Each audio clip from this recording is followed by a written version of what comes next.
Chapter 217. Have you read Journey to the West? The noise caused by the appearance of divine exotic city in a short period of time matched the past catastrophe of demons, with various legends about divine exotic city emerging and widely circulating in the immortal cultivation world and among the common people. Divine exotic city houses immortals. Divine exotic city has the elixir of immortality. Divine exotic city has a passage to an exotic world. And so on. These countless peculiar tales made Guwen feel astonished. In the blink of an eye, more than half a year had passed. This year's spring festival was quieter than in previous years because many disciples of the Supreme Sect went out to seek opportunities. Fortunately, the Third Medicine Valley and Mystic Valley were not affected.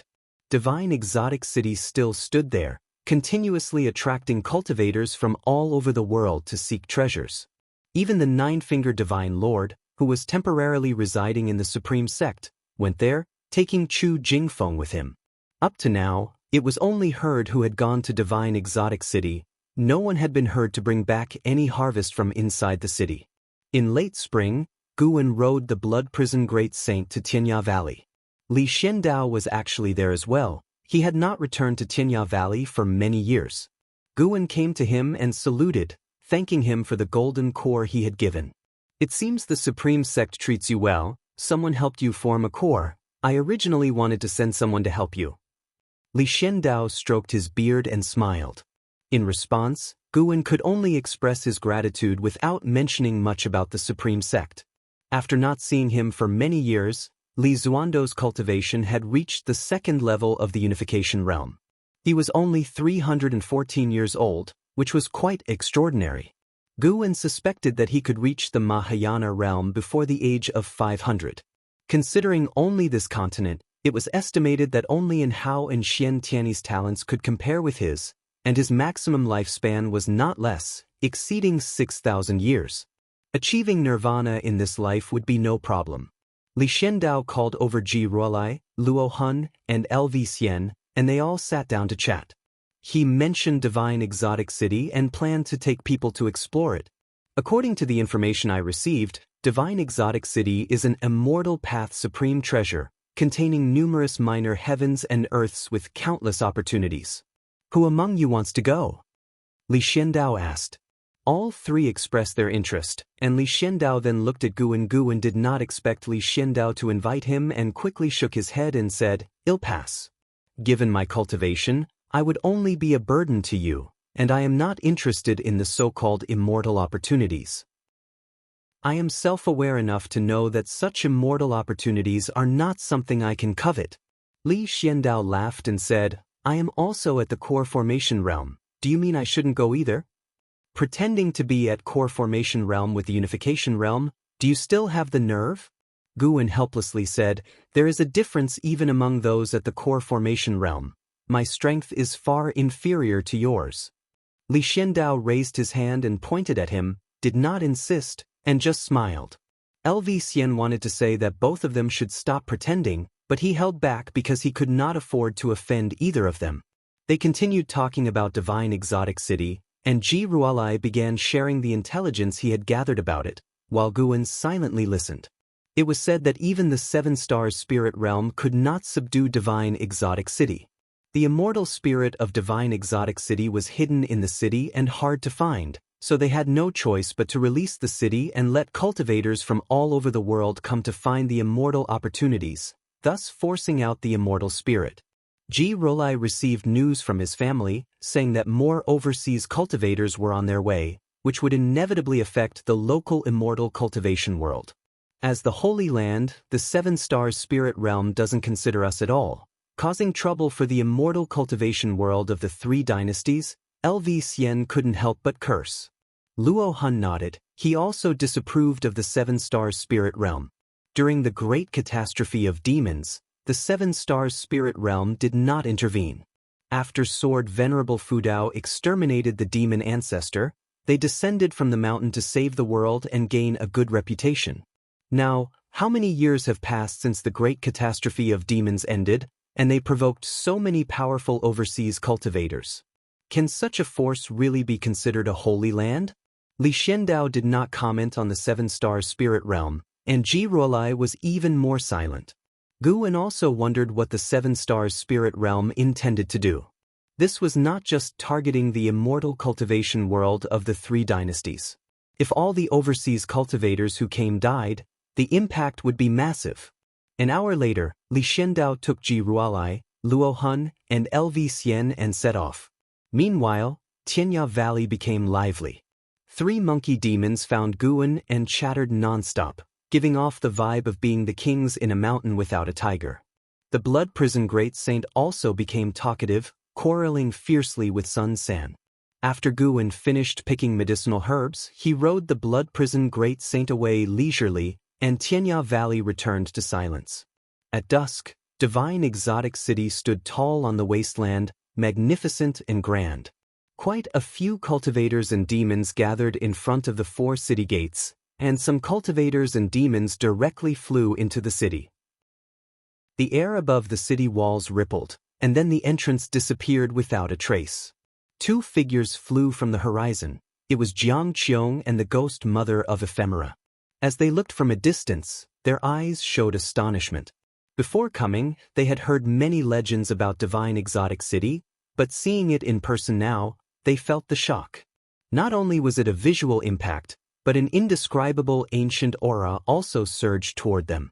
Divine Exotic City, it is said that obtaining it can summon divine soul demons to sweep across the heavens and earth. I never thought I would witness this legendary Immortal Path supreme treasure in my lifetime, the ghost mother of Ephemera marveled. Jianghu frowned and said, "Why can't I see anyone coming out?" The ghost mother of Ephemera replied, "There are countless minor heavens and earths inside Divine Exotic City. Without several years, it's very difficult to come out." Jianghu fell silent, her beautiful eyes fixed on Divine Exotic City. At that moment, a loud bell suddenly roared, making everyone's divine soul tremble. Jianghu and the ghost mother of Ephemera instinctively turned their heads and saw a golden light flying from the horizon at high speed across the wasteland and entering Divine Exotic City, with no one seeing its true form. Jianghu asked in a low voice, "What realm is that passerby?" The ghost mother of Ephemera remained silent, unable to answer. Meanwhile, Guwen, staying in the 3rd Medicine Valley, also stared at Divine Exotic City. Even the wandering immortals have come. Will heaven and earth flying immortals appear next? Guwen stood by a wooden railing, looking at the horizon and silently thought.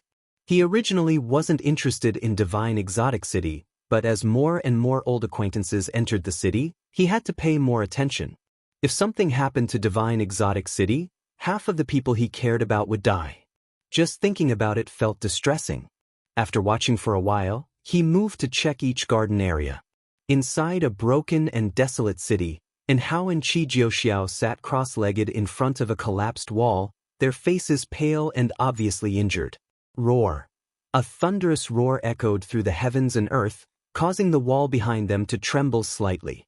And Hao opened his eyes and frowned, asking in a low voice, "Senior, is there really an immortal opportunity here? Should we try another place?" They were in a minor heaven and earth inside Divine Exotic City.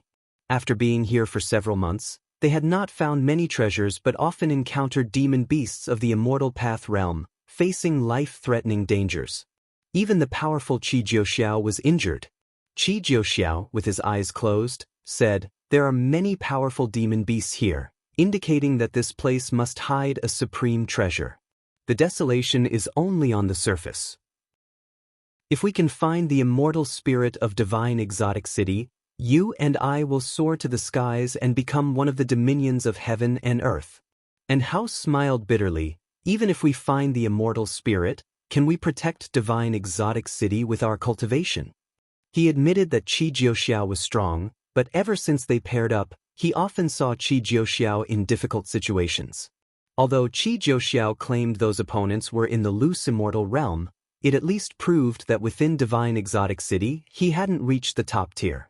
How could he compete for the immortal spirit with such strength? The immortal spirit will choose its master.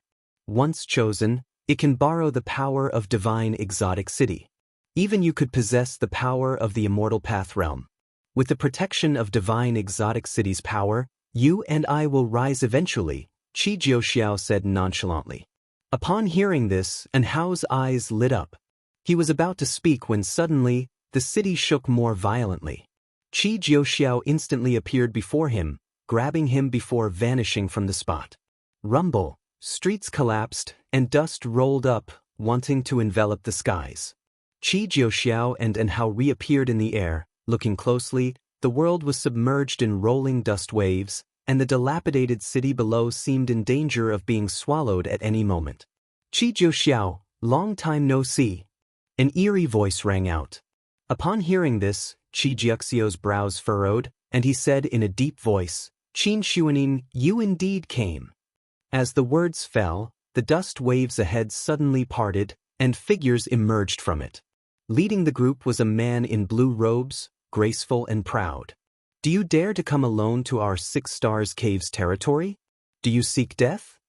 Qin Xuanin stared at Qi Jiuxiao, a cold smile on his face.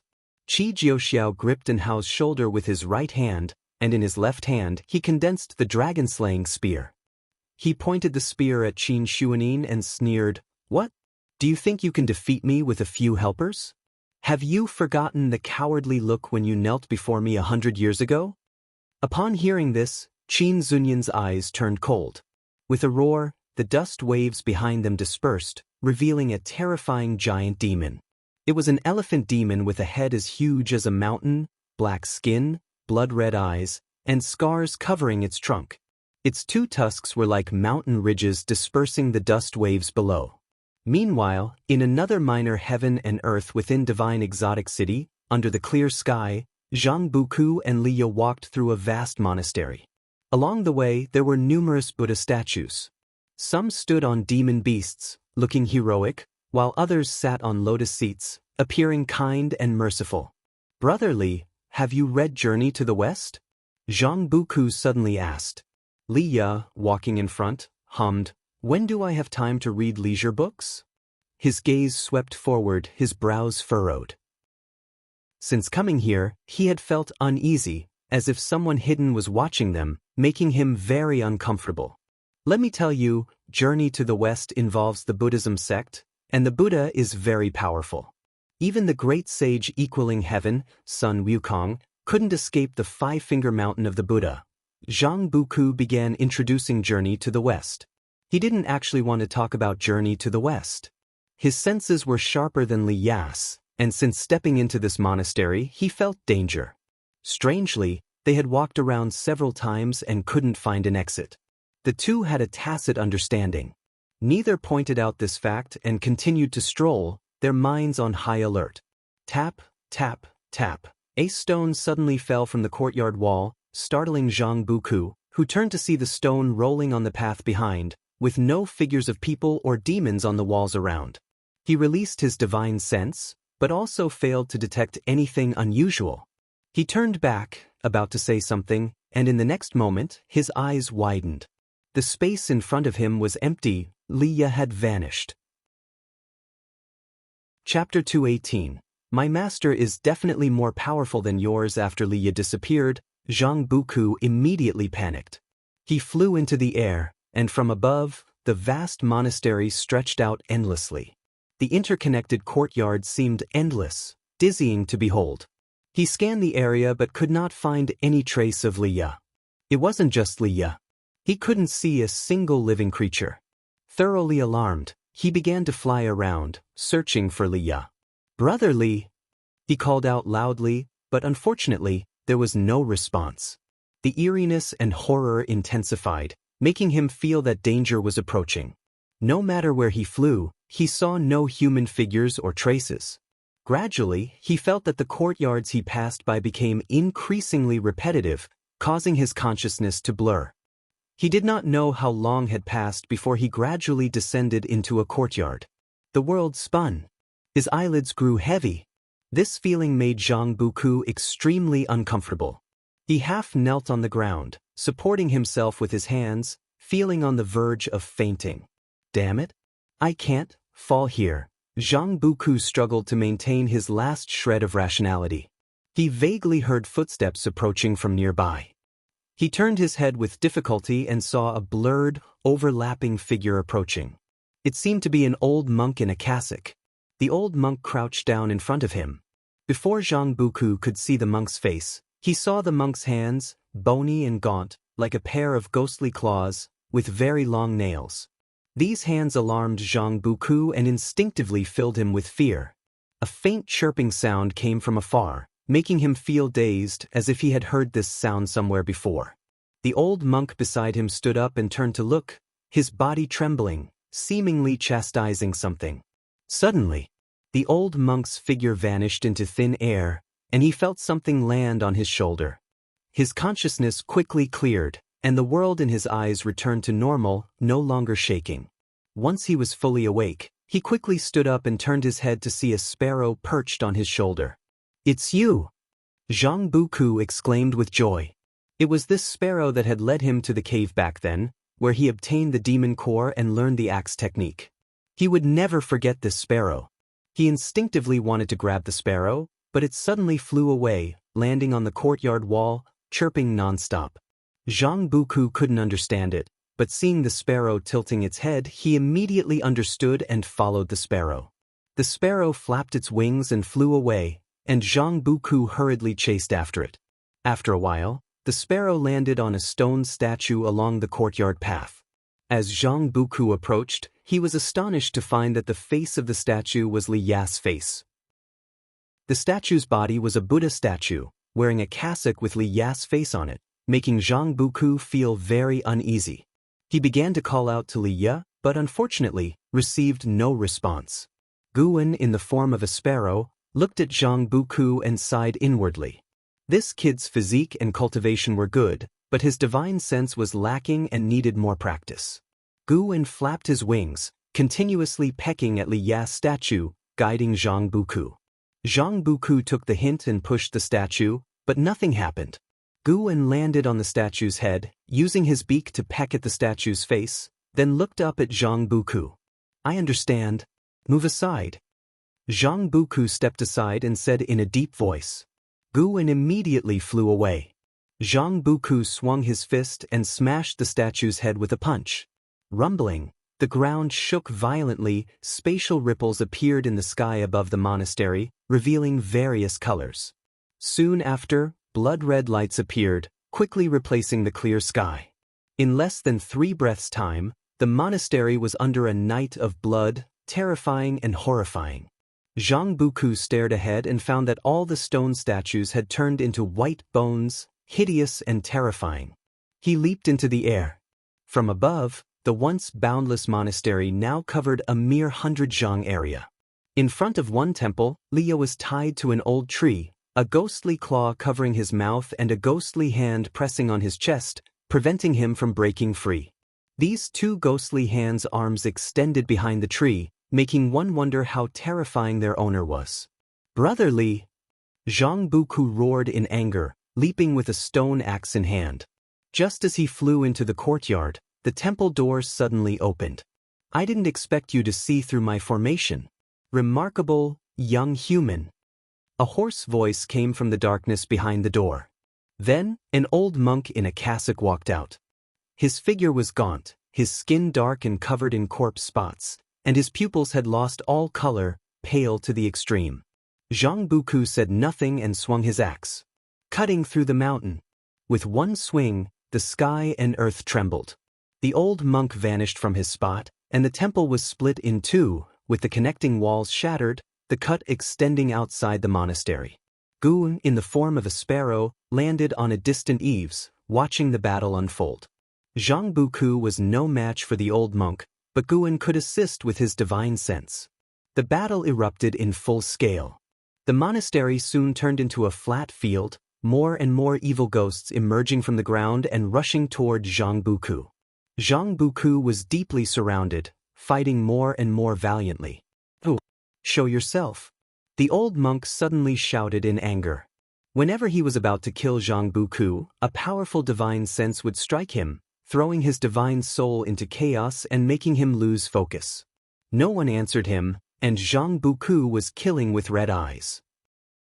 Guwen multitasked, using divine sense to help Jianghu while observing the minor heaven and earth within divine exotic city. The powerful restrictions of divine exotic city could not stop his limitless freedom step.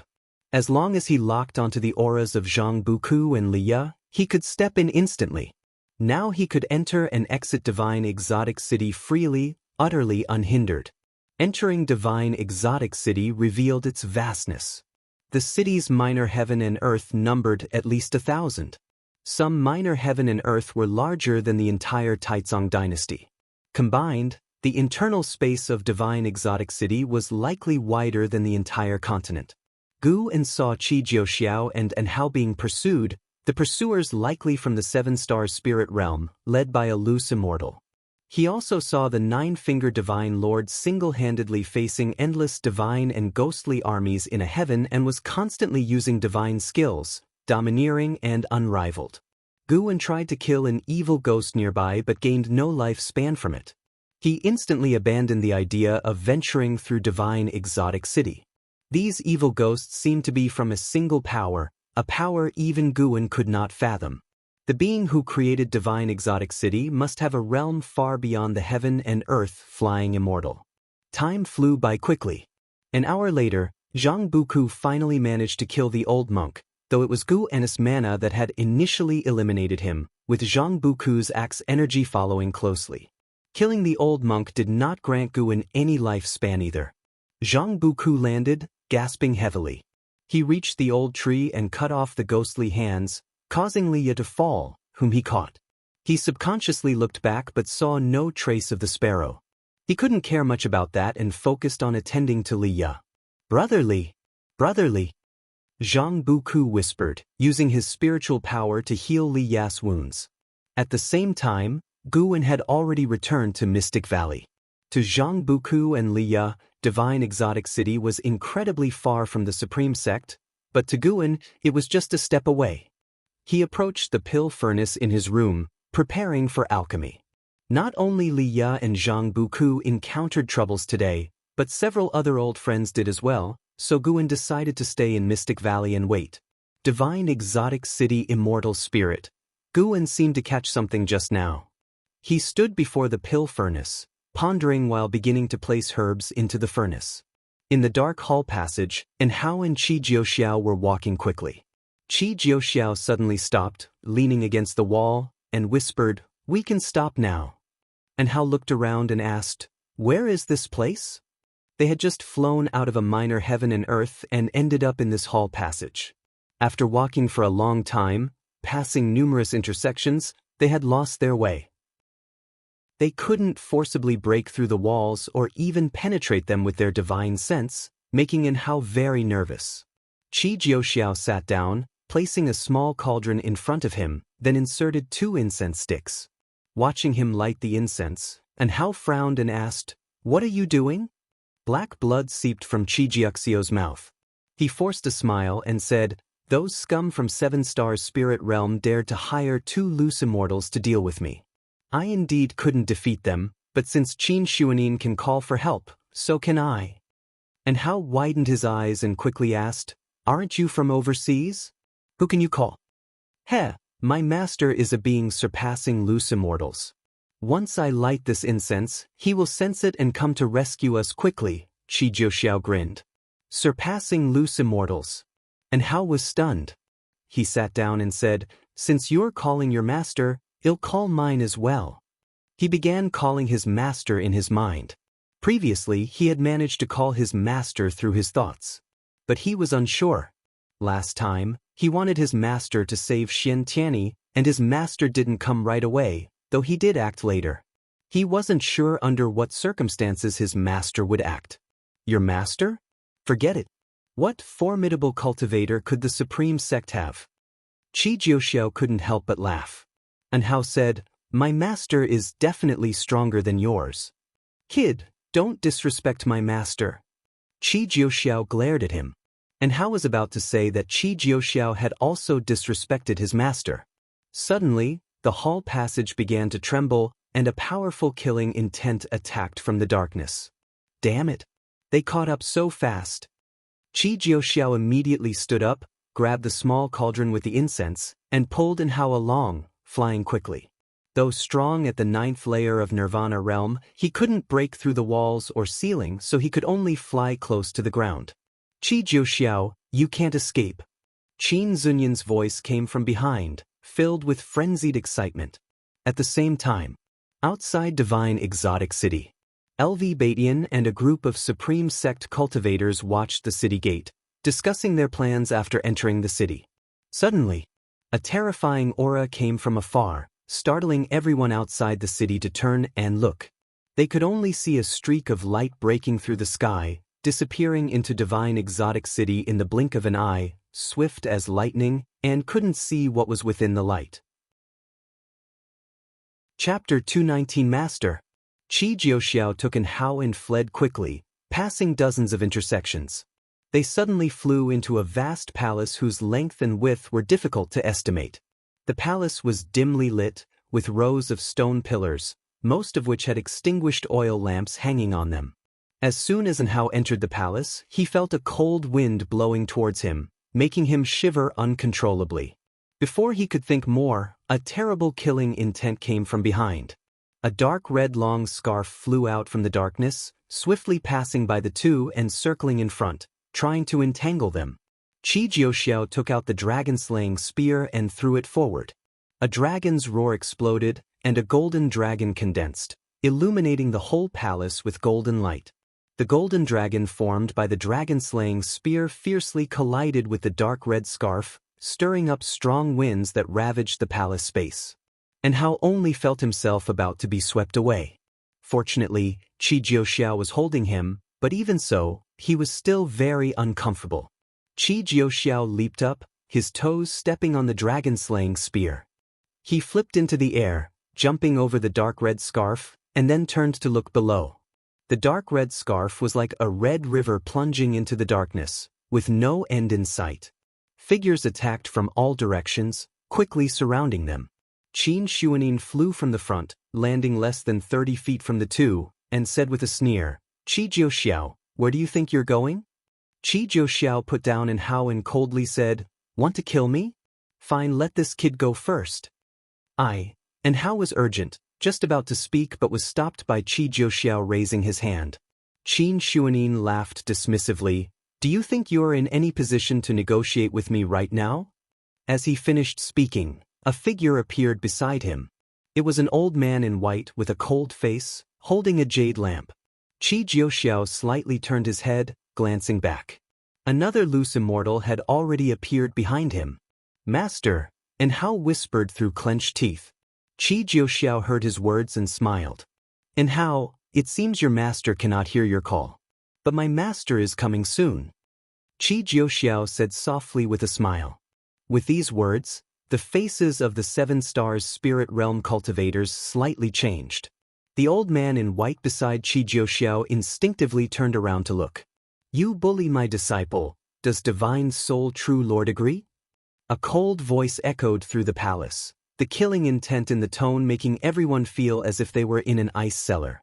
Qi Jiuxiao's face once again showed an unruly and wild smile, looking at Qin Xuanin as if he were prey. The autumn wind blew, lifting the fallen leaves off the ground and gently putting them down again. Guwen was sweeping the ground, and the blood prison great saint beside him curiously asked, "Master, there are so many disciples in the valley, why do you sweep the ground yourself?" Not only Guwen but other disciples were also sweeping the ground in the 3rd Medicine Valley. However, compared to the vast Medicine Valley, the hundreds of people seemed sparse. It's sometimes good to sweep the ground. Feeling the earth with your hands and feet might lead to some insights. Guwen casually replied. He sounded very perfunctory, but his words fell on the ears of the Blood Prison Great Saint and seemed very reasonable. The Blood Prison Great Saint began to walk back and forth, feeling the earth and nature. Guwen looked toward the direction of Divine Exotic City, where 4 wandering immortals had gathered, 2 from the 7 Stars Spirit Realm, one was Qi Jiuxiao's master, and another was Nine-Finger Divine Lord. Nine-Finger Divine Lord was leading Chu Jingfeng to search for immortal spirit, while the other 3 wandering immortals were engaged in chaotic battles. Qi Jiuxio's master had killed 2 loose immortals and more than a dozen 7-star spirit realm disciples, attracting 2 wandering immortals. The situation was not good, as Qi Jiuxio's master had already fallen into a disadvantage. Guan was not in a hurry to take action, first letting Qi Jiuxio's master fight for a while longer. He had to sweep this area clean. After a while, Guan looked towards the west. Another wandering immortal had arrived. It's really lively, Guan thought to himself, feeling a bit worried. The increasing presence of immortal path beings on this continent could easily bring catastrophe to the immortal cultivation world of the 3 dynasties. He just hoped this matter would end soon. In a minor heaven and earth within divine exotic city, yellow sand covered the sky, and the wind raged wildly. On the desert, an house stood in front of Qi Jiuxiao, with a faint golden light around them, blocking the wind and sand. Qi Jiuxiao was sitting and healing his wounds, looking ahead. Booming sounds kept coming with heat waves, flying leaves, and gold flames entangled and surging.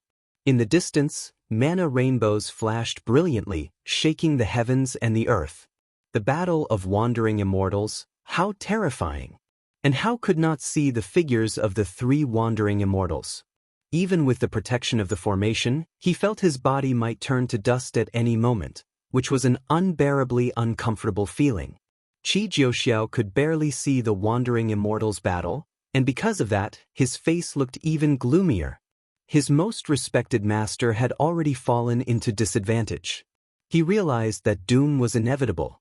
This time, he had also implicated in Hao and his master, which made his fists clench tightly. Damn it! Qi Jiuxiao realized for the first time the power of 7-star spirit realm. Before, he had mainly been active within the territory governed by Star Sea congregations. Even when encountering 7-star spirit realm cultivators, he rarely suffered losses. Now, coming to the territory of 7-star spirit realm, he recognized that those people feared not him, but the Star Sea congregations. And Hao turned back and asked nervously, "Senior, what is the situation now?"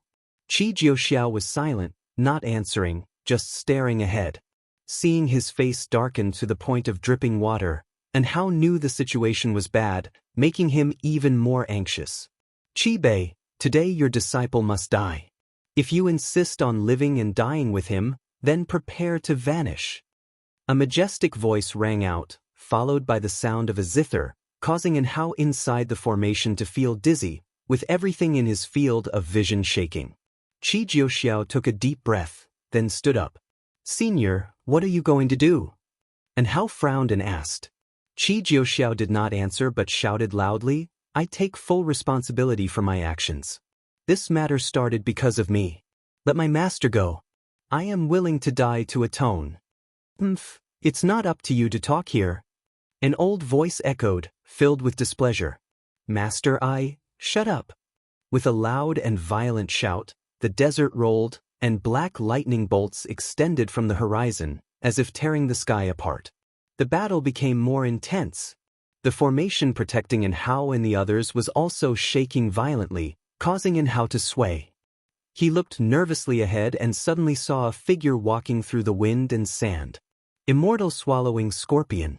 You are truly vicious. Does 7-star spirit realm really belong to the righteous path?" An old voice rang out again, filled with anger. What is righteous and what is demonic? Can you Star Sea congregations really distinguish?" Another voice replied, filled with disdain. Qi Jiuxiao panicked and quickly shouted, "Let my master go. I am willing to die." His gaze instinctively turned to the figure walking through the sandstorm ahead. That figure stepped out of the sandstorm, revealing its true form, a man wearing purple robes, with white hair, a youthful face, and eyes as cold as serpents. He looked at Qi Jiuxiao and coldly said, "Whether you are willing or not, you must die, and your master must also die now." Qi Jiuxiao was furious, wishing he could rush out and fight the man in purple robes for 300 rounds. But he remained rational, knowing he was no match for his opponent. If he went out, he probably wouldn't withstand even one move and would only distract his master. Boom! The rolling yellow sand behind the man in purple robes was suddenly scattered. An old man with torn robes and a face covered in blood flew, stepping on a golden ring. Before he could get close to the man in purple robes, a terrifying giant scorpion pincer swept in from the side, directly catching him and pulling him back, disappearing into the sandstorm. "Master!" Qi Jiuxiao shouted hoarsely. The man in purple robes raised his right hand, igniting a strange white flame in his palm. He looked at Qi Jiuxiao and Hao with a mocking smile. He approached the formation step by step, the wind and sand behind him swirling madly, with waves of qi created by mana soaring like dragons, creating a spectacular scene. "Just wait for death. Soon, your master will come down to join you," the man in purple robes said coldly. As he finished speaking, he was already less than 10 steps away from the formation. He deliberately approached slowly, tormenting Qi Jiuxiao and Hao's minds while trying to distract Qi Bei. Hao looked at him and couldn't help but recall the scene when Xian Tianyi was held back by mysterious cultivators. Just like last time, he was still utterly useless, weak enough to hate himself. He gritted his teeth, closed his eyes, and couldn't help shouting out loudly, "Master!" He screamed with all his might, his voice echoing inside the minor heaven and earth. "Master? What? You also have a master? Can your master compare to Mayana?" The man in purple robes laughed with more disdain. Before he finished his sentence, a hand suddenly pressed on his shoulder, forcibly stopping him. Qi Jiuxiao's pupils dilated, staring in shock at the figure behind the man in purple robes. The man in purple robes instinctively tried to use divine skills to dodge. He was horrified to find that the mana in his body was solidified and immovable. He tried to use his own qi to break free, but the hand on his shoulder was as heavy as the heaviest mountain in the world, pressing down on him. The more he struggled, the greater the pressure felt. "Do you think I have the cultivation level of the Mahayana realm?" A cold voice came from behind the man in purple robes. Hao heard it too and opened his eyes to see. When he saw the scene outside the formation, he was instantly overjoyed. "Master! You finally came." Hao looked at Guwen with surging emotions, his eyes quickly turning red. Guwen, who had displayed the 9 extremes yin-yang body, ignored Hao. He was standing sideways, his left hand pressing on the shoulder of the man in purple robes with a casual posture, yet the man in purple robes couldn't move. Who are you?" Another voice rang out, filled with fear. As he finished speaking, a figure suddenly appeared behind Guwen. It was a man in red robes, dressed extravagantly, exuding powerful energy, holding a short sword, and stabbing towards Guwen's lower back. Guwen, holding the shoulder of the man in purple robes, vanished into thin air, causing the man in red robes to miss. Before the man in red robes could turn around, he felt an unimaginable force hitting his back. His body uncontrollably fell to his knees on the sand, and then a foot stepped on his back, pushing his spine down. Guwen, with his left hand pressing on the shoulder of the man in purple robes and his right foot stomping on the back of the man in red robes, Su. Chapter 220. The legendary heaven and earth flying immortal. Seeing Gu An's fierce suppression of the 2 wandering immortals, Qi Jiuxiao was dumbfounded, while Hao trembled with excitement. Guwen glanced at the purple-robed man in his hand and cast a life-span detection. 9 stars. True Lord, 5th layer of Wandering Immortal Realm 42089/15000/160000. He then looked at the red-robed man at his feet and performed the life-span detection as well.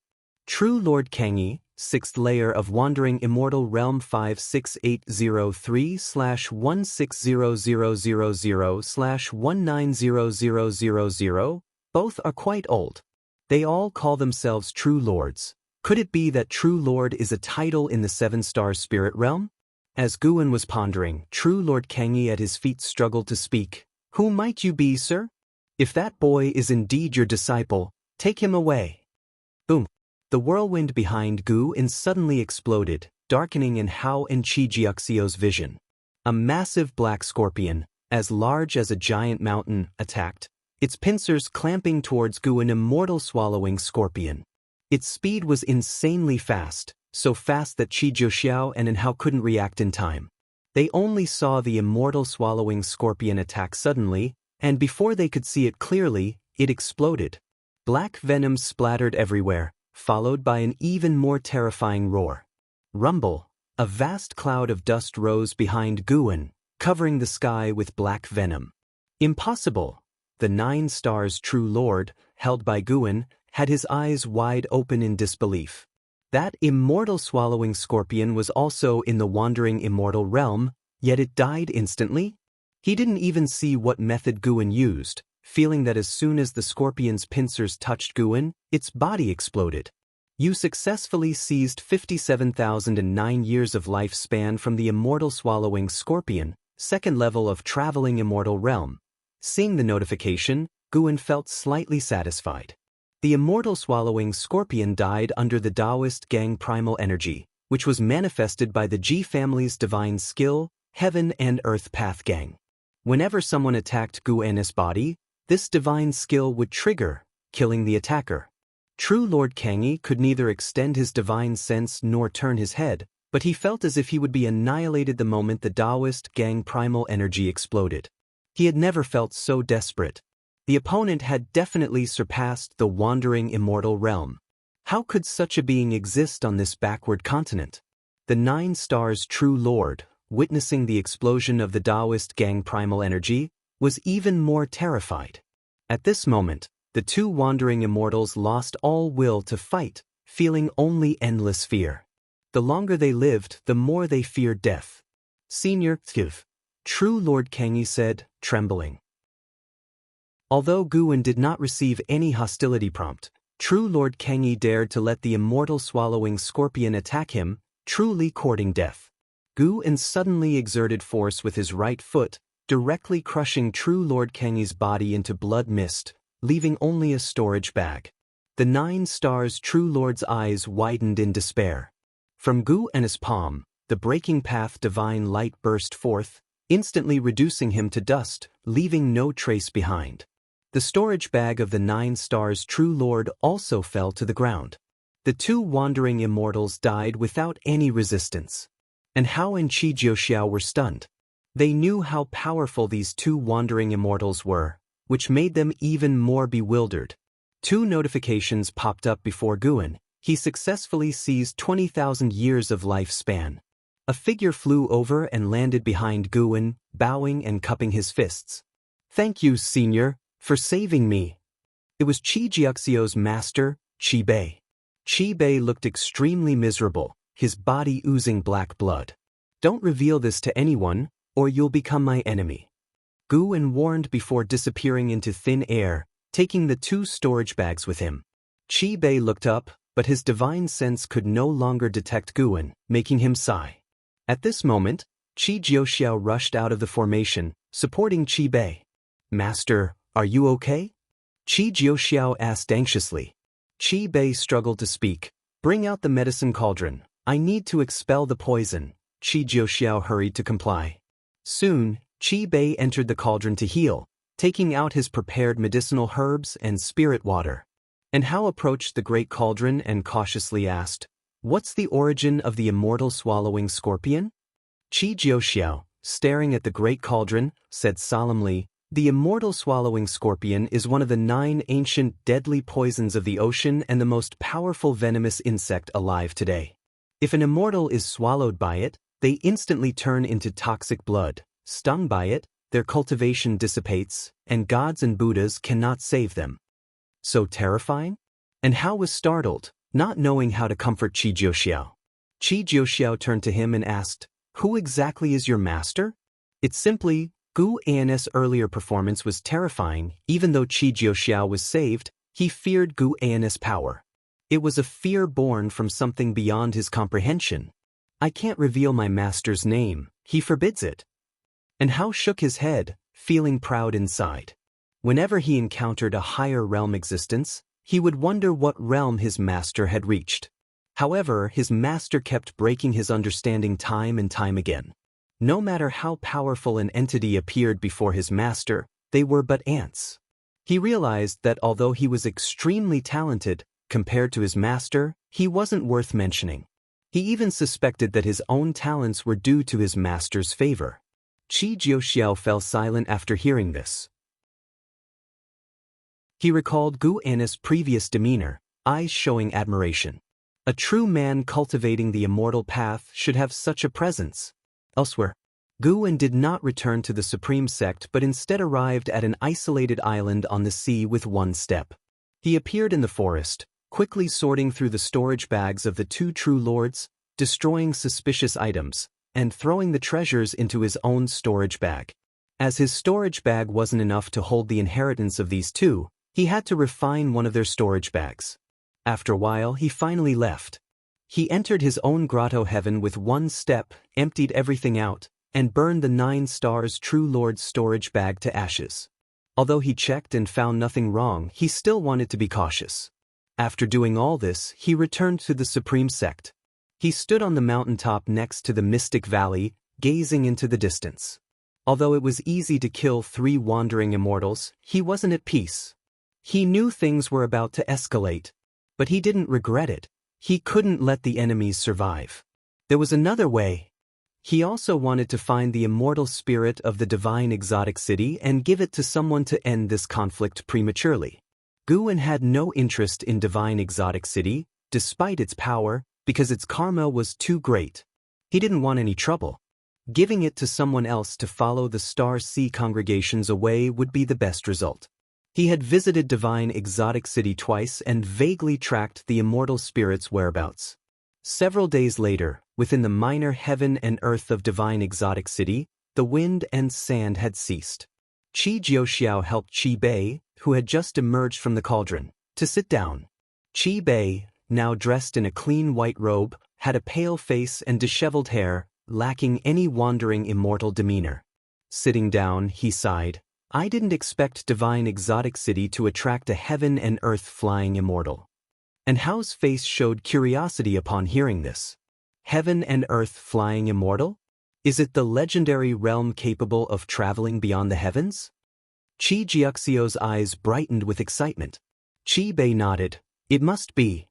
Being in the same realm, he couldn't have possibly defeated those 2 true lords so easily. He looked at Qi Jiuxiao and said, Senior saved us, so we must keep our promise and not speak of his intervention. Just say it was cultivators from the Star Sea congregations, got it? Qi Jiuxiao nodded heavily. Qi Bei then looked at Hao, scrutinizing him. He could see that Hao had extraordinary roots and asked, Is your master also from the supreme sect? He could see the karma surrounding Hao but could only see the past 10 years, not the interactions between Hao and his master. As for LV Bayan, he was quickly dismissed. A mere unification realm was not worth his attention. I'm not sure, he probably isn't. Hao shook his head, keeping a cautious mind and not fully trusting Qi Bei. Qi Bei smiled. You're very fortunate, young man. With such a master, your future is limitless. How about joining the Star Sea congregations later? Hao hesitated. I don't have just one master. My other master is the sect leader of the supreme sect, and I have to take on the responsibility of strengthening my sect. Qi Bai's smile grew even more gentle. It's not about leaving the supreme sect. You can train with the Star Sea congregations for a while and help establish good relations between the 2 sections. The Star Sea congregations can help you grow strong quickly. Once you're powerful enough, you'll better protect the supreme sect. In the future, if the Star Sea congregations face difficulties, you can offer your help. Hearing this, Hao found it hard to refuse and looked towards Qi Jiuxiao. Qi Jiuxiao snorted, Is my master going to deceive you? Xian Tianyi is the best example. Traveling together all this way, he had learned about the relationship between Xian Tianyi and Hao. He also wanted to win Hao over. Winning over Hao meant winning over the heaven and earth flying immortal from a few days ago. A heaven and earth flying immortal. The Star Sea congregations had produced such beings, but those were legends, and he had never seen one with his own eyes. Hao hesitated for a while but finally nodded in agreement, bringing smiles to Qi Bei and Qi Jiuxiao. Qi Bai's smile faded as he said, I haven't completely expelled the immortal swallowing scorpion's toxin. Let's leave Divine Exotic City to avoid the 7 Stars Spirit Realm's pursuit. But Divine Exotic City, Qi Jiuxiao hesitated. Qi Bei glared at him angrily. There is a heaven and earth flying immortal in Divine Exotic City, along with other wandering immortal presences. Do you think you have the qualifications to compete for the immortal spirit? Qi Jiuxiao immediately backed down, scratching his head with an awkward smile, not daring to insist further. And Hao felt some regret, but leaving now wouldn't be a loss. He had found many treasures alongside Qi Jiuxiao and had gained a lot. So, the three of them packed up and began to search for a way out. In a dark hall, one side of the wall was adorned with a row of brass oil lamps, some of which had already gone out. In front of the lamp wall stood a woman in a purple dress with a veil, her long hair coiled into a bun. Her revealed eyebrows were delicate, but the coldness in her eyes added a sense of mystery to her aura. A boy dressed in a sleeveless top appeared on her shoulder, tilting his head and asking, "Mother, what are you looking at?" Upon closer inspection, the boy's feet were embedded in the shoulder. Chapter 221. Immortal Spirit, I want it. Mother is seeing who has fallen again. The woman in the purple dress spoke slowly, her voice ethereal, echoing in the hall like the sound of spring water flowing through a mountain stream. The boy on her shoulder asked confusedly, "What is there to see? People die all the time, don't they? As long as less than half of the lamps on this wall are extinguished, the fortune of the 7 Stars Spirit Realm won't be severed." The woman in the purple dress replied, 3 wandering immortals have died recently, all from the same place. This place is close to the Star Sea congregations. I don't know if it's their plot or if someone else is causing trouble in the dark. The boy followed her gaze to the oil lamps on the wall and began to ponder. At this moment, footsteps echoed from the darkness behind, and an old voice said, "Cave Master, the spirit mirror is showing divine sense fluctuations." When the woman in the purple dress heard this, she turned and walked into the darkness. The boy on her shoulder turned his head to look, his clear eyes drawn to the oil lamps on the wall. Under the night sky, in a dilapidated city, the 9-fingered Divine Lord sat meditating in front of a fire, with Chu Jingfeng sitting next to him. Chu Jingfeng occasionally glanced into the distance. Beneath the moonlight, dense fog surged, vaguely revealing terrifying ghostly shadows. "Can you feel it?" the 9-fingered Divine Lord suddenly asked. Chu Jingfeng's thoughts were pulled back, and he cautiously asked, "Master, feel what?" The 9-fingered Divine Lord whispered, "It is approaching." "Who is it?" "The immortal spirit of Divine Exotic City." Chu Jingfeng's eyes widened, and his breath quickened. Since coming to Divine Exotic City, he had learned about the immortal spirit from the 9-fingered Divine Lord. As long as the immortal spirit accepted a master, one could control the great power of Divine Exotic City. The immortal spirit's choice of master was not solely based on cultivation level, it might also depend on fate, which was why so many non-immortal path realm beings came to adventure here. Chu Jingfeng did not dare to hope that he could obtain Divine Exotic City, but he hoped his master could. The stronger his master became, the more benefits he would get. Moreover, from the bottom of his heart, he was grateful to the 9-fingered Divine Lord. It was the 9-fingered Divine Lord who had given him a chance to be reborn. The 9-fingered Divine Lord stopped speaking and continued absorbing energy. Chu Jingfeng then began to imagine what might happen next. After entering the city with the 9-fingered Divine Lord, he had witnessed many battles. No matter how strong the demons and ghosts were, they were no match for his master. He believed that as soon as the immortal spirit appeared, his master would inevitably control it and thus dominate Divine Exotic City. The moon set and the sun rose. The sun rose in the east outside the city. Chu Jingfeng was practicing qi absorption cultivation when he suddenly felt the ground tremble. He opened his eyes to find the surrounding buildings shaking. The 9-fingered Divine Lord, who was sitting opposite him, slowly stood up. Before Chu Jingfeng could ask, the 9-fingered Divine Lord raised his hand, and both of them soared into the sky. Chu Jingfeng looked down and his eyes widened in fear. He saw endless demons and ghosts appearing in all directions, surging like black waves, engulfing the city's buildings, and stimulating his eyes. This is the true power of divine exotic city, the divine soul demons. Over countless years, an endless number of divine soul demons have accumulated here. This is a force that can overthrow the mortal world. The nine-fingered divine lord spoke indifferently, looking into the distance. Before Chu Jingfeng could respond, the nine-fingered divine lord raised his right hand and pressed down. Boom! The city below instantly collapsed, and countless divine soul demons dissipated into ghostly mist. It seemed as if the entire earth was collapsing, with dust flying up, turning the sky and ground murky. Chu Jingfeng vaguely heard a child's playful laughter, like a ghost, giving him goosebumps. Divine exotic city, East Gate. The gate stood open, and from outside, the streets inside appeared empty. Suddenly, the space inside the gate rippled, and three people emerged: Qi Bei, Qi Jiuxiao, and An Hao. The three of them walked 10 steps forward. An Hao turned to look back, seeing the majestic city gate of divine exotic city, and sighed in relief. Finally, they were out. An Hao! A voice came from afar. An Hao looked and saw a group of cultivators in the distance, including LV Baden. An Hao quickly called out, "Master!"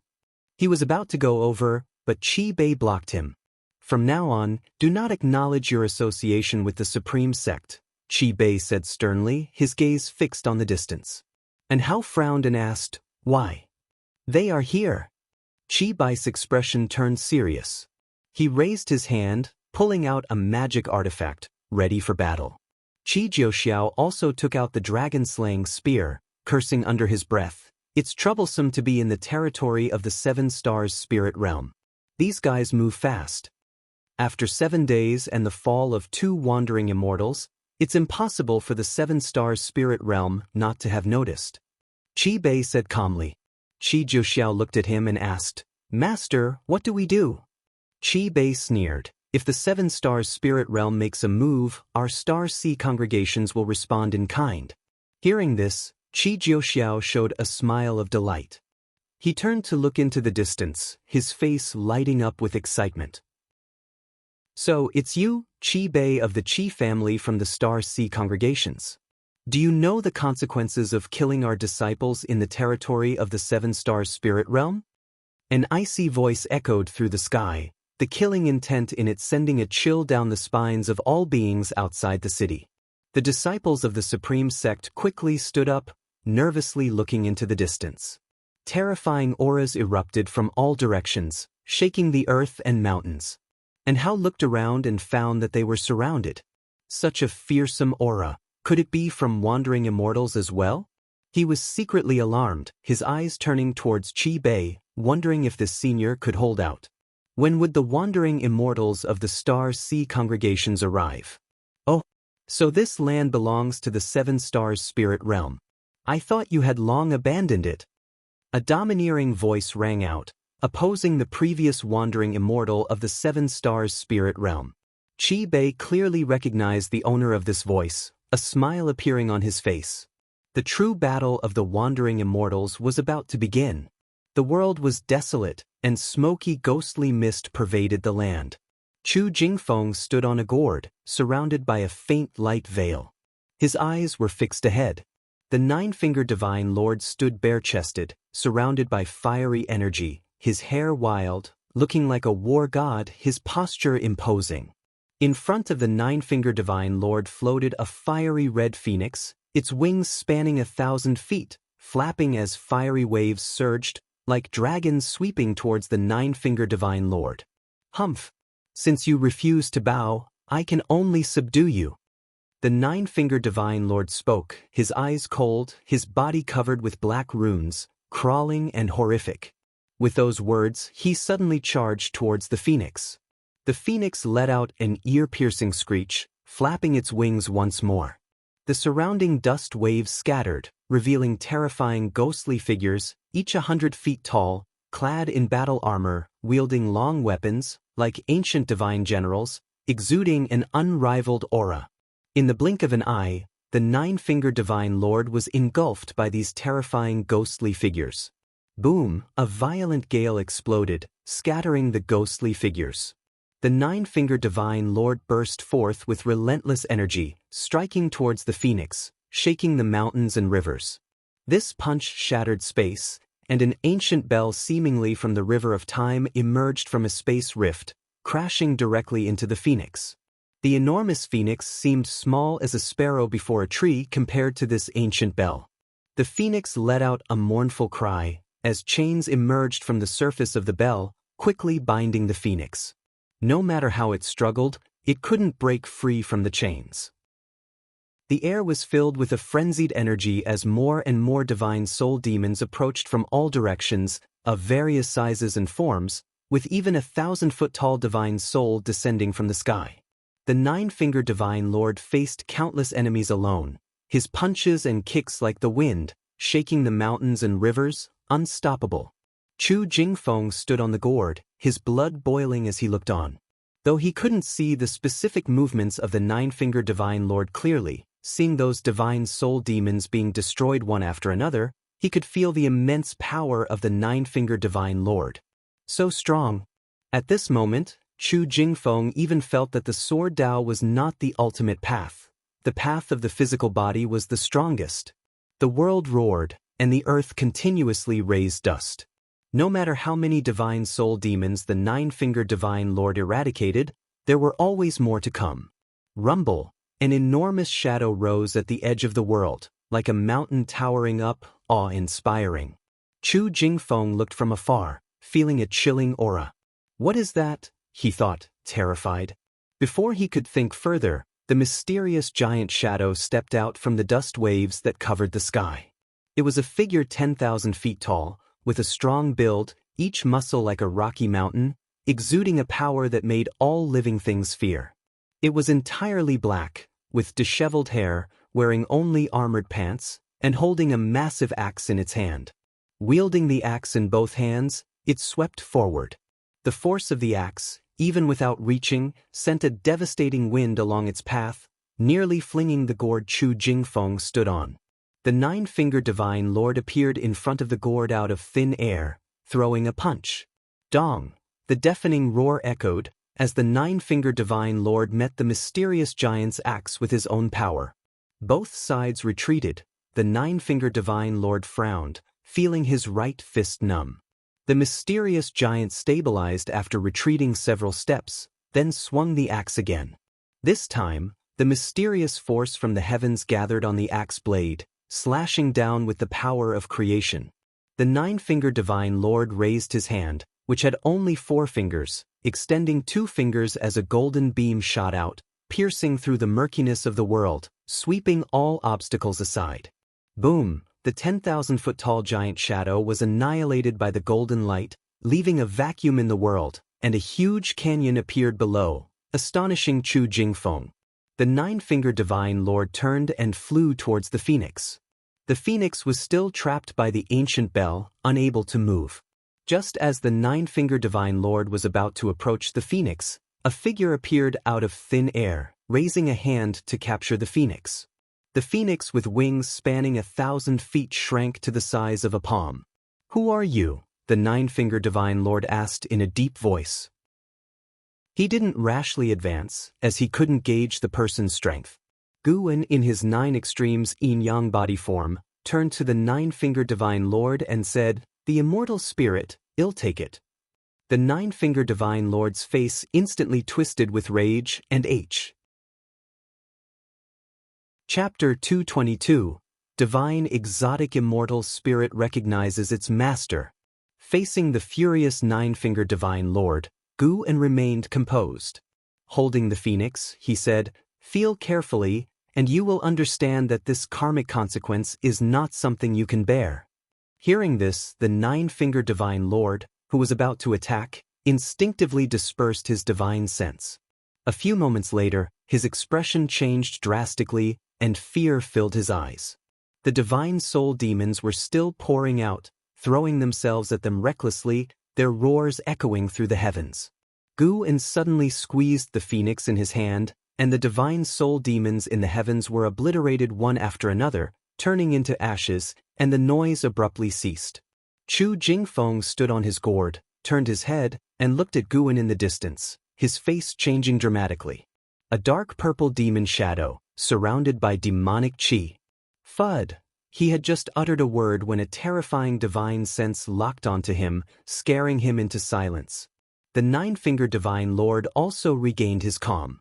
He looked at Guan and asked, "What do you plan to do?" He could sense a more horrifying presence brewing beneath the earth. Purely in terms of aura, it was beyond what he could contend with. Guan did not answer but instead flipped his palm downward. Rumble! The earth shattered, rocks rose into the air, and the entire world seemed on the verge of collapsing. The momentum released by Guan was so terrifying that even the nine-fingered divine lord felt fear. Just how high is his cultivation level? The nine-fingered divine lord thought to himself, feeling fortunate. If he had acted rashly earlier, or if the other party had directly ambushed him, he might have been in grave danger. Chu Jingfeng also looked nervously downward. Rocks ascended around him, flying towards the sky. As far as the eye could see, the distant earth was breaking apart endlessly, a visual impact so intense that he did not dare to breathe. Suddenly, as if seeing something, his eyes widened, and his body trembled. As the earth shattered, a massive black object appeared below, boundless and terrifying. In the daylight, this extreme black mass looked so horrifying and scary. Looking from above, the black mass below was writhing. It was so immense that its shape couldn't be discerned, much less identified. Guan fixed his eyes on it. Divine exotic immortal spirit, heaven and earth flying immortal realm 3rd layer 0/0/0. No lifespan was shown, but there was a realm. Guan's right hand, which was suspended in the air, suddenly clenched, and the gigantic divine exotic immortal spirit below began to shrink at a visible speed. This was a divine skill, universe in the palm. Previously, he had used this divine skill to bring the phoenix into his palm. This time, he desired to capture a heaven and earth flying immortal. The divine exotic immortal spirit struggled frantically, but wrapped in Guan's mana, it had no way to escape. Under the watchful eyes of the nine-fingered divine lord and Chu Jingfeng, the divine exotic immortal spirit, now a black mass, rapidly shrank. Eventually, it fell into Guan's hand, resembling a mass of black chi, constantly changing shape. Guan then disappeared from his original spot, leaving the nine-fingered divine lord and Chu Jingfeng behind, unable to recover their wits for a long time. After a long while, Chu Jingfeng flew to the nine-fingered divine lord's side and asked nervously, "Master, what should we do next?" He knew that the figure earlier was Sword Venerable Fudao, but he decided to keep it a secret. Sword Venerable Fudao was the most revered existence in the hearts of all disciples of the Supreme Sect. He had repeatedly saved the Supreme Sect and the human race of the 3 dynasties. Chu Jingfeng felt that he owed Sword Venerable Fudao his life, so he chose to side with him. Even if he revealed Sword Venerable Fudao's identity, he felt it would only push the nine-fingered divine lord into the abyss. From what had been shown earlier, the nine-fingered divine lord was no match for Sword Venerable Fudao. Thinking of this, Chu Jingfeng felt deeply emotional. During the days he followed the nine-fingered divine lord, he had thought that the nine-fingered divine lord was stronger than Sword Venerable Fudao, and that he had struck the ultimate blessing. But the results? He couldn't help but wonder just how powerful Sword Venerable Fudao was. It now seemed that Sword Venerable Fudao was not from the Supreme Sect but was merely hiding there to protect them. The nine-fingered divine lord took a deep breath and said, "It's time to leave." Having the divine exotic immortal spirit taken away made him furious, but Guan's universe in the palm divine skill had extinguished any desire to fight. Moreover, the aura emitted by the divine exotic immortal spirit was clearly not something he could handle. If the mysterious person hadn't appeared earlier, he might have been swallowed by the divine exotic immortal spirit and turned into a divine soul demon. Chu Jingfeng secretly breathed a sigh of relief upon hearing his master's words. He truly feared that his master would have an obsession. After wandering through Divine Exotic City for so long, he had already reaped some rewards and was eager to return to the Supreme Sect to meditate in seclusion. On the other side, Guan arrived at the most secluded minor heaven and earth. There were no living beings here. The sky was dim, and the ground was dotted with trees that looked like evil ghosts. He glanced at the divine exotic immortal spirit in his hand, no longer struggling but trembling. Just as Guwen hesitated about whom to give it to, it suddenly burst open and then drilled into Guwen's palm. The process was extremely quick. When Guwen wanted to stop it, he suddenly felt its emotions. It was pleading. Guwen fell silent. Soon, he felt his mana merging into the divine exotic immortal spirit's body. This was a process of accepting a master that he had never experienced before. He was taking control of the divine exotic immortal spirit and the entire divine exotic city. A 30-minute incense time later, the divine exotic immortal spirit reappeared, condensed in Guwen's palm. From now on, Guwen was the master of the divine exotic immortal spirit and the master of divine exotic city. This made him feel somewhat complicated. If he had forcibly stopped it earlier, the divine exotic immortal spirit would have turned to ashes, so he had to accept it. Of course, now Guwen could easily squeeze the divine exotic immortal spirit, causing it to cease to exist. After accepting the master, Guwen gained more understanding of divine exotic city. Even if the divine exotic immortal spirit was destroyed, as long as divine exotic city remained, a new divine exotic immortal spirit would be born. Whether it was the same one was unclear, as it resisted death much. Master! The voice of the divine exotic immortal spirit echoed in Guwen's mind, sounding like a young boy. Guwen asked, "Can you share your power with others, hiding the fact that I am your master, and making others appear as your master?" The divine exotic immortal spirit wiggled in his palm, suddenly transforming into a small black figure. It had no hair or facial features, just a body resembling a 5 or 6-year-old boy, standing about 10 centimeters tall. The divine exotic immortal spirit tilted its head, considered it for a moment, and said, "It can be done, but wouldn't you be unhappy?" Guwen replied, "No. I want you to protect one of my juniors, but you must not reveal my presence to him. You have to pretend that he is your master." Upon hearing this, the divine exotic immortal spirit nodded obediently. Guwen disappeared with it. He arrived in another realm, a dense forest where Liya and Jianghu were resting. Guwen directed the divine exotic immortal spirit with his mind to find Liya. The divine exotic immortal spirit immediately leaped from his hand and went to find Liya. In divine exotic city, the person Guwen cared most about was undoubtedly Liya. Although Liya had numerous opportunities, he was clearly far behind geniuses like Enhao and LV Xian, so Guwen decided to help him. As for Enhao, whether he had divine exotic city or not, he would eventually rise. If he joined the Star Sea congregations, he would possess immortal treasures no less powerful than the dragon-slaying spear, even without a fake immortal treasure like divine exotic city. The dragon-slaying spear was highly powerful, allowing Qi Jiuxiao to display power comparable to a loose immortal. The divine exotic immortal spirit hopped along its way, its aura elusive, unnoticed by Liya and Jianghu as they meditated. When the divine exotic immortal spirit landed on Liya's shoulder, a sudden scare made him instinctively open his eyes. "Screech!" The divine exotic immortal spirit called out and then plunged into Liya's face, startling him to his feet. What was that? Liya kept touching his face but felt nothing. Jianghu, equally startled, rushed over.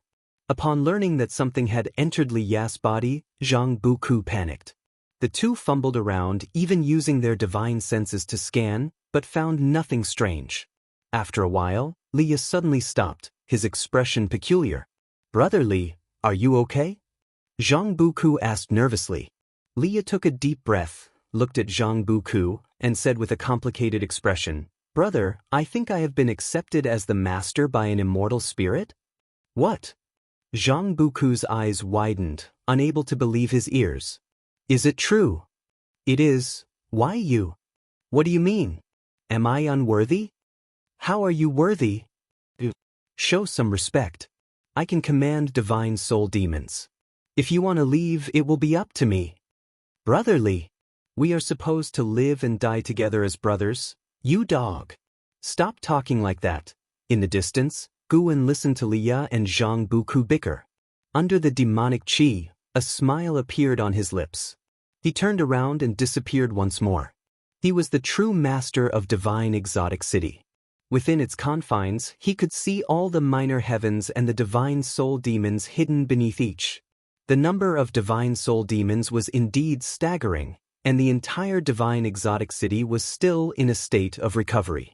It would only grow stronger until it became a true immortal treasure once more. Immortal treasures existed eternally. Even if severely damaged, they could recover on their own, making Guan view them differently. Guan planned to harvest the heavenly materials and earthly treasures in divine exotic city. Now, everything in the city belonged to him and was not to be shared with anyone else.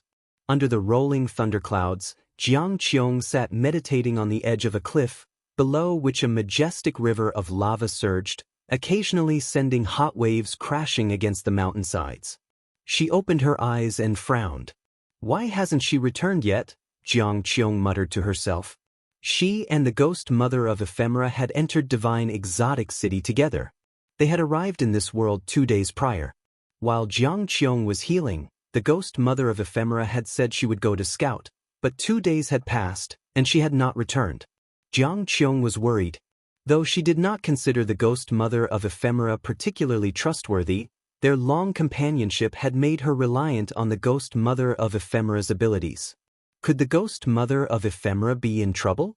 She was so cautious. What could have ensnared her?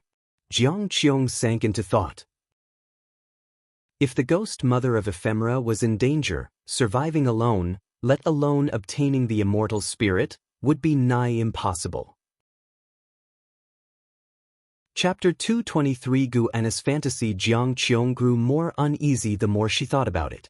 She took out an elixir and started accelerating the restoration of her spiritual power. The sky darkened, and the only sound was the lava below crashing against the mountain walls, making the atmosphere incredibly oppressive. Half a day passed. Jianghu's spiritual power had recovered considerably. She stood up and headed in the direction the ghost mother of Ephemera had gone earlier. Meanwhile, Liya had already mastered the power of the divine exotic city. Although he still couldn't see every corner of the city, he felt unbelievably powerful now. Before entering the divine exotic city, he had doubts about the legends of the Immortal Path's supreme treasure. How could it be that legendary? Let's go, there's a big battle outside the city. Let's go watch the fun. Liya stood up, his face full of high spirits. Zhang Buku followed him up, staring blankly at him. Liya shrugged his shoulder, and the divine exotic immortal spirit jumped out of his body, landing on his shoulder with its hands on its hips, looking very spirited. Looking at the divine exotic immortal spirit, Zhang Buku had a strange expression. It was hard to imagine that this little being was the immortal spirit of the Immortal Path's supreme treasure. Liya raised his right arm, and the divine exotic immortal spirit immediately mimicked him. Rumble. The ground trembled, and the sky changed color, making Zhang Buku look around nervously. One by one, the divine soul demons broke through the ground, lifting big trees into the sky. The same scene repeated everywhere, forcing Zhang Buku and Liya to stabilize themselves with their spiritual power. Liya laughed proudly. These are my divine army. Follow me to conquer the world. Zhang Buku looked at him, just about to speak, when suddenly the ground beneath them rose with a roar. A terrifying giant shadow stood up, holding a piece of land in its hand with a forest on it, where Zhang Buku and Liya were standing. Compared to this terrifying giant shadow, they were as small as ants. This terrifying giant shadow was the same 10,000-foot figure that had fought against the nine-fingered divine lord before. One hand held the land, and the other held an axe, looking like a giant god who opened the sky, with divine majesty spreading wide. Zhang Buku looked down, his eyes wide with shock. Liya was extremely excited. With such a divine army, how could he not sweep away all enemies? He could sense a terrifying battle outside the divine exotic city, but he also saw the disciples of the supreme sect, and he had to step forward. Primordial ancestor, this time I will be the hero, watch me. Liya was trembling with excitement. He suddenly thought of Guan. If only junior brother Gu was here, how great that would be. But if junior brother Gu were here, he would still worry about his safety. Never mind, after this battle, he would brag about it to him. Liya began to think about what treasures to bring back for junior brother Gu. The divine exotic city was so vast and had countless treasures. Just bringing a few out would be enough to reverse Gu An's fate. Gu An was in a minor heaven and earth, harvesting heaven and earth treasures. His lifespan kept increasing, which made him very happy. He saw that the 4 gates of the divine exotic city opened, and Liya rushed out with an endless stream of divine soul demons, immediately affecting the battle. Over 20 wandering immortals from the Star Sea congregations and the 7 Stars spirit realm were all disturbed and retreated. The 10,000-foot figure suddenly leaped out of the city, landing on the wilderness, roaring ferociously, and the sound echoed throughout the continent, making everyone tremble with fear. Just the roar alone was enough to make people lose their courage. Gu An was not worried about Liya. After all, the divine exotic immortal spirit itself possessed the power of a heaven and earth flying immortal. He continued harvesting heaven and earth treasures, having gained an 80,000-year lifespan today. He did not intend to harvest everything, as he had to leave some for the immortal spirit to continue planting. Since the divine exotic city belonged to him, he planned to let the immortal spirit set rules for Liya. Usually, don't pluck the heaven and earth treasures randomly. It would prepare mature medicinal herbs for Liya, who would surely accept them excitedly without suspicion. Looking at Liya's spirited appearance made Gu An want to laugh. After this battle, Liya would surely come to show off. Gu An began imagining that 1,000 years later, when Liya thought his end was near and came to bid him farewell with the divine exotic city, what kind of scene would it be? Interesting. Gu An was just thinking when he suddenly felt something. He frowned and disappeared from the spot. In another realm, thunder clouds rolled, covering the sky. In a basin between the mountains, Jianghu slowly stood up from the ground, clutching the wound on her right shoulder with her left hand, blood flowing continuously from the corner of her mouth. She looked ahead. Figures in black robes filled the slopes. Meditating at the highest point was an elder with a wooden staff beside him, from which black gas wafted, wrapping the ghost mother of ephemera in the air. The ghost mother of ephemera had already turned into a soul body and was extremely weak. She opened her eyes with difficulty and looked at Jianghu down the mountain. "Little girl, you have a good fighting spirit. Just right for luring the ghost king of hell." The black-robed elder spoke with a mocking tone. The other black-robed cultivators all looked down at Jianghu with cold eyes. To them, Jianghu was already a dead person. The ghost king of hell? What exactly are you looking for? Jianghu gritted her teeth, thinking about how to escape. The difference in cultivation was too great. Any one of these people could easily kill her. The ghost king of hell is the strongest ghost king hidden in this world. It guards an immortal treasure.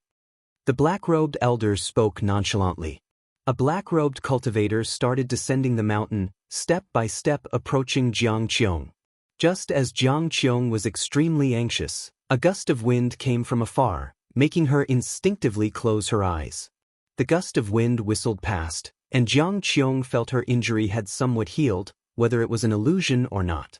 She quickly opened her eyes and was astonished to find that those mysterious cultivators had disappeared. The soul body of the ghost mother of ephemera was suspended in the air above the slope, slowly falling. Before Jianghu could react, a whooshing sound came from afar, and a blood-red treasure pagoda descended from the sky, landing in front of her, scaring her to retreat instinctively. The blood-red treasure pagoda burst out with immense power, turning into blood mist, which quickly wrapped around Jianghu, pulling her towards the pagoda. Jianghu's face was full of fear when she heard a voice in her ear, "Do not panic." Hearing this voice, Jianghu instantly felt at ease. Sword Venerable Fudao. He had come too. She was pulled into the blood-red treasure pagoda, her figure disappearing. The ghost mother of ephemera fell to the ground, turned her head to look, her face full of worry. Twilight approached. The towering divine exotic city stood on the wilderness, its 4 gates wide open. Cultivators continuously flew out, appearing as if they were being thrown out by some force instead of flying out on their own. Leah stood on a high slope at the edge of the ruins, the divine exotic immortal spirit standing on his shoulder, guarding him. Two figures appeared beside him, one being Qi Bei, the master of Qi Jiuxiao, the other a middle-aged man in luxurious white robes, with a commanding presence. I am the Sea Lord of the Star Sea Congregations, Nan Feng Tian. After this battle, the Seven Stars Spirit Realm will surely hold a grudge against you. You possess the immortal treasure, and relying solely on your own strength might not be enough to protect it. Come back with us to the Star Sea Congregations. We will train you as a true disciple, treating you better than Shen Tianyi. The man in white robes spoke. Qi Bei followed. The Star Sea Congregations is a great righteous sect. Many cultivators from the Supreme Sect are your seniors, so you can join without worry. Leah looked at the divine exotic city and said, "Thank you both for your kindness. I am willing to join the Star Sea Congregations, but can I visit the Supreme Sect first?" He was not foolish. After this battle, he had to choose a power to lean on. LV Baitin had also just sent him a message, advising him to ally with the Star Sea Congregations. Nan Feng Tian smiled. Of course, we also want to visit the Supreme Sect. I heard the Supreme Sect hides a great cultivator stronger than a loose immortal, named Sword Venerable Fudao. This indicates the Supreme Sect's great Qi fortune. It's a treasure land. Leah smiled, thinking that Sword Venerable Fudao was his primordial ancestor. It was not the Supreme Sect's good fortune, but the sect had benefited from the Li family's Qi fortune. Of course, he wouldn't say this out loud to avoid causing trouble for his primordial ancestor. They continued chatting. Leah wanted to take two companions, Zhang Buku and Guwen. Hearing that Guwen was only in the Foundation establishment realm, Nan Feng Tian advised against taking him, as his cultivation was too low. Without a nascent soul, joining the Star Sea Congregations recklessly would only lead to setbacks, especially since Leah couldn't always look after him. As for Zhang Buku, his strong Qi blood made him an excellent candidate. Leah frowned, not very happy. Qi Bei had to continue to persuade him, describing the atmosphere in the Star Sea Congregations at length, and only then did Leah give up. Far in the Third Medicine Valley harvesting medicinal herbs, Guwen pouted. What Foundation establishment realm? I had already formed my core. Guwen inwardly sneered, having no intention of joining the Star Sea Congregations. The Star Sea Congregations had too many old monsters, making it unsafe. Unlike the Supreme Sect, where Guwen was already the strongest. He had absolute confidence staying there. Seeing that Li Ya allied with the Star Sea Congregations, Guwen felt completely relieved. In the divine exotic city, he had harvested 1,500,000 years of lifespan, pushing his lifespan past 1,000,000 again, putting him in a great mood. He planned to revisit the divine exotic city after some time. Even if Liu went to the sea, with his cultivation level, he could hardly escape Gu An's divine sense. Besides, Guwen had established a soul connection with the divine exotic city, ensuring he could track it wherever it went. Leah had begun expelling the adventurers from the divine exotic city. Guwen had not only given Jiangqiong an immortal treasure but also given Zhenqin one. Immortal treasures could merge into the body, making them hard to detect. Once Yilan was unsealed and her maximum lifespan increased, Guwen would give her an immortal treasure too. The divine exotic city held many immortal treasures. Controlling it brought unimaginable gains. Guwen couldn't help but hum a little tune. Though he was hiding in the Medicine Valley, he could benefit those around him, making him feel truly great. Deeply hiding his work and name. One day, when his companions discovered the truth, how much gratitude would they feel? Guwen started to imagine again. Night fell, and a night passed. At dawn, Guwen saw Leah store the divine exotic city within himself and then, under the guidance of Nan Feng Tian and others, head back to the Supreme Sect. They wanted to leave the continent early to avoid any mishaps. Guwen arrived early at the Mystic Valley and followed the disciples in their exercises. Just as they finished, Leah came flying from the horizon, directly into the Mystic Valley. Chapter 224 Guan and Sword Venerable Fudao Mystic Valley, inside a pavilion. Leah slammed a small city onto the table. This small city was only the size of a palm, but a closer look revealed that its structure was extremely detailed and complex. It was indeed a miniature version of Divine Exotic City. He raised his chin, looking very proud. Guan looked at Divine Exotic City and curiously asked, "What kind of carved artwork is this?" Li Ya's mouth twitched and he glared, "This is Divine Exotic City." Upon hearing this, Gu An's face showed a look of shock, which made Li Ya feel quite pleased, but Gu An's next words almost made him faint with anger. "Amazing, senior brother, you actually made a replica of Divine Exotic City." "What replica? This is real. Don't believe me? I'll summon the Immortal Spirit to show you." After saying this, Li Ya tried to summon the Divine Exotic Immortal Spirit in his mind, but no matter how he called, the Immortal Spirit did not come out. He immediately became anxious. "What's going on? Why are you pretending to be dead at such a critical moment?" Guan almost burst out laughing, but fortunately, years of honing his acting skills had made them flawless. He pretended to try lifting Divine Exotic City with a puzzled expression. As the whole pavilion trembled, he was unable to lift the city. Could it be real? Guan muttered. Li Ya couldn't care less about cursing the Divine Exotic Immortal Spirit in his mind. He said proudly, "Do you know how many great cultivators are inside Divine Exotic City?" He began to recount his experiences, not mentioning that the Immortal Spirit had approached him first, but instead claiming that he had gone through various trials to win the Immortal Spirit's recognition. Guan listened with admiration. Who knew his acting was so good? If it weren't for me personally handing it to you, I might have believed you got it through the trials. Guan was only teasing in his mind, outwardly agreeing to satisfy Li Ya's vanity. Li Ya focused on describing his battles with the immortals from the Seven Stars Spirit Realm, making Guan exclaim in surprise from time to time. After talking for a full 2 ancient hours, Li Ya finally stopped, still somewhat unwilling to end it. How satisfying! It's always thrilling to brag with a brother. He wouldn't bother telling someone he's not close with. Seeing Guan pouring tea for him, Li Ya couldn't stop smiling. He took out a jade ruler from his storage bag, nearly 2 feet long and greenish-white in color. "This is a high-grade magic artifact. I intended to give you an immortal treasure, but your cultivation level is too low. An immortal treasure would only bring you trouble." Li Ya said seriously, then took out numerous heavenly materials and earthly treasures, placing them one by one on the table, and proceeded to accept them. Guan felt very touched. Although Divine Exotic City was his, the fact that Li Ya, unaware of the truth, could still care for him this much proved Li Ya's loyalty to him. Guan was very generous to those around him, but most of it was just a small effort. Those he truly gave to also gave him in return. "I have to go to the Star Sea congregations. It may take 100 years before I return. Don't miss me too much," Li Ya said proudly, though he felt reluctant inside. 100 years was too long. No one could predict what would happen in 100 years. He also worried about Guan, but he had his own path to follow.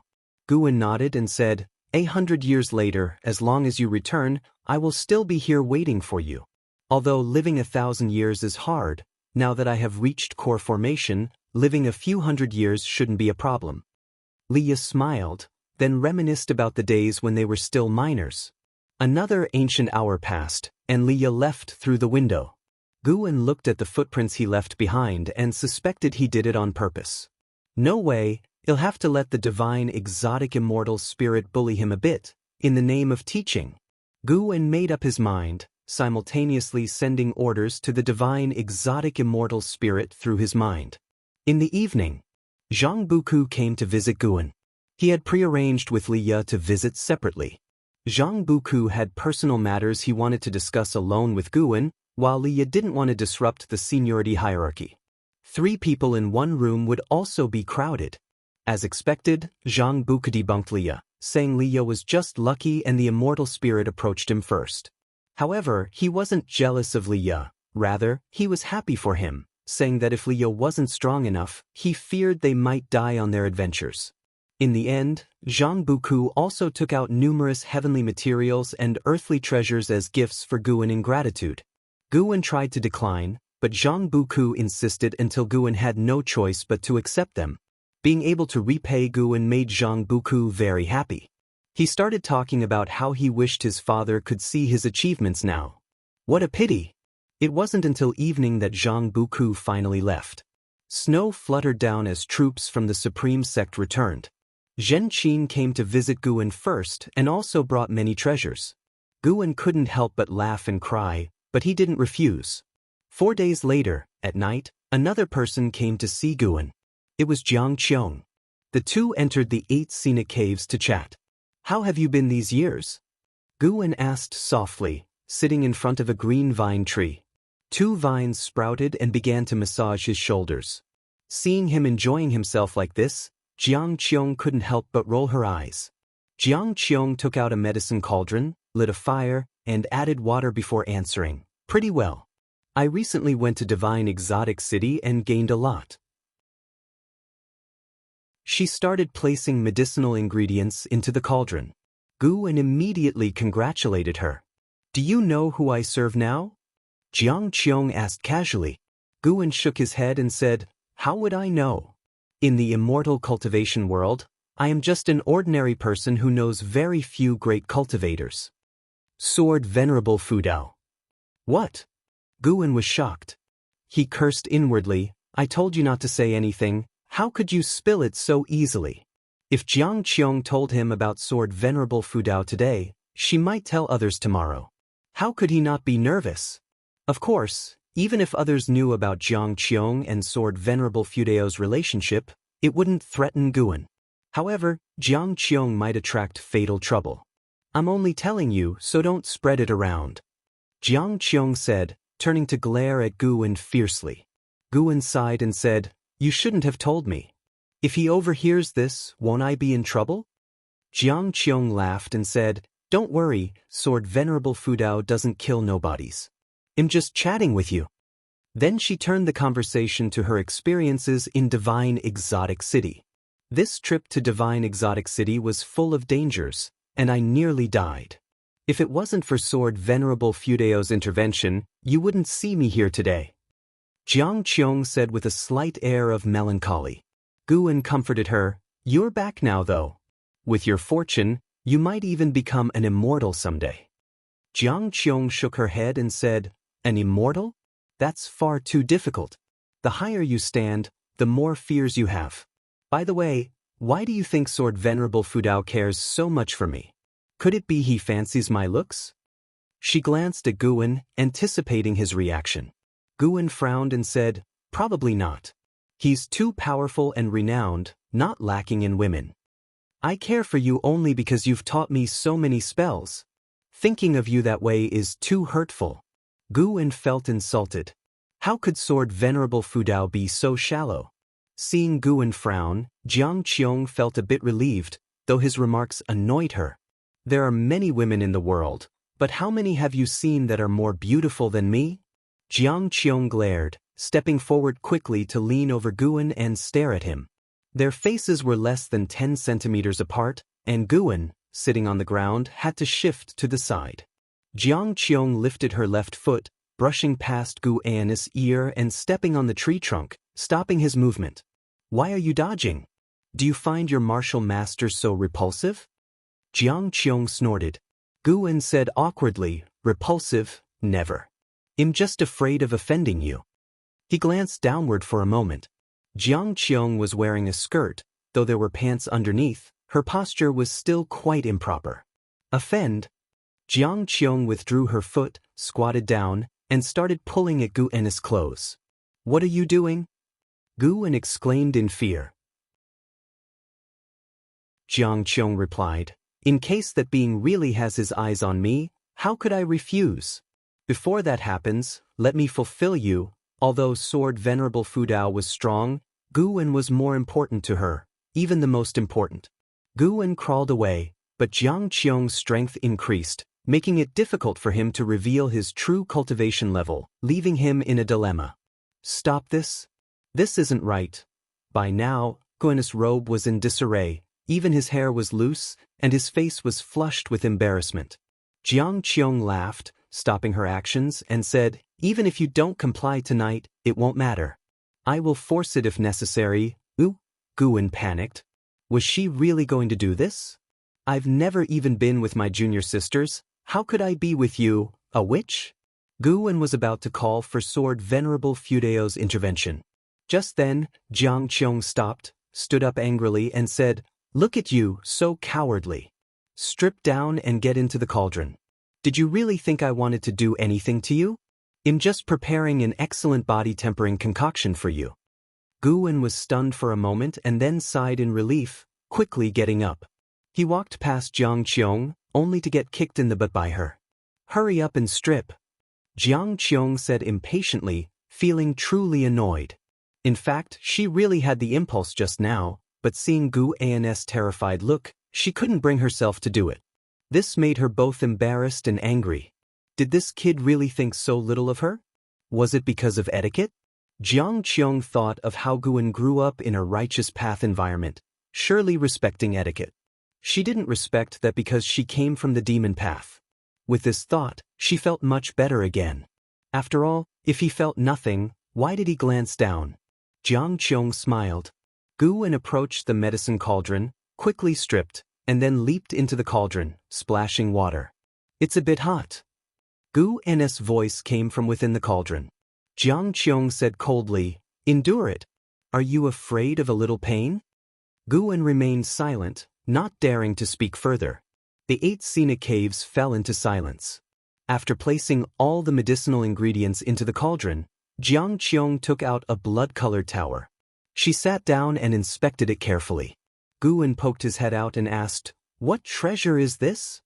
Jiang Qiong, staring at the blood-colored tower, replied, "This is the Blood Domain Soul-Suppressing Tower, an immortal treasure.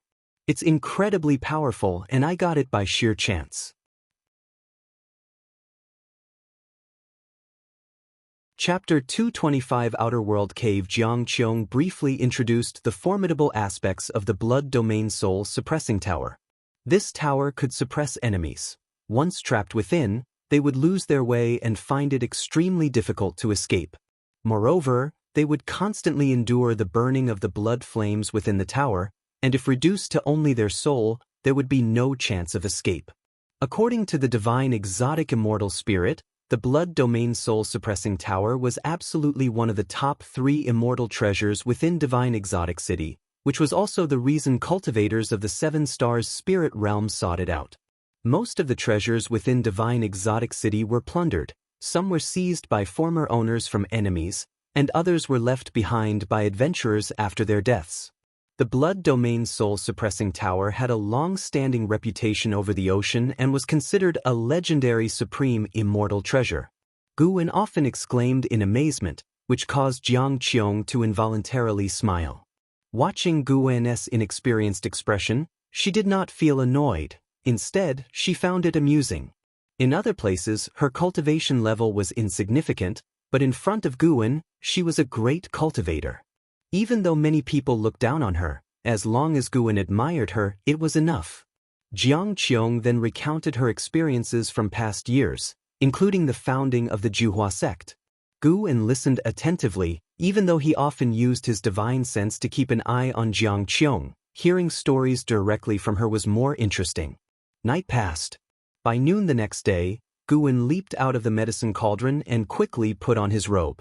Jiang Qiong approached him, scrutinizing him with amazement, and said, "I didn't expect your absorption speed to be so quick." Guwen precisely controlled his chi blood, ensuring Jiang Qiong did not notice any issues.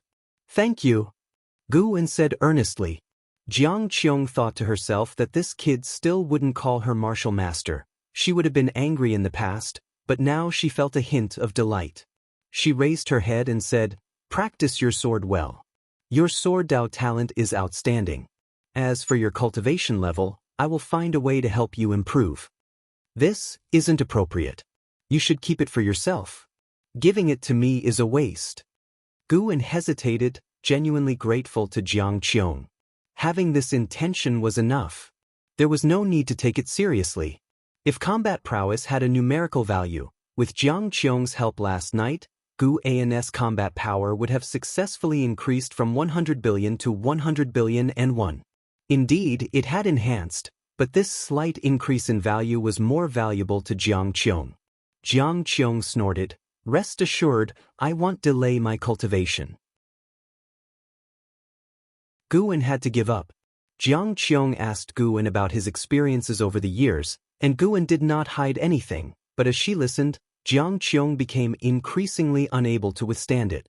Planting herbs, why are you always planting herbs?" Jiang Qiong exclaimed. Guan pouted, "Yeah, just planting herbs. What else do you expect me to have experienced? Don't underestimate herb planting. Different medicinal herbs bring different feelings." He began to enthusiastically recount his planting experiences. Jiang Qiong suppressed the irritability in her heart and listened carefully. Gradually, her mood calmed down. To her surprise, listening to Guan talk about his farming life was quite interesting, bringing her thoughts back to her childhood. Time flew by. Until nightfall, Jiang Qiong bid farewell and left. Guan did not leave the 8 scenic caves, planning to go out early the next morning. In the following winter, discussions about divine exotic city spread throughout the Supreme Sect cities, and Li Ya's name reverberated throughout the immortal cultivation world, surpassing Sword Venerable Fudao and Panin. Many believed that with the control of divine exotic city, Li Ya would become an immortal in the future. Moreover, Li Ya was very young, and some already called him the best of the younger generation, even surpassing in Hao. Li Ya's prominence did not affect Gu An's life. With the capture of divine exotic city, many great cultivators overseas left, but some cultivators stayed behind, joining various sects, with the Supreme Sect absorbing the most. Because Li Ya hailed from the Supreme Sect. With control of divine exotic city, Li Ya didn't need to wait for the future. He possessed power beyond a loose immortal, to the extent that even wandering immortals couldn't do anything to him. In this way, a new spring arrived. That year, the Supreme Sect's New Year celebrations were livelier than ever. It was said that the Supreme Sect was preparing to head south in search of an island to establish a city, with the support of the Star Sea congregations, making the task much easier. After the New Year, the Supreme Sect began recruiting disciples for the Southern Sea expedition, with 10,000 openings and excellent benefits, leading to active registrations across all cities. Guan remained busy harvesting medicinal herbs, occasionally worrying about the 7 stars spirit realms stirring up trouble. Among the conflicts sparked by divine exotic city, the 7 stars spirit realms suffered the most losses, but they currently appeared very calm, which made Guan even more suspicious that they were brewing something. By March, the disciples of the Supreme Sect gradually put the matter of divine exotic city aside. On this day, Guan went to the Outer Sect Book Collection Hall to hand over the last volume of Journey to the West. Despite the great elder Feng Shang's earnest attempts to persuade him to stay, Guan found an excuse to leave. Not far from the book collection hall, a figure blocked Guan. It was Yu Yingying from the Star Sea congregations, disguised as a chubby man, looking jovial. "Brother Gu, how have you been lately?" Yu Yingying asked with a smile, having used the sound transmission skill to reveal her true identity to Guan in advance. Guan replied with a smile, "Pretty good, how about you?" He couldn't understand why Yu Yingying always enjoyed shapeshifting. What was the fun in it? Within the Supreme Sect, her reputation wasn't widespread, making her actions pointless. "I'm quite well too. Lately I've been really bored. How about I go to your medicine valley to help you out?" Yu Yingying asked.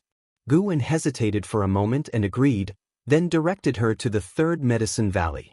Upon hearing this, Yu Yingying was immediately delighted and pulled Guan towards her own residence to pack her things. "Your Supreme Sect has produced a Li Ya. With the support of the Star Sea congregations, you'll definitely rise to prominence. In the future, we'll at least assist you," Yu Yingying remarked as she walked, her tone slightly emotional. She had not expected that amidst the scramble of so many great cultivators, an obscure minor cultivator would gain divine exotic city's approval.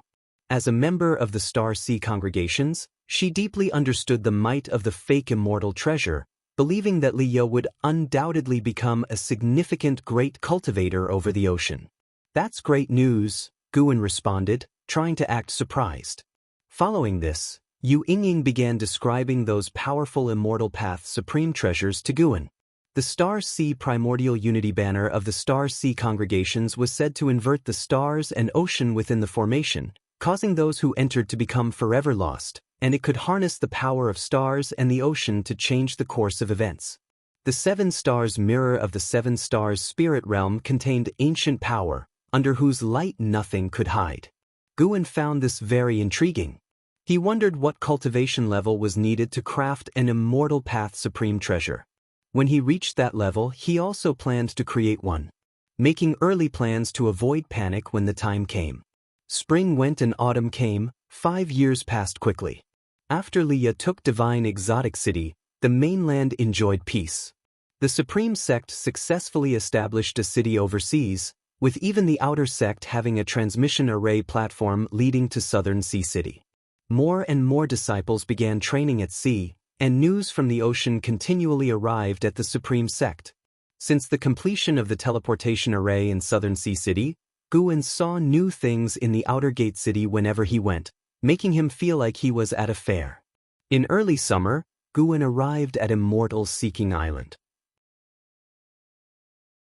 Led by the servant Hu Shaojian of the Sea Protection Mansion, Guan strolled around Immortal Seeking Island, listening to the various disturbances on the sea. The friction between the Star Sea congregations and the Seven Stars Spirit Realm is increasing. The Seven Stars Spirit Realm has gone mad, constantly invading the Star Sea congregations' territories. It's said to be related to an Immortal Path Supreme Treasure from 5 years ago. On a distant continent, the Seven Stars Spirit Realm released an Immortal Path Supreme Treasure for others to contest, which was eventually obtained by a minor cultivator. The Star Sea congregations then recruited that minor cultivator, thoroughly offending the Seven Stars Spirit Realm, Hu Shaojian said with a sigh. Guan asked, why would the Seven Stars Spirit Realm release the Immortal Path Supreme Treasure? He had wondered about this before, finding it very puzzling. The Divine Exotic Immortal Spirit also didn't know the reason, thinking it was because it was being too powerful, making it impossible for the Seven Stars Spirit Realm cultivators to find. So, they released Divine Exotic City. But considering it from the Seven Stars Spirit Realm's perspective, even if they couldn't conquer Divine Exotic City themselves, they shouldn't give other powers the chance. Hu Shaojian pondered, it does seem unreasonable. Perhaps the Seven Stars Spirit Realm needed an excuse to declare war on the Star Sea congregations? But using an Immortal Path Supreme Treasure as bait seems too exaggerated. The two continued chatting as they walked. Guan wasn't worried about causing trouble with the topic since the surrounding cultivators were all discussing the conflicts between the two great maritime powers. Half a day later, Guan left Immortal Seeking Island and arrived at Heavenly Phoenix Mountain's Nianchu Cave, bringing Tian Yaoer, Tian Qing, and Tian Bai into the grotto heaven. He took out the seeds he bought today and had the 3 demons plant them. Though Tian Qing and Tian Bai had not yet shapeshifted, their nimble claws made them capable of handling the planting duties. While they were planting, Guan went to the entrance of the grotto heaven, using his mana to create a stele, and then inscribed characters with his sword Qi. Outer World Cave. The meaning was to be forever isolated from the world. In the future, Guan wouldn't bring others here to live. This would always be his secluded medicine valley, specifically providing him with a longer lifespan. Because the seeds planted in the Outer World Cave were all high-rank seeds of level 7 or above, no medicinal herbs had matured yet. He wasn't in a hurry, patiently waiting. When the first batch of herbs matured, it would bring him a significant increase in lifespan, something he eagerly anticipated. 2 ancient hours later, Guan took them out of the Outer World Cave, walking along the underground passage towards Nianchu Cave. I've prepared shape-shifting elixirs for you. You can shape-shift in the next few days, Guan said as he walked ahead. Upon hearing this, Tian Qing and Tian Bai were overjoyed and hurriedly came forward to thank their master for his gift. Demons could achieve shape-shifting through their own cultivation, but the shape-shifting elixir could speed up the process and increase the success rate. If they relied on themselves for shape-shifting, failure would mean death or severe injury, similar to crossing a tribulation. Master, what about me? Tian Yaoer asked as she held Tian by, squeezing in beside Guwen with a pitiful expression. Guwen replied, I've prepared a batch of qi blood enhancing elixirs for you. The elixirs he prepared for Tian Yaoer weren't ones he refined but were purchased on Immortal Seeking Island, worth a fortune, and made by the top alchemy sect on the sea, the Purple Pill Palace. Chapter 226. Sudden Change in the Sea. Strange Fragrance. Guwen did not personally oversee the shape-shifting of Tianqing and Tianbai. With Tian Yaoer around, he believed the two cat demons would be fine. Tian Yaoer's cultivation had reached the 9th layer of the core formation realm, capable of handling matters independently. Guwen first returned to the Mystic Valley, taking a few laps around the valley before heading to the 3rd Medicine Valley. The number of servant disciples in the 3rd Medicine Valley had increased to 800. As soon as he stepped out of the transmission array platform, he heard a commotion. He glanced up and saw some disciples sweeping, some patrolling the area, and others practicing spells. Under the distant trees, some were playing chess and Go. Guwen was lenient in managing the disciples. As long as they completed their daily tasks, they could arrange their time freely. In the 3rd Medicine Valley, not all disciples were idle. Most harbored ambitions of becoming outer disciples, so they worked diligently to please Guwen and obtain elixirs. Guwen walked towards his pavilion. The Blood Prison Great Saint was dozing on the grass below the pavilion, nature's spiritual energy slowly flowing into his body. Suddenly, the pavilion door opened, and Yu Yingying beckoned to Guwen. Seeing this, Guwen sighed helplessly and walked over. This pavilion belonged to Lu Lingjun. After Divine Exotic City was taken by Liya, Lu Lingjun returned. She was in seclusion for cultivation until Yu Yingying entered the valley, causing a change. The two of them unexpectedly got along well. Having heard that Lu Lingjun was a great cultivator in the Mystic Heart Realm, Yu Yingying became intrigued and approached her, successfully befriending her through her Star Sea congregation's background. Guwen didn't need to enter the pavilion to know what they would discuss. It was definitely about establishing the Ascension sect. Guwen was also forcibly pulled into their plan. As long as he provided medicinal herbs, he could secure a high-level seat in the future. Upon entering, Yu Yingying closed the door. Guwen walked into the hall. Lu Lingjun was sitting at the table, which was covered in papers, with a small white snake coiled on them. He sat down, teasing the White Spirit Demon Emperor, enjoying stroking its snake head. The White Spirit Demon Emperor, having concealed its cultivation, was usually docile. Besides, Lu Lingjun had privately instructed it, so it had to comply with Guwen's actions. Yu Yingying quickly sat beside Guwen, excitedly saying, Recently, my people have tracked the whereabouts of Ascenders. And there's more than one. Guwen responded irritably, You dragged me into this just for that? I have no intention of leaving the Supreme Sect. He wondered what Lu Lingjun had said to make this native Yu Yingying so obsessed with creating the Ascension sect. Moreover, Yu Yingying, though only in the Foundation establishment realm, had many spies at sea. Previously, Guwen overheard their conversation and learned that Yu Yingying's grandfather was one of the Sea Lords of the Star Sea congregations, meaning he was at least in the wandering Immortal realm. Guwen felt quite unsettled about this. He had known Yu Yingying first, but she hadn't confided in him, instead revealing everything to Lu Lingjun. Since you two are so close, why not just soar to great heights together? Yu Yingying giggled. Of course, it's not about asking you to invite them. With your cultivation level, seeing them would be quite difficult. I'm just informing you that the framework of the Ascension sect is almost formed. Lu Lingjun nodded, saying, I plan to establish the Ascension sect outside the 3 dynasties. The Supreme Sect will also support us. To this, Guwen was not surprised. The position of the Taizong dynasty was too awkward, located at the southernmost part of the continent. The spirit mines discovered by the Supreme Sect in the Demon Clan's territory were constantly plundered by other sects, preventing the sect from expanding to the north. If the Ascension sect could be established, other sects might not target it. In the future, the cooperation between the two sects would certainly hinder the development efforts of other sections. Regarding the sect competition in the Three Dynasties area, Guwen had no intention of intervening. The Supreme Sect had not been gathering disciples or seeking Sword Venerable Fudeo's help, as both the Venerable Pavilion and the Hall of Elders were harboring pent-up frustrations, determined to elevate the Supreme Sect to the foremost sect among the Three Dynasties. Lu Lingjun said, "I plan to personally head south. I'm just letting you know so you won't wonder where I went." Guwen said, "You don't need to report your whereabouts to me." "Huh." Lu Lingjun glanced at him, her gaze slightly cold. Guwen pouted and said no more. Yu Yingying began excitedly detailing the information on the Ascenders. There were 5 in total, 3 males and 2 females, residing on an island within the Star Sea Congregation's domain. The weakest among them had reached the Unification Realm, with 2 having reached the Mystic Heart Realm. There were actually many Ascenders overseas. Once they understood the survival rules of this world, they no longer hid their origins. After all, cultivators here couldn't ascend to the lower realms, and they weren't interested in the lower realms. Guwen listened attentively, contemplating the impact if the Ascension sect truly established itself in the immortal cultivation world on the continent.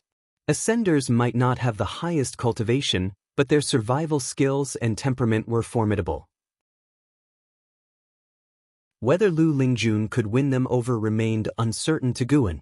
An hour later, Lu Lingjun left with the White Spirit Demon Emperor. Guwen and Yu Yingying saw them off. As Lu Lingjun's figure disappeared into the sky, Yu Yingying looked at Guwen, patted his shoulder, and laughed. "When the Ascension sect is established, you can be counted as an elder. Your destiny will change, remember to thank me." Guwen looked at her, curiously asking, "You're not even an Ascender. Why are you so enthusiastic?" Once the Ascension sect was established, those without Ascension experience would surely be marginalized or scorned, as the sect's teachings would focus on gathering Ascenders. It's interesting. In this lifetime, if you could do a few notable things, it wouldn't be a waste of time in this mortal world. If you could leave a mark, that would be even better, Yu Yingying said matter-of-factly. Guwen was surprised. "With your background, why do you sound like..." He noticed that in her true form, Yu Yingying had a peculiar causal force within her, limiting her spiritual power's growth. Once her cultivation couldn't progress, even with a maximum lifespan of 5,000 years, Yu Yingying would surely die at the age of 400. Yu Yingying looked at him and sniffed, "Right, I already know my fate. In this lifetime, I can't pursue the immortal path." With that, she turned and left, not wanting to continue the conversation with Guwen. Guwen didn't press further. Having come this far, he asked a single question, as he wouldn't involve himself in Yu Yingying's fate. He couldn't ensure his junior sister's immortality, so he wasn't qualified to help others. He turned and went back inside to practice alchemy, planning to bring the elixirs to the Outer Gate City in a few days. The time came to the end of summer. In the Third Medicine Valley, Guwen was studying the Ziwei Array Chronicles when he suddenly felt something, casting his gaze outside the window, frowning slightly. Why has this guy been so restless recently? Guwen pondered in confusion. In the past month, Liya repeatedly used the power of Divine Exotic City, starting anew today. Liya was far from him, and he couldn't capture him with divine sense due to the prohibitions of the Star Sea congregations along the way. He didn't want to alarm their great cultivators. Even without using divine sense, he could learn about Li Ya's situation through the mental connection with the divine exotic immortal spirit. After a moment of hesitation, Guwen inquired the divine exotic immortal spirit with his mind. Soon, the spirit informed him of the reason. Liya was exploring a secret realm, one of the legacy secret realms of the Star Sea congregations. If he succeeded, he'd gain the ancient legacy of the congregations. With the power of Divine Exotic City, Liya had already reached the final challenge, facing the remnants of the Inheritor's soul, with the army of divine soul demons unable to capture it for a while. Knowing the reason, Guwen stopped worrying. Liya had been with the Star Sea congregations for over 5 years. If they had intended to harm him, they would have done so long ago. It seemed the congregations genuinely wanted to nurture him. Guwen withdrew his gaze and continued studying the Ziwei Array Chronicles in his hand. Time continued to pass. An hour later. Boom! A deafening roar from afar interrupted Guwen's thoughts once again. What's special about today? Why is there so much commotion? Guwen muttered quietly, sending his divine sense towards the source of the sound. Before long, his expression changed dramatically. Reflected in his pupils was an endless ocean. At this moment, a gigantic fissure appeared in the ocean, continuously expanding. The seawater furiously rushed into the fissure, forming a spectacular waterfall. The deep fissure stretched for miles. Guwen sensed other divine senses being drawn to the ocean fissure and many cultivators heading towards it. The ocean was to the west of the continent. Guwen's divine sense traveled a long way, discovering the fissure extended for tens of thousands of miles and was still growing, seemingly dividing the ocean in two. Strangely, despite the seawater pouring into the fissure, the sea level didn't drop but maintained its majestic sight. Fortunately, the ocean fissure was far from the continent, with a landmass in between. Guwen retracted his divine sense and continued reading, planning to visit Immortal Seeking Island later for information. On Immortal Seeking Island, Guwen could always hear various significant oceanic events.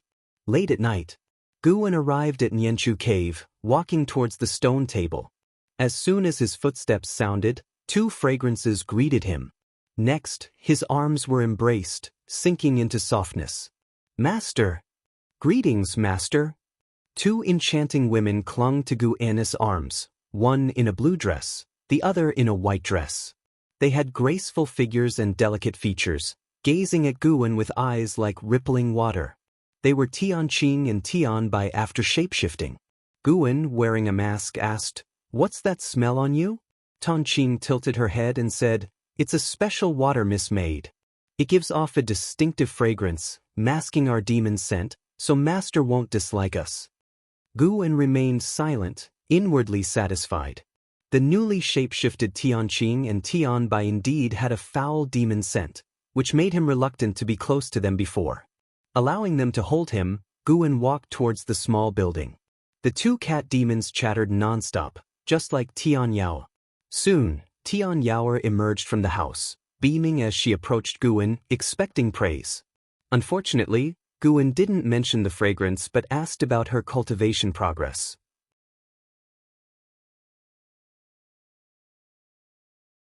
Chapter 227 Immortal King Guwen sat at the stone table, enjoying Tianqing and Tianbei's shoulder and leg massages. He cast his gaze toward Tian Yao, occasionally giving remarks on her limitless freedom step, feeling quite content.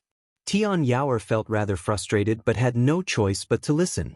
After a long while, Guwen finally stopped his pointers to her and said, "Tianqing Nanbai, today I will teach you a divine skill. Do you wish to learn?" Upon hearing this, the two girls immediately nodded, their eyes shining with excitement. Guwen raised his hand, using his index finger to touch their foreheads.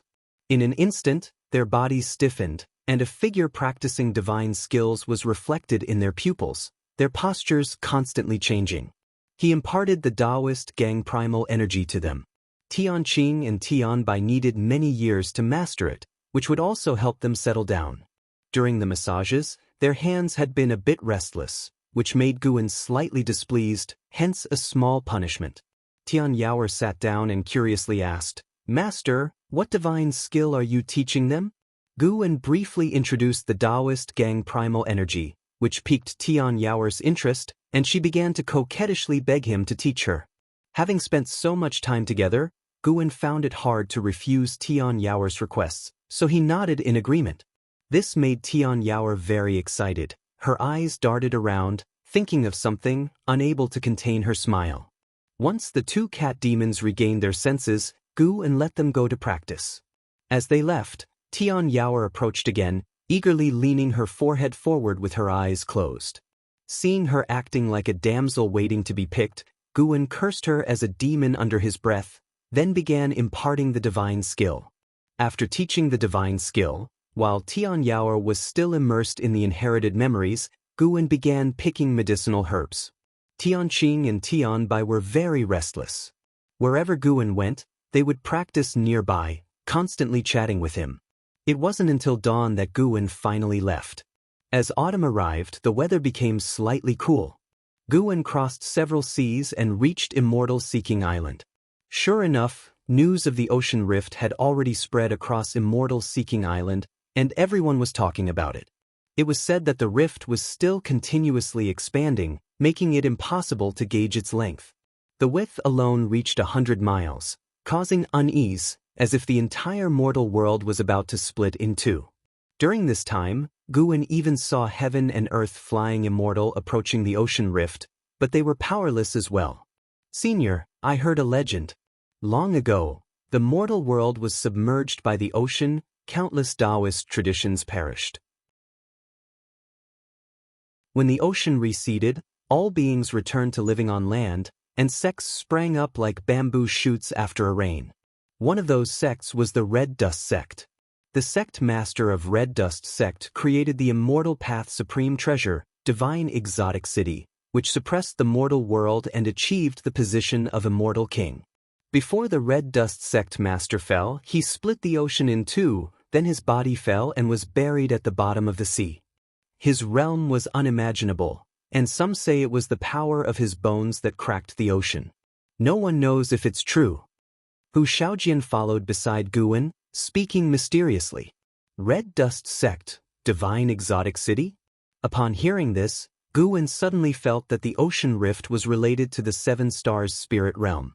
The Seven Stars spirit realm first released the divine exotic city, then created the ocean rift. What was their true intention? Help me gather all the legends and records of immortal kings throughout history, Guwen instructed. Previously, the ghost mother of ephemera had sent the 9 Nether 13 evil to deliver the immortal king crown to Guwen. Hidden beneath the crown were the bones and soul of the evil emperor. Guwen buried the immortal king crown at the bottom of a lake in the North Sea and had not touched it since. He originally thought the immortal king was just a title, but now it seemed there were many immortal kings. Hu Shaojian quickly agreed. Being able to work for Guwen made him feel honored. Having spent so many years with Guwen, he felt fortunate to have someone powerful to rely on. Serving a loose immortal was indeed his blessing. There was an auction on Immortal Seeking Island in a couple of days, and Hu Shaojian recommended Guwen attend because there was a sapling of a 9th rank spirit tree. Upon hearing this, Guwen immediately agreed. Half a day later, Guwen left with the sapling of the 9th rank spirit tree. Some loose immortals attempted to track him but couldn't keep up. Guwen arrived at the Outer World Cave and planted the sapling of the 9th rank spirit tree. Tree of Luo Hai, 9th rank 56/80,000/500000, 500,000 years maximum lifespan. If he were to kill it now, Guwen could gain 8,000 years of life, but he would not engage in killing the goose that laid the golden eggs. The tree of Luo Hai could form the Luo Tian energy sea, gather spiritual energy, and enhance the growth environment of all things. The Luo Tian energy sea could even bring down spiritual rain, which, it was said, offered a chance for enlightenment from the heavens and earth. This kind of spirit tree made Guwen very excited. In 10,000 years, the Outer World Cave would be fully cultivated. By then, if his old friends were no longer around, he could retreat there for tens of thousands of years. With Tian Yaoer keeping him company, he would never be lonely. Guwen admired the tree of Luo Hai for a long time before leaving. When he returned again, it was already 10 years later. In 10 years, the tree of Luo Hai had grown significantly taller. Tian Yaoer accompanied Guwen, standing by his side, gazing up at the tree of Luo Hai together. In the distance, Tian Qing and Tian Bai were playing around. Guwen had taken them in to serve Tian Yaoer, but since Tian Yaoer was often in seclusion, she rarely disciplined them, leading to their continued innocence and playful nature. 10 years had passed, and Tian Yaoer's cultivation level had reached the second layer of the nascent soul realm. Master, we've been looking for so long. Shouldn't we leave now? Tian Yaoer asked softly.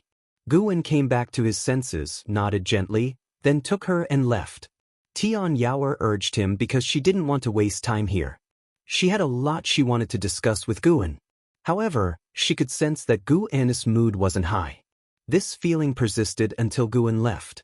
Returning to Mystic Valley, Guwen sat at his desk, holding the green hero travelogue, unable to calm his mind. He sighed quietly, feeling very troubled. The reason for his distress was because tonight Yi Lan was going to release the cultivation suppressed by the primordial reincarnation skill. He was already 122 years old, whereas Yi Lan was 117, only 13 years away from the end of her lifespan. He feared that the primordial reincarnation skill might have issues, so he left 13 years as a buffer. Over these years, he had sent countless elixirs to Yi Lan, which should have helped her accumulate a significant amount of cultivation.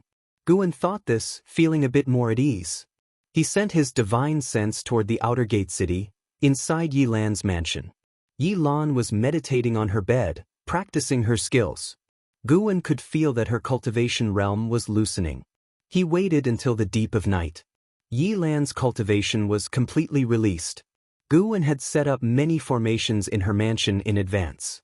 Nonetheless, her aura still alerted many people because he couldn't lay formations beyond his apparent abilities grade. More and more people gathered toward Yi Lan's mansion. Fortunately, the outer sect's great elder LV Songhan arrived in time, dispersing the disciples and dispatching subordinates to guard the mansion. This was Gu An's prior arrangement. Guan could feel that Yi Lan was forming a core, and he couldn't help but breathe a sigh of relief. Until dawn, Yi Lan began forming her nascent soul. This made Guan secretly shocked. The primordial reincarnation skill was quite domineering. Of course, the reason Yi Lan could break through so quickly was mainly because Guan had invested a lot of elixirs. The value of those elixirs had already surpassed the accumulation of most nascent soul realm cultivators. After 2 more days, Yi Lan's cultivation finally stabilized. But her commotion had attracted the attention of the inner sect and the main city of the sect. Guan had no choice but to stand guard at the mansion's entrance. LV Batian flew over. Seeing Guan, he immediately approached him. Facing the sect leader, Guan did not conceal anything. He explained the origin of the Taoist expansion skill and revealed that the reason Yi Lan's breakthrough caused such a stir was that he had poured all the medicinal herbs he had obtained over the years into elixirs for her. LV Batian had heard of the Taoist expansion skill. Wuxia was now a key figure beside Li Xiandao, and the power of the Taoist expansion skill had already spread in the Immortal cultivation world. He hadn't expected Guan to be so sentimental. He knew that Guan possessed 3 medicine valleys, and the quantity of medicinal herbs he obtained yearly was immense. That he would pour it all into Yi Lan was astonishing. I'll handle this. You can wait here in peace. LV Batian said and then signaled to LV Songhan. He had LV Songhan proclaim that a great cultivator at the divinity transformation realm was practicing in the mansion, and no one was to disturb. A foundation establishment realm cultivator reaching the divinity transformation realm in 2 days would indeed cause a huge stir, but if it was a divinity transformation realm cultivator practicing, the impact would be much less. Guan stood and waited in front of the mansion. Until evening, when Yi Lan's aura calmed, LV Songhan finally led his people away. Guan entered the mansion and walked toward Yi Lan's room. Standing in front of the door, he waited. "Senior brother, why don't you come in?" Yi Lan's voice came from inside the room. Guan took a deep breath and pushed the door open. His gaze was immediately drawn to Yi Lan on the bed. He quickly performed a lifespan detection. Yi Lan, Divinity Transformation Stage 5th Level 117/600/600, only 600 years of lifespan? Guan frowned, his heart sinking. Yi Lan opened her eyes, looked at him, and smiled. "Senior brother, I've reached the divinity transformation realm. It's incredible." She was very excited, unaware that her lifespan was only 600 years. In her understanding, living 1,000 years at the divinity transformation realm was not difficult, and she believed her cultivation would grow higher in the future. The primordial reincarnation skill could extend the maximum lifespan but couldn't ensure that the practitioner's lifespan increased with breakthroughs. After all, this skill was meant to defy fate. Guan smiled and said, "Really? That's great, junior sister. You'll have to look after me from now on." Yi Lan laughed. "The technique is yours. When you release your cultivation, you'll definitely be more powerful than I am." Guwen hadn't practiced the primordial reincarnation skill, but hearing her say this, he had no choice but to agree. Yi Lan got up and sat at the table with Guwen, starting to talk about her breakthrough experiences. Guwen, meanwhile, pondered how to help Yi Lan achieve enlightenment. At present, it seemed enlightenment was the best way to extend the maximum lifespan. But how difficult enlightenment was.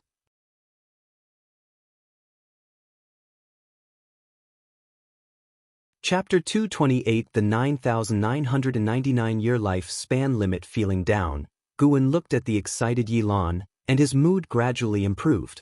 No matter what, he at least helped Yi Lan extend her life by 470 years, and her cultivation progressed from the foundation establishment realm to the divinity transformation realm, making her future life more exciting. With nearly 500 more years of life, perhaps she would have her own opportunities in the future. Guwen smiled and occasionally echoed Yi Lan's words. When Yi Lan finished speaking, Guwen said, "I recommend you go to the inner sect." Yi Lan nodded. With a face full of yearning she said, "If I cannot progress further in this life, it would not be in vain to experience the world of great cultivators." Since Guwen stepped into the room, Yi Lan had noticed something was off with his expression. Recalling Guwen's usual advice, Yi Lan thought of many possibilities. One thing was certain, her senior brother was very concerned about her lifespan. Yi Lan did not feel afraid or disappointed. Instead, she felt very content. Without her senior brother's help, she might have been a servant disciple for her whole life, let alone reaching the foundation establishment realm. Everything now seemed like a dream. If I can only live for a few hundred years, senior brother, you need not regret. If fate allows, we can meet in the next life, right? Yi Lan blinked and said with a light laugh. Guwen was startled, then laughed. Yes, if it's meant to be, even reincarnation can't stop it. They talked from the future to the past this time. Guwen chose to stay overnight at Yi Lan's residence and they talked all night without feeling tired. Early the next day, Guwen left. Yi Lan saw him off to the gate, watching his departing figure. The sense of loss welled up in her heart once again. After her cultivation level rose, she increasingly found her senior brother's demeanor extraordinary. Perhaps her senior brother had already reached a certain stage. After all, he was valued by the Sword Venerable Fudao. Yi Lan knew one thing for sure. If it was not just a chance meeting with the Sword Venerable Fudao, the Sword Venerable would not have taken action with the Qinghong sword. Guwen just wanted to avoid trouble. That's why he hid his relationship with the Sword Venerable Fudao. Yi Lan could understand this. Senior brother, I will always be with you for the rest of my life. Yi Lan smiled, her eyes filled with an expectant smile. The future was far away. She did not want to think about it too much. She just wanted to cherish the present. Putting aside Yi Lan's matter for the time being, unlike the Taoist expansion skill which could only lift the cultivation constraints once in a lifetime, the primordial reincarnation skill could be repeatedly cultivated. Yi Lan would continue to suppress her cultivation in the future and release it after hundreds of years, then the ultimate lifespan should be able to increase again, but Guwen was not sure if the effect would be the same as the first time lifting the cultivation constraints. Anyway, this was at least a hope. After hundreds of years, Guwen's cultivation would also transform, and perhaps he could find the chance to change Yi Lan's fate against the heavens. Compared to Yi Lan, Guwen was more worried about Xiaochuan. Xiaochuan, this fellow usually did not work hard on cultivation, and even if the cultivation constraints were lifted, the improvement would be limited, certainly not as good as Yi Lan. But Xiaochuan had already seen through life and death, without fear of life and death, so Guwen was not so regretful. Everyone has their own choice, everyone will experience farewells. Guwen was not a stubborn person.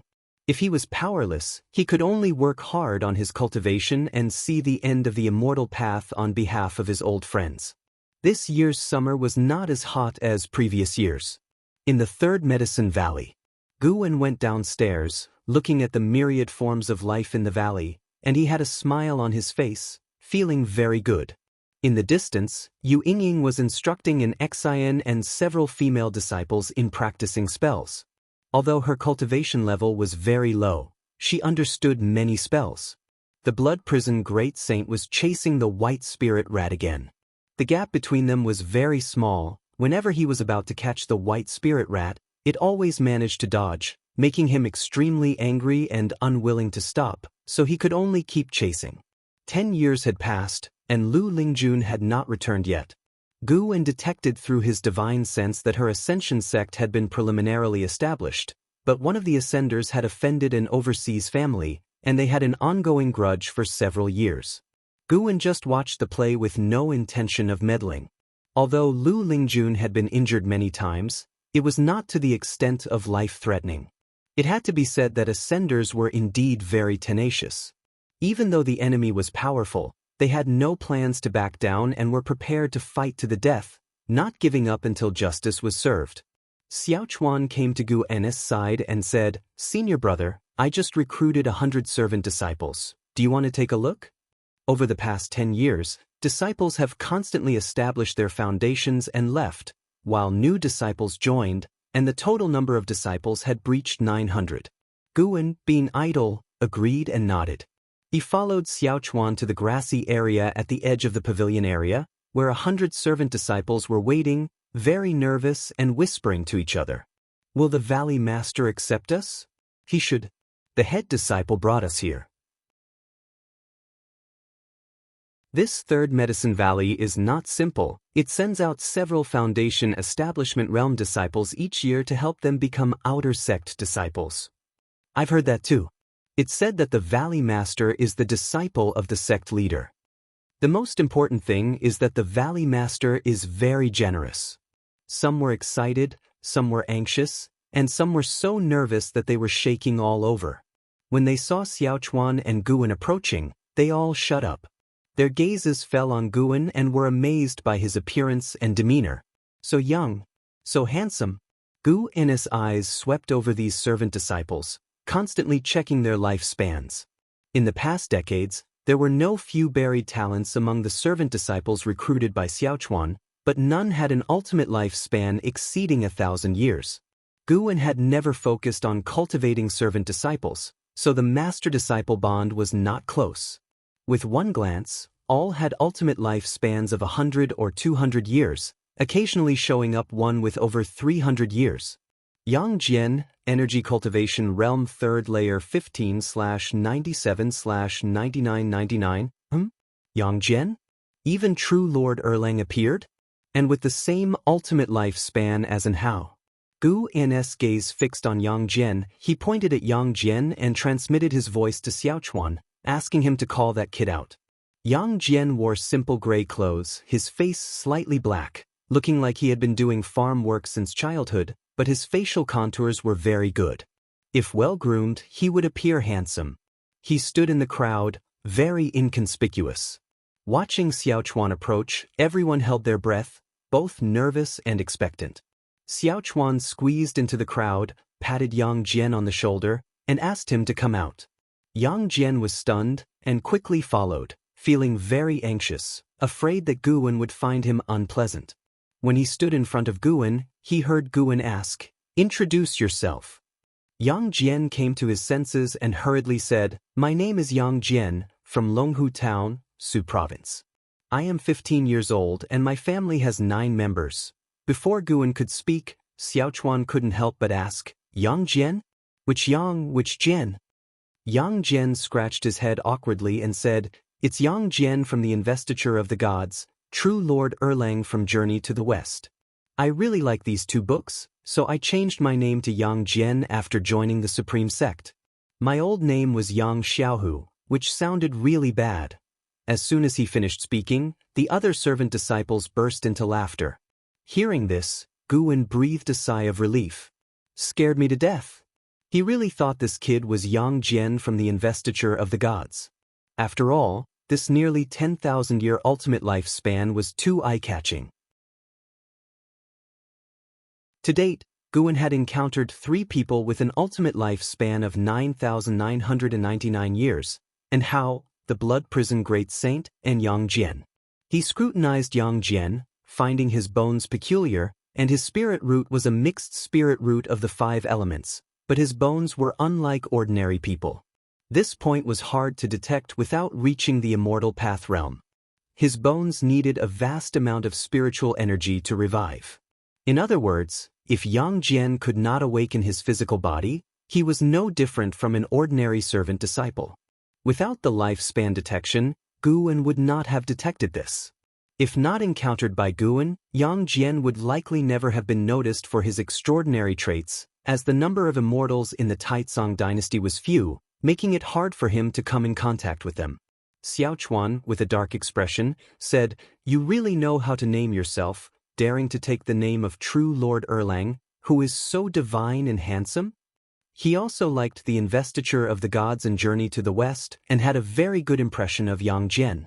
In the investiture of the gods, Guwen included the story of Yang Jian rescuing his mother on Peach Mountain, making Yang Jian's character more complete and raising his popularity to the highest in the investiture of the gods, surpassing even Neza. The other servant disciples joined in the teasing, making Yang Jian's face turn red, wanting to find a hole to crawl into. Choosing a new name after embarking on the path of immortal cultivation is also a way to show your ambition. "From now on, you shall be called Yang Jian," Guwen said with his words. The other disciples dared not laugh anymore.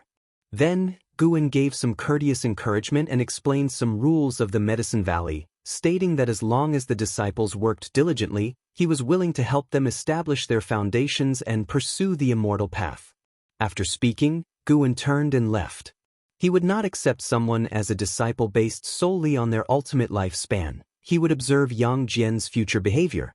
If he had good character, Guwen would be willing to help, forming a kind fate. If his character was mean, then he would live his exceptional lifespan in mediocrity. Due to being singled out by Guwen, Yang Jian was pursued by other disciples looking to befriend him, making him feel flattered. He looked at Guwen's departing figure, his eyes full of gratitude. Without Guwen's recognition, his name would have been constantly mocked. He decided secretly that he must perform well and strive to get a foundation establishment pill someday. Back in his room, Guwen couldn't help but turn his gaze to Enhao. Compared to Yi Yan, Su Han, and Zhen Qin, Enhao was his true disciple, inheriting his cultivation techniques and ultimate skills. He had always held great expectations for Enhao. Enhao's cultivation had reached the 9th layer of the nascent soul realm, and terrifyingly, he was not yet 100 years old. At the moment, Enhao was cultivating on a small island in the ocean, with Qi Jiuxiao and Qi Bei also on the island, guiding him in his cultivation. Both were stunned by Enhao's talent. If they didn't know that Enhao had a mentor at the heaven and earth flying immortal realm, they would have fought to take him as a disciple. Guwen noticed that Qi Bai's cultivation level was continuously dropping. It seemed the poison of the immortal swallowing scorpion could not be completely eliminated. He needed to find an opportunity to pass the Yang with primordial skills advanced technique to Enhao to prevent Enhao from being surpassed by Li Ya and Zhang Buku.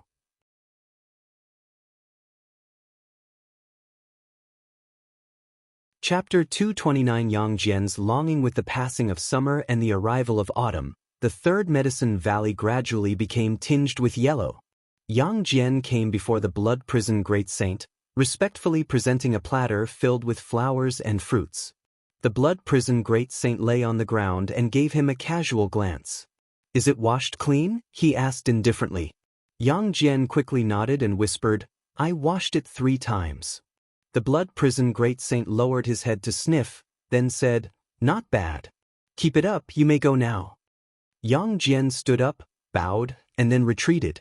Ever since Guwen approved his name, he had been more driven than the other disciples. Not only was he busy with chores in the valley, but he also served the blood prison great saint and the white spirit rat diligently. His industriousness made the other servant disciples feel disdainful, so they gradually began to distance themselves from him. Despite this, he did not feel embarrassed but was instead full of anticipation. He knew full well that with his average talent, if he only did what the other disciples did, he would at most earn a single foundation establishment pill. He believed that even if he reached foundation establishment, it wouldn't change his fate. There were many foundation establishment realm disciples in the outer sect who still remained at the bottom. But if he could gain the favor of the Valley Master, that would be entirely different.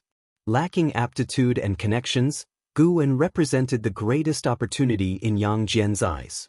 He didn't know how to go about pleasing Guwen deliberately, so he used his spare time to take care of Guwen's mounts and spirit pets. Yang Jian stood at the wooden fence, looking out over the vast expanse of the Medicine Valley's garden. He wiped the sweat from his face, filled with hopes for the future. Being able to join such a Medicine Valley was already very fortunate. Next, he needed to seize this fortune. Days went by one after another.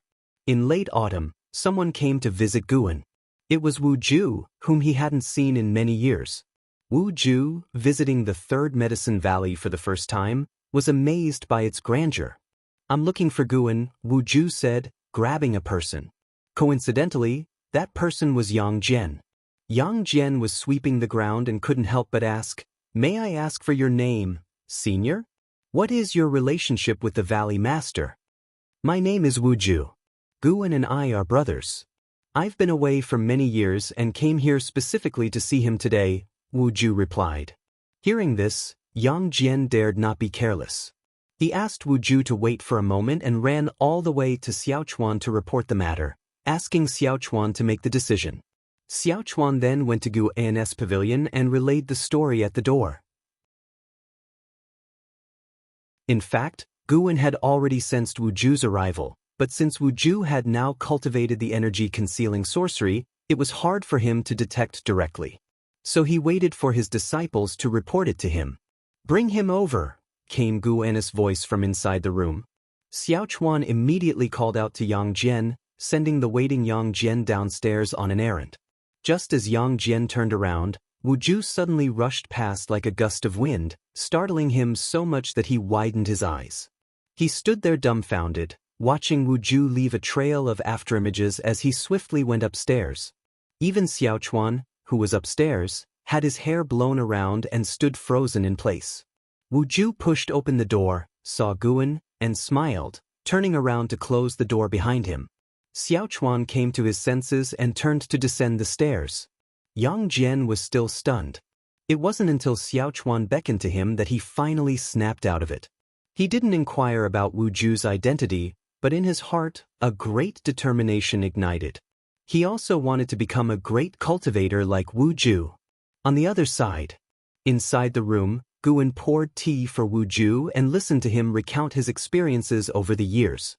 After sitting down and adjusting his mindset, he used lifespan detection on Wu Ju as if he were about to open a blind box. Wu Ju, Nascent Soul Realm, Level 8 124/890/7600, so many years had passed, but Wu Ju's maximum lifespan had not increased, indicating that he hadn't made any breakthroughs in path enlightenment for decades. Guwen felt a bit disappointed. He had hoped that Wu Ju could continue his path enlightenment indefinitely. Of course, with Wu Ju's current talent and status, reaching the Nirvana realm before the age of 7,600 wouldn't be difficult. However, Guwen thought it a pity that Wu Ju wouldn't reach the ultimate lifespan limit of 9,999 years. Wu Ju didn't notice any change in Guwen's expression and continued to talk excitedly about his experiences over the years. Guwen listened attentively. The timid boy from back then had now grown to be a capable individual. Hearing him now also made Guwen feel somewhat emotional. After a long time, Wu Ju began to speak about his troubles. "The emperor treats me very well and has tried hard to win me over, but my master also treats me exceptionally, training me without reservation. Now, the Zhou family behind my master is not only in conflict with the Taizong dynasty but is also challenging the supreme sect." Wu Ju spoke with a face full of anguish. He had embarked on the immortal cultivation path at the supreme sect, so he had deep feelings for it. When the Zhou family left the supreme sect, it made things difficult for him. Hence, he chose to serve Li Xiandao to avoid the disputes. But now, with the Zhou family supporting the great Jiang dynasty, a three-way war was imminent, and he faced another decision. This time, he had returned to seek Guwen's opinion. After hearing this, Guwen also felt troubled. Repaying a debt of gratitude was always the hardest.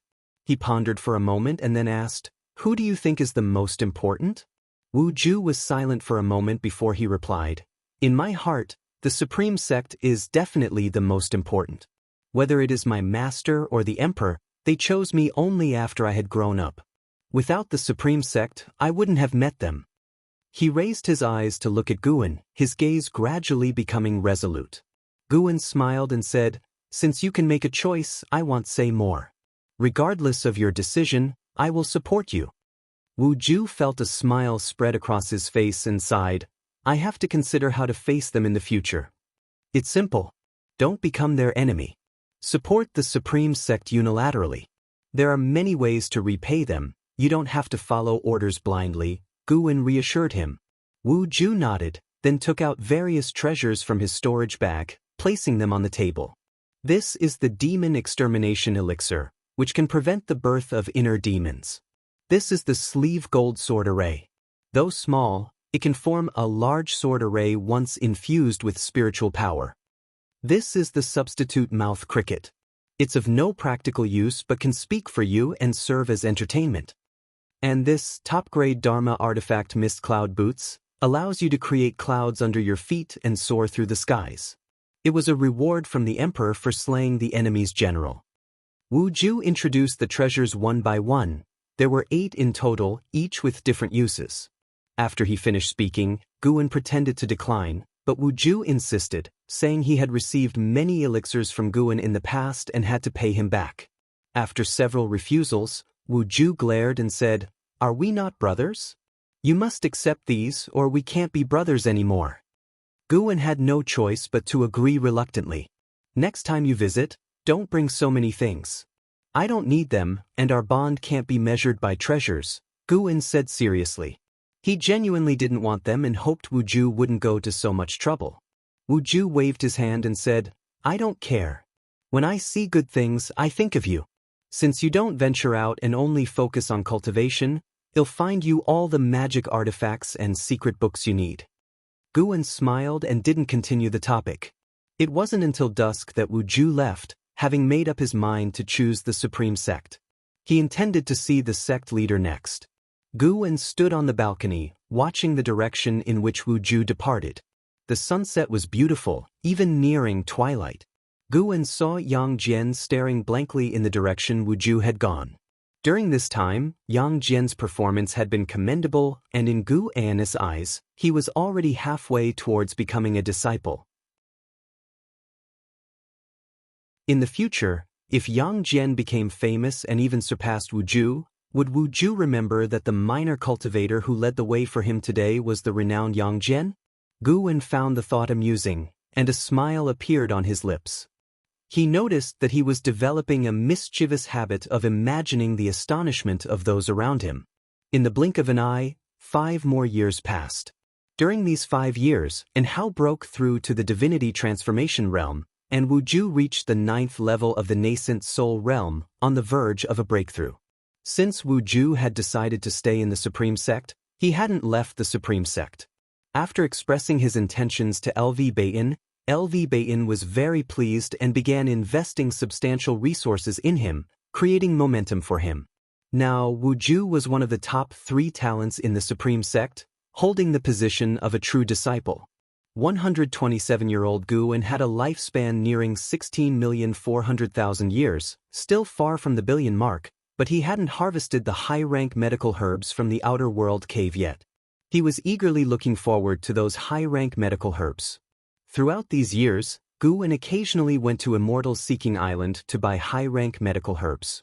The number of 7th-order medicinal herbs planted in the Outer World Cave had exceeded 100,000, and the number of 8th-order medicinal herbs surpassed 10,000. Once all these herbs matured, harvesting them would significantly extend his lifespan. On this day, Guan had just returned from Immortal Seeking Island. He walked into the 3rd Medicine Valley with a slight frown. Recently, more and more loose immortals had been eyeing him, so he needed to consider purchasing medicinal herbs from other islands. The price of a single 7th-order medicinal herb was astronomical. Guan's extensive purchases at Immortal Seeking Island had made him one of their top 10 clients, naturally drawing envy. As Guan passed by the Blood Prison Great Saint, he saw Yang Jian standing nearby, washing the blood prison great saint. He said, "Don't spoil him. He spends his days lazing around, only knowing how to eat and sleep." Yang Jian quickly responded, "It's fine. I don't have anything to do anyway." Guwen said no more and quickly went upstairs. The blood prison great saint, thinking he had upset Guwen, quietly said, "Yang Jian, come here." Hearing this, Yang Jian hurried over and squatted in front of him. "Come find me at midnight tonight. I'll teach you a spell," the blood prison great saint said mysteriously. Yang Jian's expression became strange. "There's no need. I'm not taking care of you for any benefit," he said. What he desired was Gu N's favor. What kind of spell could a bull demon teach him? "I don't care. You must come," the blood prison great saint demanded, and Yang Jian had no choice but to agree. He stood up and left, glancing towards the pavilion where Guwen resided. If only it were his master teaching him a spell instead. Inside the room, after sitting down, Guwen spread his divine sense, looking towards the ocean trench to the east. This great trench had ceased to extend but still existed across the ocean, frequently drawing great cultivators to observe. Guwen sensed the presence of an entity surpassing the wandering immortal realm flying above the ocean trench. The individual displayed their aura recklessly, drawing many divine senses to probe.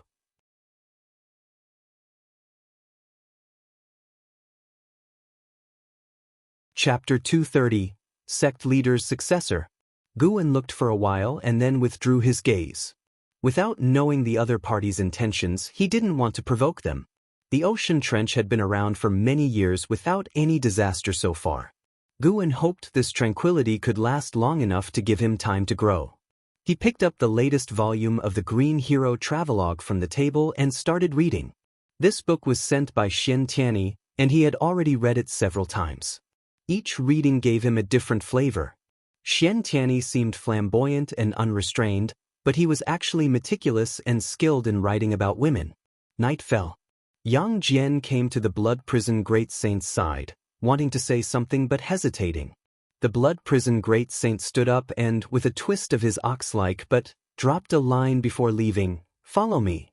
Yang Jian had no choice but to follow. Well, maybe by appeasing it, it will mess with me less in the future, Yang Jian thought silently, his mood improving. The man and ox arrived in a forest a dozen miles away. The forest was vast, echoing with the sounds of insects. The blood prison great saint turned around to face Yang Jian, then started cultivating energy. In an instant, his red ox hair began to flow like burning blood flames, and a fierce aura erupted from his body. "Ha!" Yang Jian's eyes widened, his whole being becoming alert. This aura, could this lazy ox really know spells? The blood prison great saint let out a deep ox roar, making Yang Jian feel an explosion by his ear, his brain buzzing. It took him a while to recover, looking at the blood prison great saint in horror. The great saint still maintained his aura, looking especially menacing in the night. Yang Jian's gaze towards the blood prison great saint became fervent.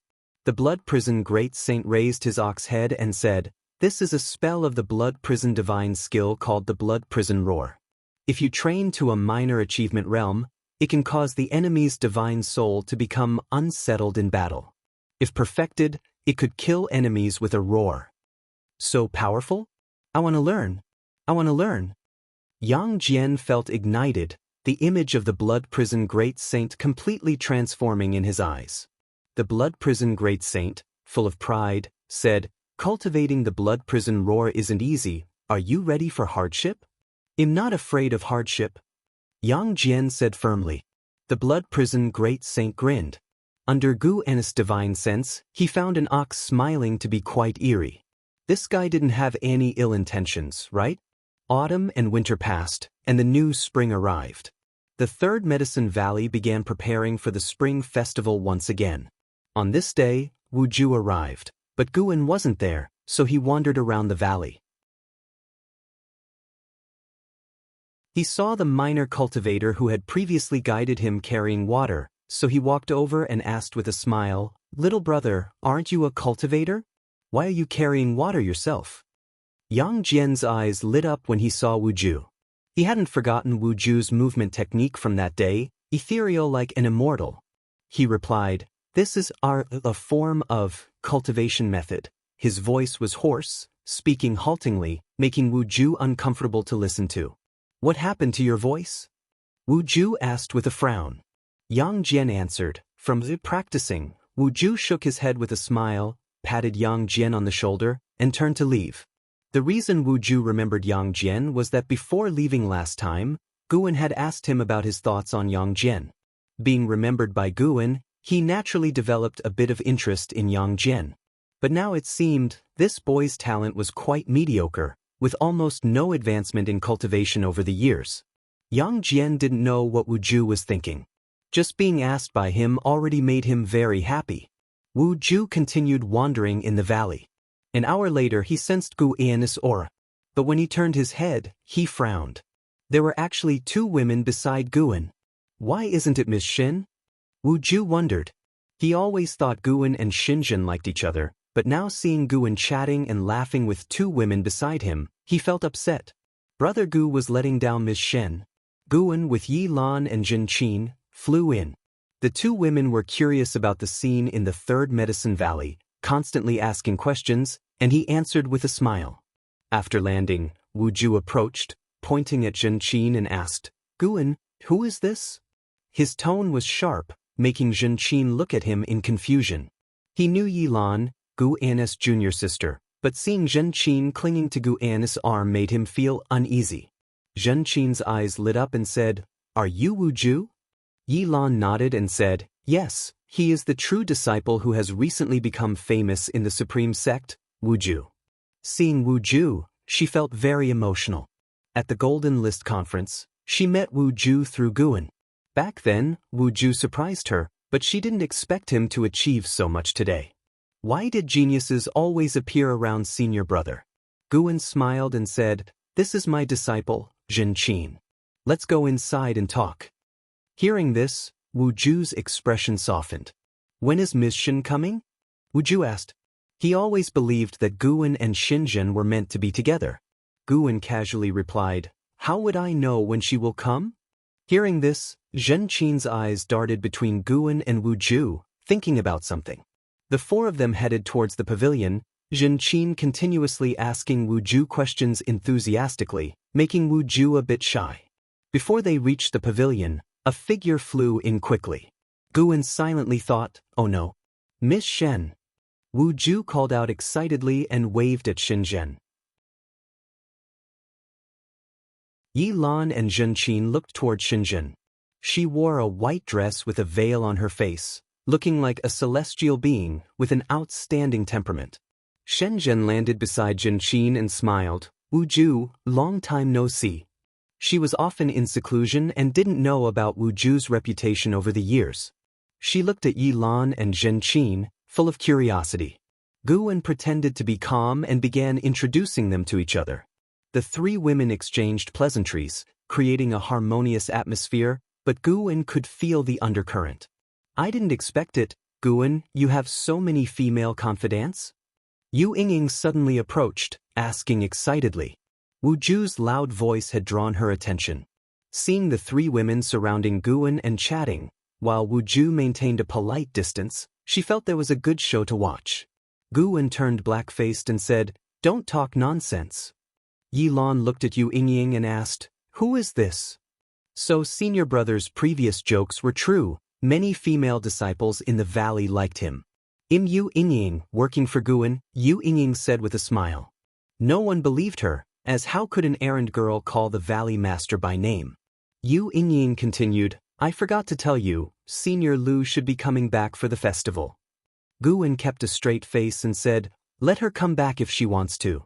Yi Lan squinted her eyes and asked, Is Senior Lu a man or woman? Yu Yingying said, A woman, Lu Lingjun. You should have heard of her. She's a great cultivator in the mystic heart realm.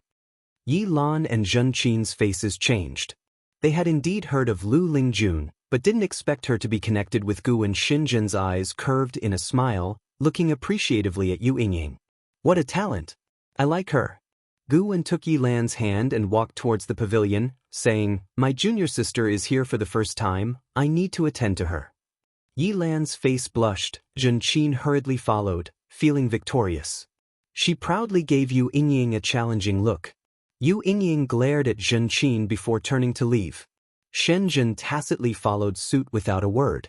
Wu Ju stood in place, watching the backs of the three women. After thinking it over, he decided not to follow them. If they really start fighting, he would step in to protect Guan. No wonder Brother Gu doesn't cultivate, too busy tending to his peach blossoms. Indeed, Master is right. Women are obstacles on the immortal cultivation path, they are inner demons. Wu Ju shook his head and continued strolling through the valley. Upstairs in the room, Guan poured tea for the three women. Yi Lan started chatting with Shen Zhen. Having worked in the law enforcement hall for many years, she was adept at handling people and situations, making the conversation lively and pleasant among the three women, appearing like close friends.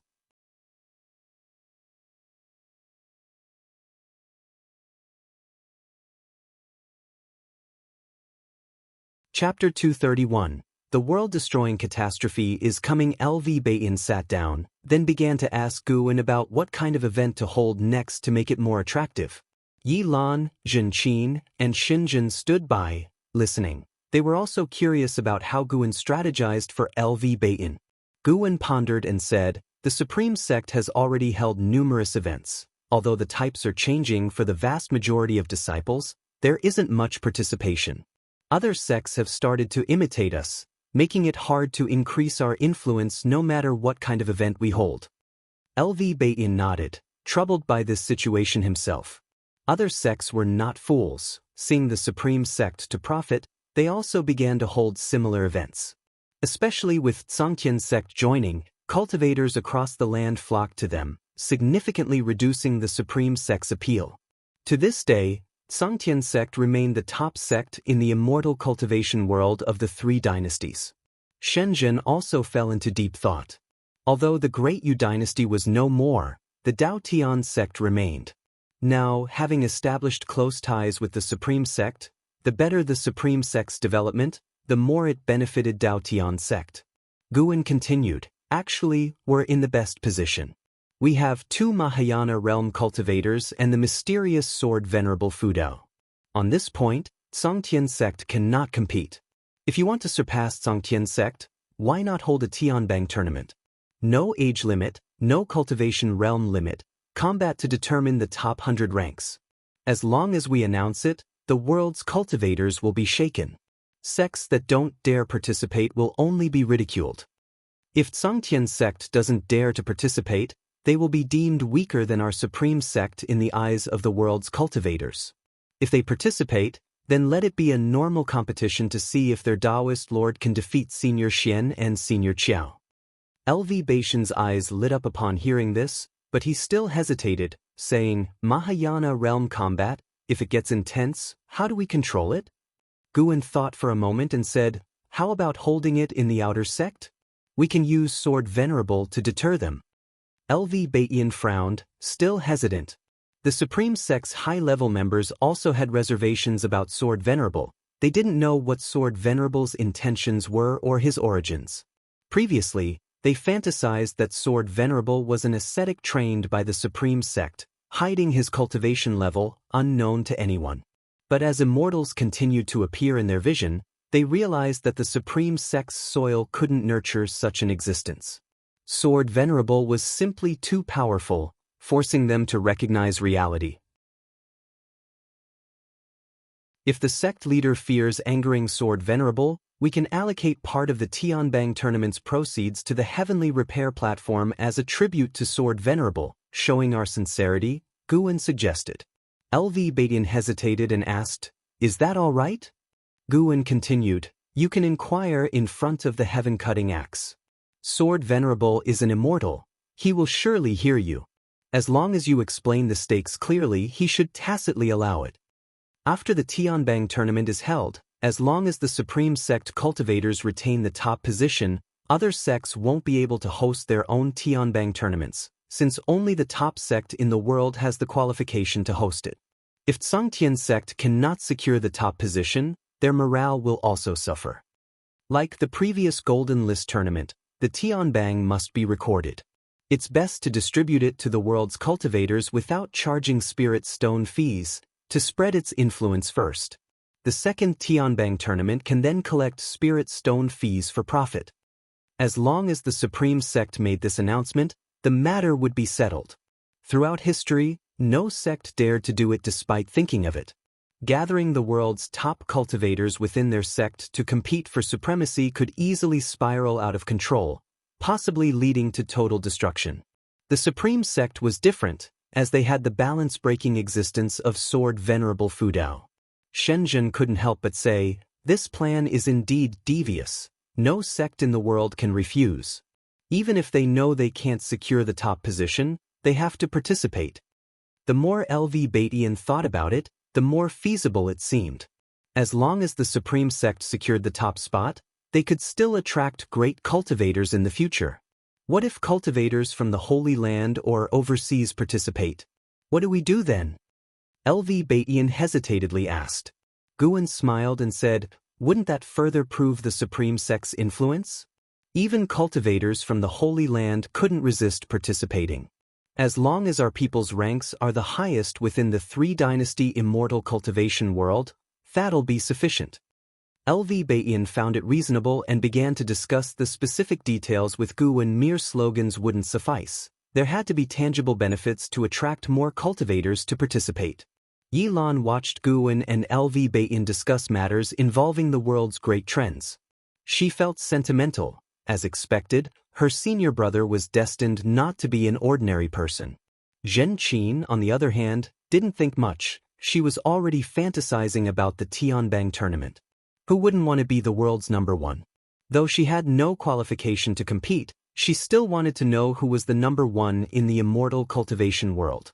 An ancient hour later, LV Batian hurriedly left, not even celebrating the new year. Guwen took the three women downstairs to enjoy the New Year's atmosphere with the disciples. The disciples in the Medicine Valley even set up a market, making it very lively. As dusk approached, Lu Lingjun returned. The gap in cultivation between her and Yi Lan and the other two women was vast, so there was no conflict. Distracted, she paid no attention to their relationship with Guwen. Guwen first went back to Mystic Valley, drank with the disciples, and returned to the third Medicine Valley to continue celebrating with the others. The next morning, guests left, and the disciples resumed their busy routines. Lu Lingjun also left Medicine Valley, flying towards the main city of the sect. One night, several days later, Guwen saw LV Batian leading several dozen members of the Hall of Elders to the heaven-cutting axe. They set up a formation to prevent other disciples and cultivators on the platform from hearing them. After explaining the Tianbang tournament, the heaven-cutting axe remained silent, and they took this as Sword Venerable Fudao's tacit approval. Guwen had already begun to look forward to the benefits the Tianbang tournament could bring. He could buy many high-rank medicinal herbs. The second morning, Gu Zong brought a large group of cultivators to find Lu Lingjun. These cultivators had a minimum cultivation level of Void-Crossing Realm, numbering over 100. Lu Lingjun immediately took this group of disciples southward. Gu Zong exchanged pleasantries with Guwen before leaving. Guwen didn't ask what Lu Lingjun was up to. There's no need to guess. It's obvious it was about overseas ascenders. 1 month later, the Supreme Sect announced the Tianbang tournament, and notices about the tournament quickly covered every city in the immortal cultivation world. At the same time, LV Batian sent out invitations to various sects, acting first and reporting later. The world was shaken. The higher-ups of the various sects cursed the Supreme Sect's shamelessness, but the lower and middle-level cultivators were exhilarated. Many were curious, aside from Sword Venerable Fudao, who was truly the world's number one. Sword Venerable, being too powerful, was considered an outsider by the cultivators of the three dynasties. The local world's number one had never been definitively determined. When Guwen rode the Blood Prison Great Saint into the outer city, the disciples passing by discussed this matter excitedly. Yang Jian, who was following beside the Blood Prison Great Saint, also felt his blood boiling. He wondered if he would ever have a chance to be on the Tianbang in this lifetime. Throughout the journey, Yang Jian saw Guwen greeting people frequently. He knew many, including cultivators with their subordinates, which made Yang Jian admire Guan even more. This morning, Guan had Xiaochuan send word to Yang Jian, saying he would take him to the outer gate city, thrilling him. It meant Guan was truly accepting him. Not just him, other servant disciples also thought so, which led to many imitating him, gathering around the white spirit rat, leaving an Xen helpless. Yang Jian, are you willing to truly become my disciple? Guan suddenly asked, making the daydreaming Yang Jian freeze. He asked reflexively, what? Guan glanced at him, giving him a fright that drenched him in cold sweat. Fool, the master is asking if you are willing to truly become his disciple. The blood prison great saint said mockingly. It was his way of caring for Yang Jian. Yang Jian had served him for 5 years, so he naturally had a liking for him and wanted to help him. Others might not know Guan's true cultivation level, but the blood prison great saint knew very well. The strongest person in the supreme sect was Guan. He even suspected that the mysterious sword Venerable Fudao was Guan. Ah? I am willing. I am willing. Master, please accept my bow. Yang Jian was overjoyed and knelt in the street. The passing disciples all looked at him with strange expressions. Guan didn't feel embarrassed, accepting his bow.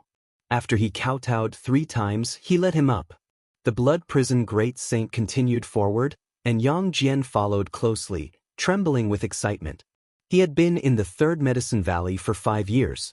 In his mind, Guan was highly esteemed. Although Guan seemed to only be at the core formation realm, there were actually mystic heart realm great cultivators hidden in the valley, leading him to imagine many things. The blood prison great saint glanced at the trembling Yang Jian, feeling a bit sour. But this kid seemed unremarkable and extremely ordinary. This kind of person could be Guan's disciple, while he, an invincible ascender in the mortal world, could only be a mount. The blood prison great saint felt conflicting emotions. If he hadn't been so reckless when he first ascended, hadn't hunted down Liya and Zhang Buku, he wouldn't have ended up like this. But then he thought, if not for those incidents, even after 1,000 years of cultivation, he might not have encountered a great cultivator like Guan. Even if he did, he would probably be killed. He considered it a blessing in disguise. He can have many disciples, but if I am his only mount, it would be different, the blood prison great saint thought, getting excited again. As the saying goes, beating a dog depends on the owner's face. Spit. Disciples eventually graduate, but a mount is a lifelong bond. Even if Guan freed him 1,000 years later, he would pledge loyalty, saying he would always be Guan's mount. He wanted Guan to be his backing in the great heavenly spirit land. The more the blood prison great saint thought about it, the more excited he became. His ox body began to tremble. Guan looked down at him and then at Yang Jian. He suddenly worried that Yang Jian might be led astray by the blood prison great saint, as his mind didn't seem stable.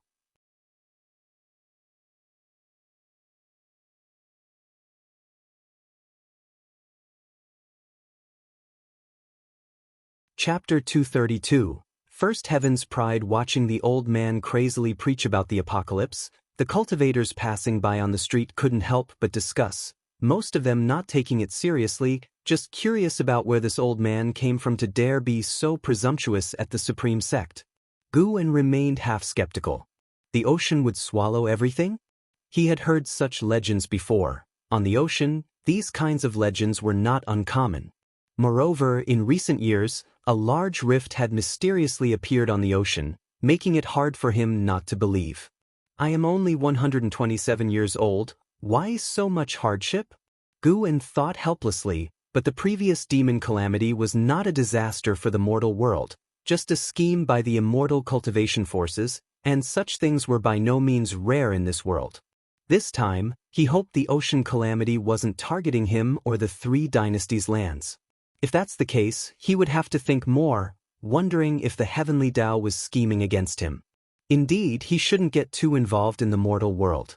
Could his way of crazily growing stronger without crossing tribulations be seen as an anomaly by the heavenly Tao? To eliminate an anomaly without knowing where it is, it simply launches an apocalypse. For all beings, a calamity is a catastrophe, but for heaven and earth itself, It's just a major cleansing. Lost in thought, Guan soon saw that old man being seized by a disciple of the law enforcement hall, still shouting as he was taken away, "The ocean will swallow everything." This small episode didn't stay in many people's minds. Compared to such crazy talk, the disciples were more concerned about the heavenly rankings tournament. The title of #1 in the world stirred the hearts of countless cultivators. Guan wasn't too worried either. This old man didn't have an extraordinary limit to his lifespan, nor did he hide his realm. He was merely at foundation establishment realm cultivation level.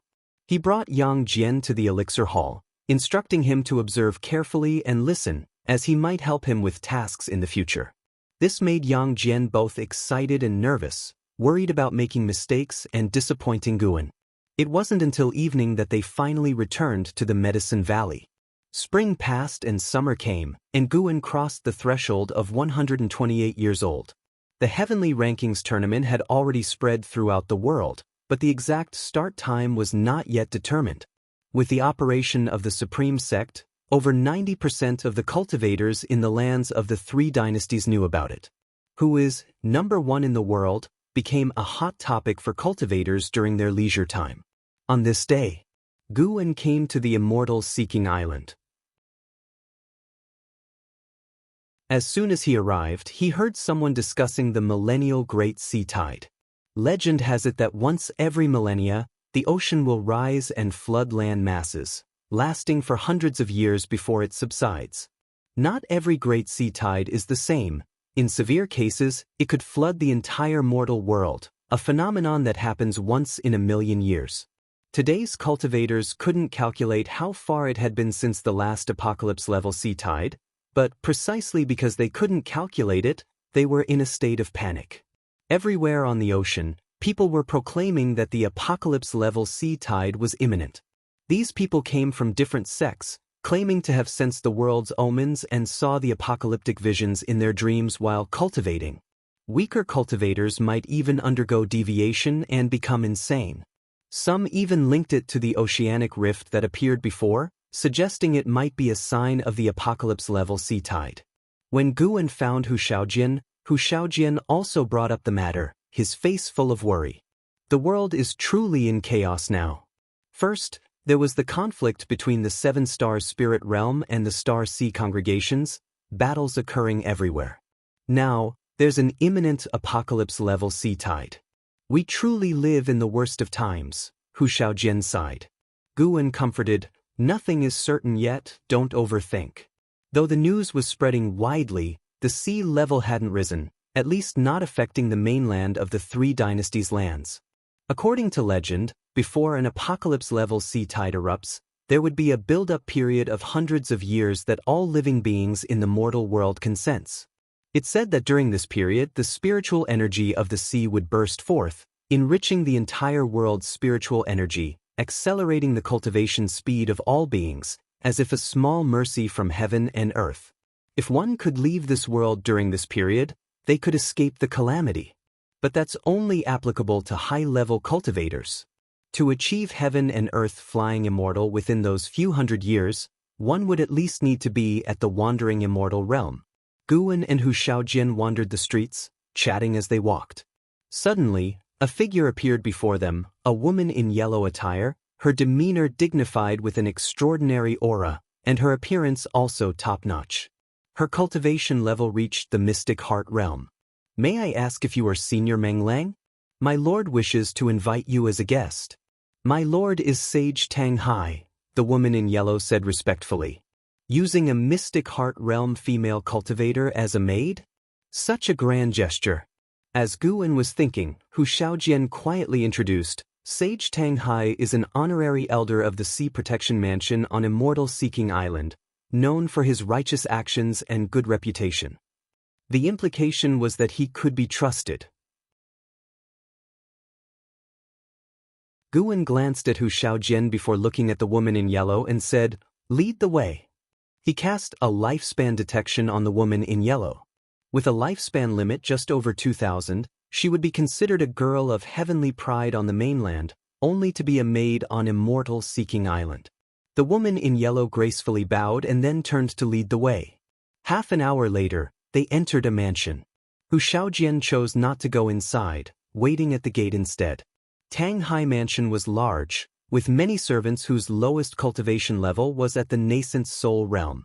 Led by the woman in yellow, Guan arrived at a courtyard where he saw a man in blue attire sitting at a table, sipping tea, with a scholarly and elegant air. Sage Tang Hai, Loose Immortal Realm 5th Layer 8908/27000/27500. The woman in yellow stopped her steps, bowed to Sage Tang Hai, and then left. Sage Tang Hai looked at Guan and stood up to clasp his fists in salute. Taoist friend, I apologize if my invitation disturbs you. Guan approached the table, raising his hand in return salute. No worries, I have nothing much to do anyway. Then, both of them sat down and began to chat. After some casual conversation, Sage Tang Hai finally said, Taoist friend, the number of heavenly materials and earthly treasures you've purchased over the years is staggering, and many people are inquiring about you. But rest assured, no one dares to cause trouble on Immortal Seeking Island. I've also helped you block some of them. Guan didn't understand his meaning and could only follow along, thanking him. The strongest on Immortal Seeking Island had only the cultivation level of Wandering Immortal Realm. Guan didn't really regard anyone there seriously. Recently, the news of the apocalypse level sea tide has been rampant. Whether it's true or not, the world is in turmoil. If we cultivators can band together for warmth, that would be the best. 10 years from now, I plan to hold a private auction here, even offering an immortal path spirit tree. If Taoist friend is interested, you can attend it. The actual trading price will count 70% of the final transaction price. Consider it my gift to Taoist friend as a meeting token, Sage Tang Hai said, stroking his beard with a smile that gave a comforting feeling like a spring breeze. Guan heard this and smiled, thanking him again. An immortal path spirit tree? He was indeed very interested. The highest grade spirit tree he had was only of the 9th rank. He couldn't imagine what wonders an immortal path spirit tree would hold. Seeing Guan agree, Sage Tang Hai became more enthusiastic. The two chatted for a long time, with Sage Tang Hai revealing his desire to form a small circle of loose immortals, to explore and venture into the ancient Immortal Path's secret realm together. After a full hour, Guan finally left Tang Hai Mansion. Hu Shaojian followed without saying a word. The first wisp of autumn breeze blew into the 3rd Medicine Valley. Yang Jian stood in front of the wooden railing, staring blankly at the pavilion where Guan lived. It had been a while since he apprenticed under Guan, yet nothing in his life had changed. Guan hadn't taught him any cultivation techniques or spells, causing him some agony. He was already 21 years old, and his cultivation remained at the 3rd layer of the energy cultivation realm, making him very anxious. He heard that the number 1 genius of the Supreme Sect, Anhao, had already reached the Foundation Establishment realm at his age. Time passed as he daydreamed. As dusk fell, Yang Jian washed a batch of fruits and carried them on a large wooden tray to the Blood Prison Great Saint's side. Just as he was about to leave, a voice came from the pavilion, "Jianer, wait for me downstairs after nightfall." Upon hearing this, Yang Jian became excited, quickly bowing to the pavilion. He didn't shout loudly, fearing other disciples might hear. An hour later, wearing clean clothes, Yang Jian stood in front of the stairs, his eyes occasionally glancing towards the window upstairs. Blood Prison Great Saint found it amusing, teasing him now and then, making him blush, not knowing how to respond. Suddenly, the door upstairs opened, and Yang Jian immediately stood straight. Guan descended the stairs and headed towards the transmission array platform. Yang Jian quickly followed, and Blood Prison Great Saint also trailed behind. The two of them, along with the ox, used the teleportation array to reach the Mystic Valley and then headed towards the deserted mountains and forests. Seeing Guan riding on the ox's back, Yang Jian felt very nervous. He wanted to ask his master when he would teach him cultivation techniques, but was afraid of being rude. They walked through the night. By dawn, Yang Jian was in a daze. Guan made Blood Prison Great Saint stop.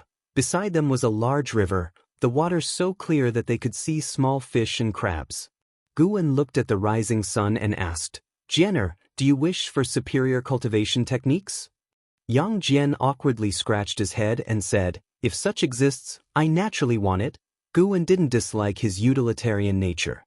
He looked at Yang Jian and asked, what are you willing to sacrifice for immortal cultivation? He planned to nurture Yang Jian well and keep him close, a treatment even in Hao didn't receive. Yang Jian was stunned for a moment and said, I have nothing, but I desire only immortal cultivation, even if it costs my life.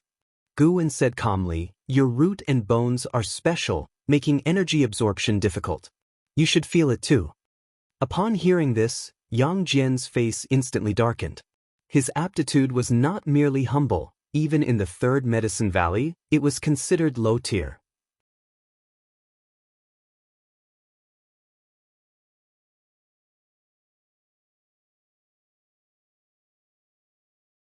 Chapter 233. What realm is above the heaven and earth? Flying Immortal Guan saw through Yang Jian's thoughts but didn't explain and instead waited for his choice. Yang Jian's bones were special and required vast amounts of spiritual energy for body tempering. This process was bound to be painful, so Guan let him choose. No matter how strong the aptitude, without a firm will, the road ahead would be difficult. The blood prison great saint looked at Yang Jian mockingly, wanting to see how the boy would choose. Yang Jian clenched his teeth and said, Yang Jian from investiture of the gods was able to split a mountain to save his mother and fight against the heavens. Since I've renamed myself Yang Jian, I can't disgrace his name. Even if it means my body is shattered to pieces, I will have no regrets. Master, please help me defy destiny. With that he knelt down suddenly. Guan's lips curved upwards, and Yang Jian felt a terrifying force envelop him, sending chills down his spine. Before he could think further, he felt the world suddenly shift, causing his internal organs to quiver. The next second, the world returned to normal, and he felt his feet touch the ground. The intense sense of weightlessness made him almost want to vomit. He supported himself on the ground and instinctively looked up to see his master still sitting on the bull demon king's back. He couldn't help but sigh in relief. He opened his mouth and asked, Master, just now, before he could finish his sentence, a sea breeze blew, instantly clearing his mind. He stood up and turned around, dumbfounded by what he saw. What did he see? The sea? How is that possible? Yang Jian looked towards the vast ocean in front of him, utterly stunned. Though he had never seen the ocean, he had heard old stories saying it was larger than a lake, boundless, like another world. The blood prison great saint had felt the limitless freedom step before, but each time it left him astonished. This divine skill was truly unbelievable. Without any warning, it was so fast that even he, a Mahayana realm cultivator, couldn't react. Guan dismounted from the bull and walked towards the island's interior, saying, Follow me. Yang Jian snapped out of his stupor and quickly followed Guan. The blood prison great saint also followed, curious about how Guan planned to help Yang Jian defy destiny. Could such a mediocre talent truly transform into a favored son of heaven? He was filled with doubt. Yang Jian's feelings were complex, a mix of excitement and trepidation. Just from that earlier display, he could tell that his master was definitely not a core formation realm cultivator. In other words, his master's words were true. He could defy destiny, but he would have to face bone-crushing pain. The mere thought of it made his legs tremble. Guan noticed Yang Jian's state but didn't offer any comfort because Yang Jian would have to face it eventually. After walking into the forest, Yang Jian's attention was diverted. He found the spiritual energy here incredibly abundant, and the creatures on the island seemed unusual. He saw a blue-furred rabbit as fast as lightning. There were also snakes resembling white jade, spiders like gemstones, and long creatures hovering in midair like sea dragons. All these new sights stimulated his senses. After walking for an hour, Guan finally stopped at a lakeside deep within the forest. He stood by the lake, took out a great cauldron, and started a fire. Yang Jian watched as Guan pointed with his right hand, shooting out a blue flame, feeling an even deeper sense of awe. Master, what realm are you in? Yang Jian braved himself to ask. Guan casually replied, Loose Immortal realm. What is a loose immortal?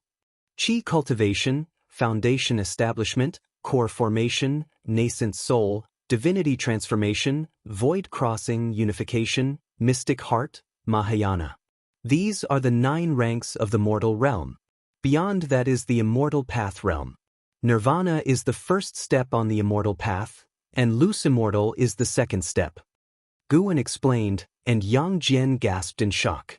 The Blood Prison Great Saint also learned about the immortal path realm for the first time. Was his master really only 2 major realms above him? The Blood Prison Great Saint suspected Guwen was hiding something. Fortunately, Yang Jian, the innocent one, asked the question he wanted to ask: what realm is above loose immortal? That is something you will have to seek out yourself in the future. Guwen answered. While he intended to reveal part of his strength, he couldn't fully expose himself. There always had to be some reserve. He had recently been contemplating breaking through to a higher realm. In case a world-destroying sea tide erupted, he feared the heaven and earth flying immortal technique wouldn't suffice. He wasn't too worried though. If the mortal world were ever submerged, he could escape to outer heaven or open a grotto heaven under the sea, bringing those close to him into a minor heaven and earth of his own creation. Yang Jian continued to inquire about the differences between the various realms, and Guwen patiently answered, gradually emboldening Yang Jian. He suddenly felt that his master wasn't as terrifying as he had initially thought and was actually quite gentle. In reality, Guwen treated all his disciples gently, including him, but his desire to depend on Guwen brought inevitable pressure.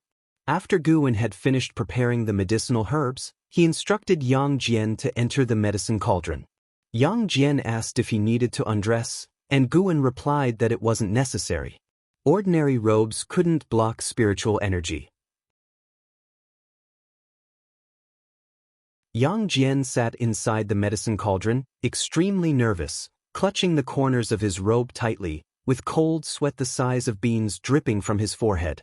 The Blood Prison Great Saint stood up, placing his hooves on the edge of the medicine cauldron, and said, "Boy, the path of immortal cultivation is arduous. Many times, you just need to think about holding on a little longer, just a little longer, and the pain you're enduring will soon pass."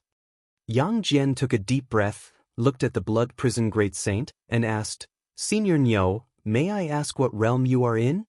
Since his master was a loose immortal, the Bull Demon King, as his master's mount, must be incredibly strong. Otherwise, why would his master only bring him along? The Blood Prison Great Saint looked at Guwen, saw him nod, then turned back, smiling proudly, and said, "I am at the Mahayana realm's 8th floor, and am not just a bull demon. I am the Blood Prison Great Saint who ascended from the lower realm." He recounted his glorious history endlessly, leaving Yang Jian with his mouth agape. The Mahayana realm's 8th floor. He knew that the Supreme Sect had only 2 Mahayana realm cultivators in name. Who would have thought that the bull raised by his master was at the Mahayana realm? Yang Jian was dazzled by the immense joy, feeling as if he were dreaming. Guwen instructed the Blood Prison Great Saint to step aside, and the Blood Prison Great Saint had no choice but to shut up and move away, showing none of the bearing of a Mahayana realm cultivator. Guwen took out an elixir and handed it to Yang Jian, saying, "After consuming this, follow the mental method I described and cultivate your energy. I will guide you in your training. No matter how much it hurts, you must follow my guidance to absorb energy.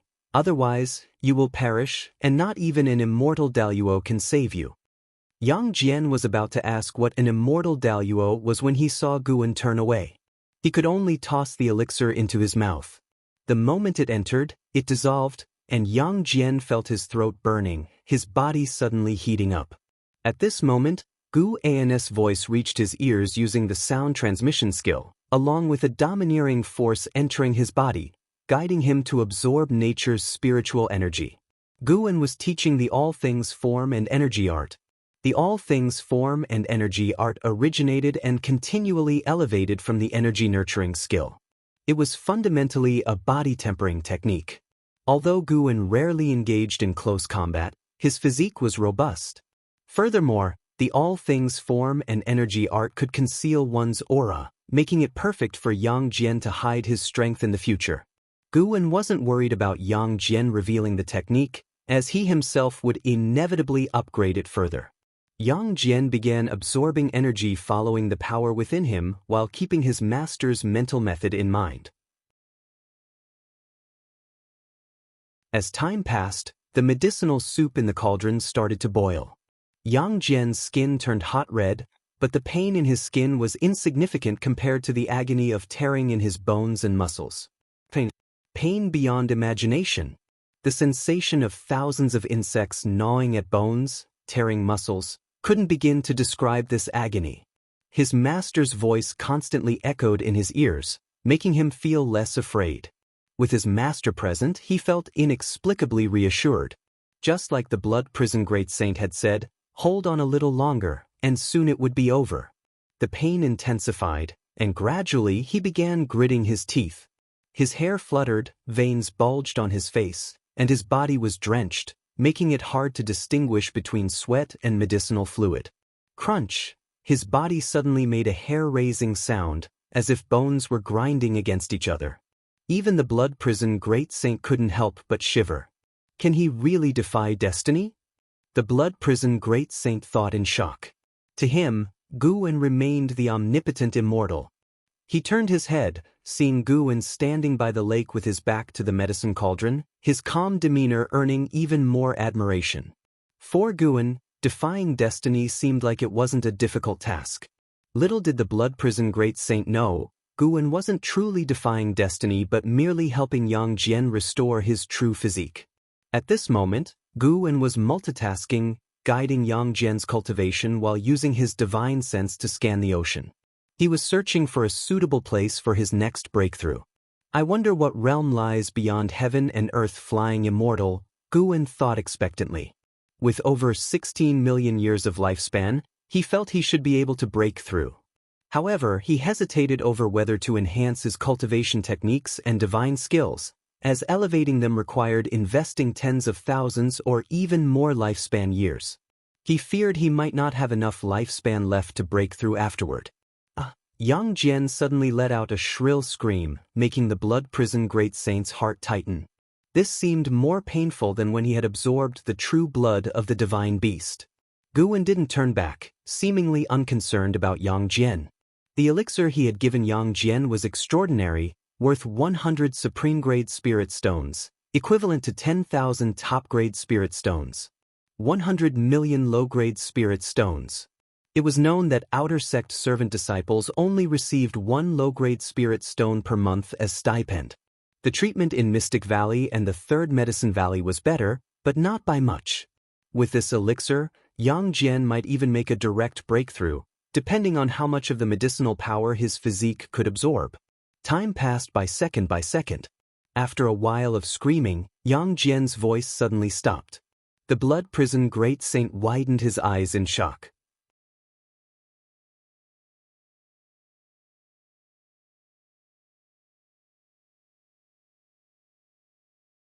Chapter 234. Only I can decide my disciple's life and death. Rumble. The sound of thunder continued to roar, causing the ocean around the island to rise and fall, with howling winds signaling the approach of a storm. Guwen had his back to Yang Jian, his divine sense enveloping the sea area spanning thousands of miles, constantly on guard against any approach by a great cultivator. He wasn't worried about the celestial tribulation Yang Jian was causing, as such tribulations were insignificant over the ocean. Yang Jian's cultivation level was formidable enough that, though terrifying, it was only a threat to cultivators of lower realms. Yang Jian still had his eyes closed, meditating in midair. His robe fluttered wildly as the nature's spiritual energy surged into his mouth and nose. Simultaneously, his pores expelled searing qi, enveloping him and making him appear extremely imposing. His eyebrows were tightly furrowed, enduring unimaginable pain. His entire focus was on his inner being, completely unaware of the outside world, or even that he had floated up into the air. The thunder roared like a heavenly god, oppressively overwhelming. The blood prison great saint lay prone on the ground, his mindset now adjusted and filled with anticipation. He was eager to see what kind of defying fate Yang Jian would create. Bang! A sudden bolt of lightning struck down, hitting Yang Jian. In an instant, his robe was reduced to ashes, and his body turned charred.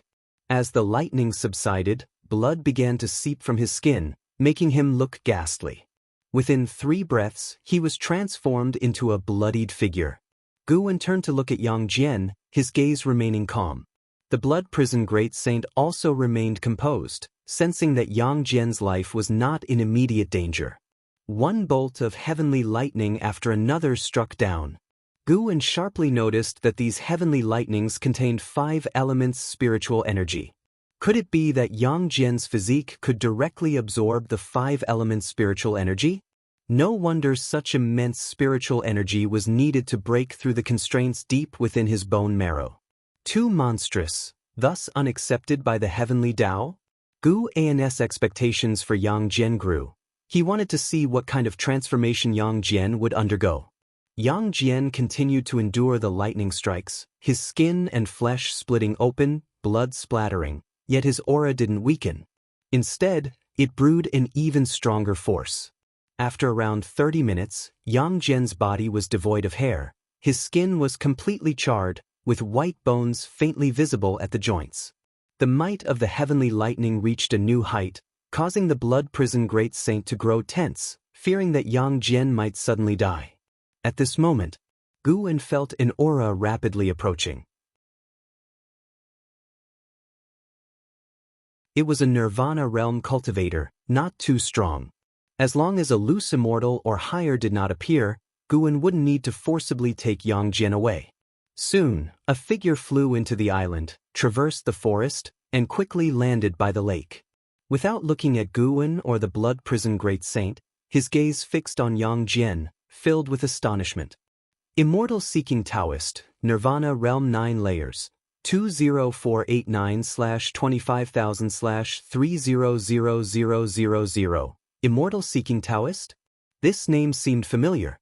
Guwen suddenly remembered that Wuxia mentioned being taught the Taoist expansion skill by a divine monk who called himself Immortal seeking Taoist. He didn't expect this person to be a Nirvana realm existence. In other words, during his weaker days, there was a Nirvana realm great cultivator in the Tri-3 halls. If he had recklessly seized lifespans and grown rapidly, he could have very likely perished at the hands of a Nirvana realm great cultivator. This made him feel fortunate for having kept a low profile. Though named a Taoist, Immortal seeking Taoist looked more like a monk, clad in a dark yellow monk robe and cassock, with a youthful and handsome face. Guwen remained silent, but the blood prison great saint wasn't pleased.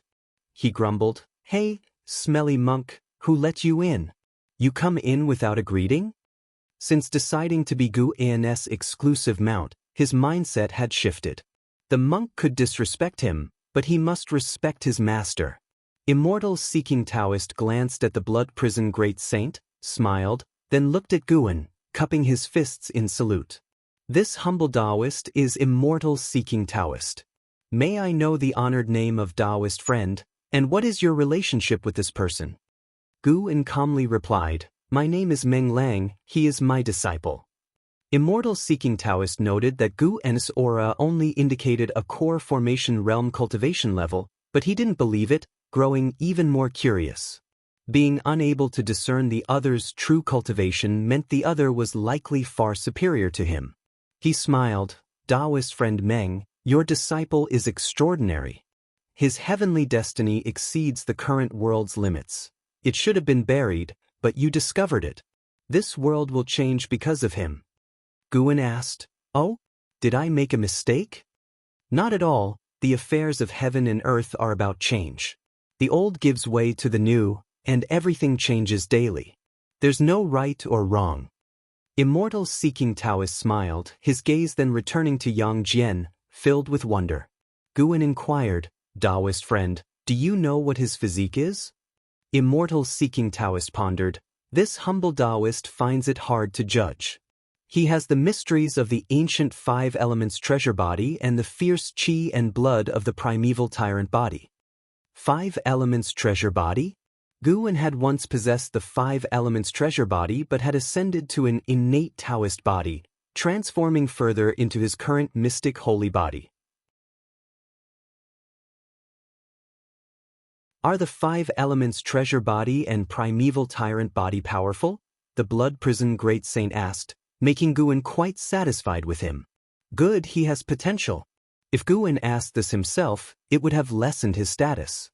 Immortal seeking Taoist smiled at the blood prison great saint, saying, naturally, in ancient times, talent wasn't solely determined by spirit root attribute and qualification. Physique also played a major role. Those with treasure bodies, regardless of spirit root qualification, ultimately became legendary rulers of the immortal path. He began to recount the ancient treasure bodies he knew about. The exquisite treasure body, a physique of great comprehension, impervious to evil influences. The flame primordial treasure body, a body like blazing sun, which could transform into a glorious sun at its peak. The defying blood treasure body, where near-death situations trigger immense potential, possibly leading to permanent power increases. And so on. Immortal seeking Taoist described 8 types of treasure bodies, astonishing both Guan and the blood prison great saint. From his tales, ancient immortal paths seemed stronger than today's, with various treasure bodies thriving, myriad races standing tall, and even reincarnation existing, allowing the mighty to seek immortal opportunities through rebirth. Taoist friend, I hope today's events remain between us, Guan said. Immortal seeking Taoist had shown no hostility and shared much ancient lore, which spoke well of him, though not necessarily proving him absolutely good, but certainly not bad at the moment. Immortal seeking Taoist nodded. Rest assured, this humble Taoist doesn't wish to see such a promising figure fall either. Bang! Suddenly, Yang Jian erupted with a terrifying force, shaking the forest and causing ripples in the nearby lake. The thunderclouds emitted a red glow. A terrifying red lightning bolt struck Yang Jian, making him scream in agony. Mystic dark heavenly tribulation. Immortal seeking Taoist frowned, stating each word slowly. Mystic dark heavenly tribulation? Guan remembered this name. It was the tribulation he faced when breaking through to the void-crossing realm in his cultivating visions. This tribulation is odd, beyond what his cultivation should attract. It's a certain death tribulation. The blood prison great saint shouted in horror. This tribulation surpassed even his unification realm tribulation in intensity. He sensed the mystic dark heavenly tribulation still brewing, with the true horror yet to come. Immortal seeking Taoist took a deep breath and said, indeed, a certain death tribulation. It seems the heavens will not tolerate him. Guan thought of An Hao, who also had a 9,999-year lifespan, yet faced less intense tribulations. Could it mean that even within the same 9,999-year limit, talent varied? This number marked a human limit, but talent had no bounds. Immortal seeking Taoist said to Guan, the mystic dark heavenly tribulation is a tribulation of karma, not to be forcibly dispersed. Intervening would stain you with karma, leading to facing the same, or even stronger, tribulation yourself during a breakthrough. His face expressed deep regret. What a pity for such a promising seedling. Guan looked at Yang Jian and remained silent. Karma from the heavenly tribulation? Sorry, he didn't undergo tribulations, and he had faced this kind of tribulation in his cultivating visions, enduring it without assistance. He had made it through. Another bolt of lightning fell, this time even more terrifying. Guan's eyes sharpened, and he suddenly waved his sleeve. His long sleeve swept, directly dispersing the thunderclouds, allowing sunlight to shine down on Yang Jian. The tribulation dissolved instantly. Immortal seeking Taoist's eyes widened in disbelief as he turned his head to look at Guan, who remained indifferent, serene. The blood prison great saint turned as well, wanting to speak but holding back. Immortal seeking Taoist felt the dissipating aura and his eyes grew complicated. He sighed, Taoist friend, why did you go to such lengths? Guan looked at the blood-soaked Yang Jian and said, immortal cultivation is about enduring tribulations. So what if it's a different tribulation? Only I determine my disciple's life and death. How domineering! The blood prison great saint felt his blood boil. Following such a person was indeed a blessing. Immortal seeking Taoist looked at Guan, opened his mouth, but ultimately said nothing. He raised his hand in salute, showing respect. Then, they both waited for Yang Jian to awaken. They could feel Yang Jian's qi blood rapidly strengthening. With the tribulation gone, ample spiritual energy rushed towards him, causing a profound transformation in his bones and marrow. After a long time, Immortal Seeking Taoist asked Guwen, "May I ask where Taoist friend hails from?" "From the West." "The West? Have you heard of Immortal Seeking Island?" Guwen glimpsed at Immortal Seeking Taoist, curiously inquiring. Immortal Seeking Island? Immortal Seeking Taoist? Could there be a connection? Immortal Seeking Taoist smiled. "So, Taoist friend knows Immortal Seeking Island. To be honest, I founded the island long ago, later passing it to my disciple. The fame it enjoys now is all thanks to him, not myself." The island master of Immortal Seeking Island was a wandering immortal, while Immortal Seeking Taoist was merely a nirvana realm cultivator. Indeed, one shouldn't judge solely by cultivation level. Background and connections also counted as strength. Guwen reflected on this and then engaged in polite conversation with Immortal Seeking Taoist. It wasn't until early the next morning that Yang Jian's transformation concluded. He leaped into the lake, washed his body, and then stepped ashore. Under the sunlight, he had grown a few inches taller, his skin fair and his muscles well-defined, exuding immense strength from merely looking at his upper body.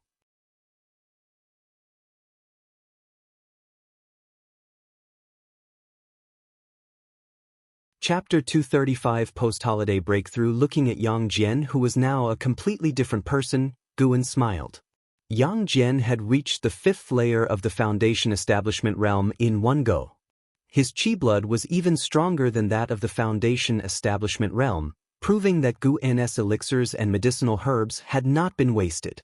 Of course, Yang Jian's physique surely still held more mysteries that needed to be uncovered through future cultivation. Guwen took out a blue robe and tossed it to Yang Jian, who hurriedly put it on. The Immortal Seeking Taoist quickly walked up to Yang Jian and carefully looked him over. The more he looked, the happier he became, as if staring at a rare treasure, making Yang Jian feel very uncomfortable. "Young friend, your master is exceedingly good to you. Do you know what kind of tribulation you just went through?" The Immortal Seeking Taoist said. Upon hearing this, Yang Jian couldn't help but ask what kind of heavenly tribulation it was. Then, the Immortal Seeking Taoist began to explain the mystic dark heavenly tribulation and told him that it was Guwen who had dispelled the tribulation, bearing great heavenly tribulation consequences as a result. Upon hearing this, Yang Jian's face changed dramatically. He hurriedly bypassed the Immortal Seeking Taoist and ran to Guwen, kneeling before him. "Master, your disciple is not worthy of your actions. Your disciple let you down." Yang Jian's forehead touched the ground, choking with emotion as he spoke. He felt both moved and guilty in his heart. His master had changed his fate, not only by providing precious elixirs and medicinal herbs, but also by bearing the consequences of the heavenly tribulation. The depth of this kindness was immense. From childhood to adulthood, although he had not suffered hardships and had a happy family, ever since his spirit root was detected, his world had turned dark. Guwen not only brought him hope but also fulfilled that hope. Yang Jian knew well that his master could train other disciples and was not obligated to choose him, which made the weight of this kindness even heavier. Guwen looked down at him and said, "Since you have acknowledged me as your master, it is something a master should do. Get up now. I do not seek your repayment in the future, just that you avoid causing trouble and implicating your master." Yang Jian looked up and saw Guwen blinking at him. He immediately understood that his master was joking with him, just like Master Puda's advice to Sun Wukong in Journey to the West. "Master, get up now. A real man doesn't cry. What kind of behavior is this?" "All right." Watching Guwen and Yang Jian, the Immortal Seeking Taoist felt deeply moved. He had a feeling that many years later, today's events would become a story as Yang Jian's name shook the world.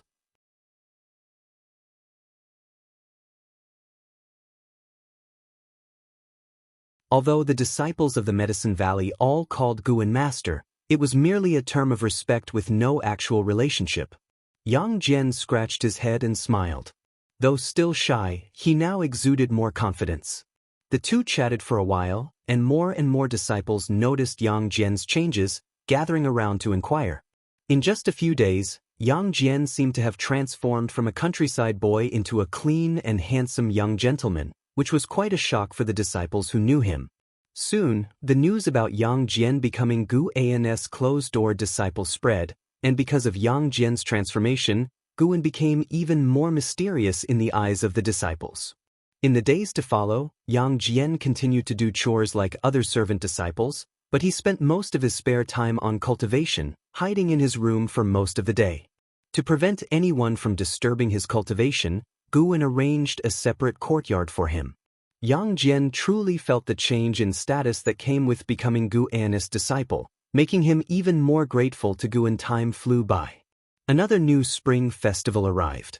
The Immortal cultivation world was already dominated by the Heavenly Rankings Tournament. The Supreme Sect had set the specific date for the Heavenly Rankings Tournament to be in 10 years during the Spring Festival. When Yi Lan and Zhen Qin came to the Third Medicine Valley to visit Guan, Guan introduced Yang Jian to them and pointed out that he was his disciple. Because of this, Yi Lan even gifted Yang Jian a magic artifact. Zhen Qin was very happy, considering herself his senior sister, and told him to come to the inner sect if he ever needed anything. Little did they know, Guan introduced Yang Jian to them to provide them with a backing. Since his physique awakening, Yang Jian had cultivated for half a year, raising his cultivation level from the 5th layer to the 6th layer of the Foundation Establishment realm.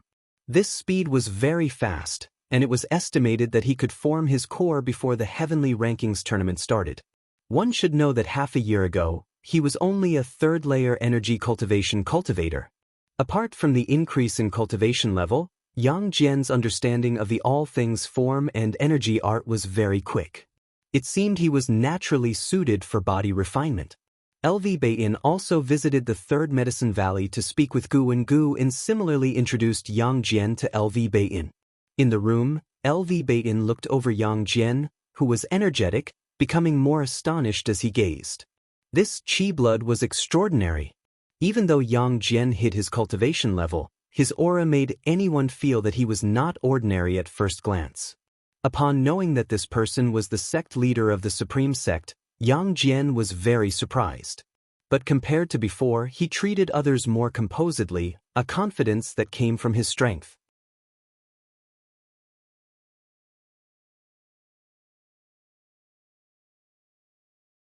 Male or female? Male, why? Nothing. Don't worry, master, I won't disappoint you either. I'll spar with your disciple sometime in the future. Tian Yaoer said confidently. Guan smiled and agreed to the request. Although Tian Yaoer's maximum lifespan was longer than Yang Jian's, as a demon, it was not comparable. In terms of talent, Tian Yaoer could not match Yang Jian. Guan was more eager to see a spar between An Hao and Yang Jian. After the Spring Festival, he planned to find a place to break through and then visit An Hao.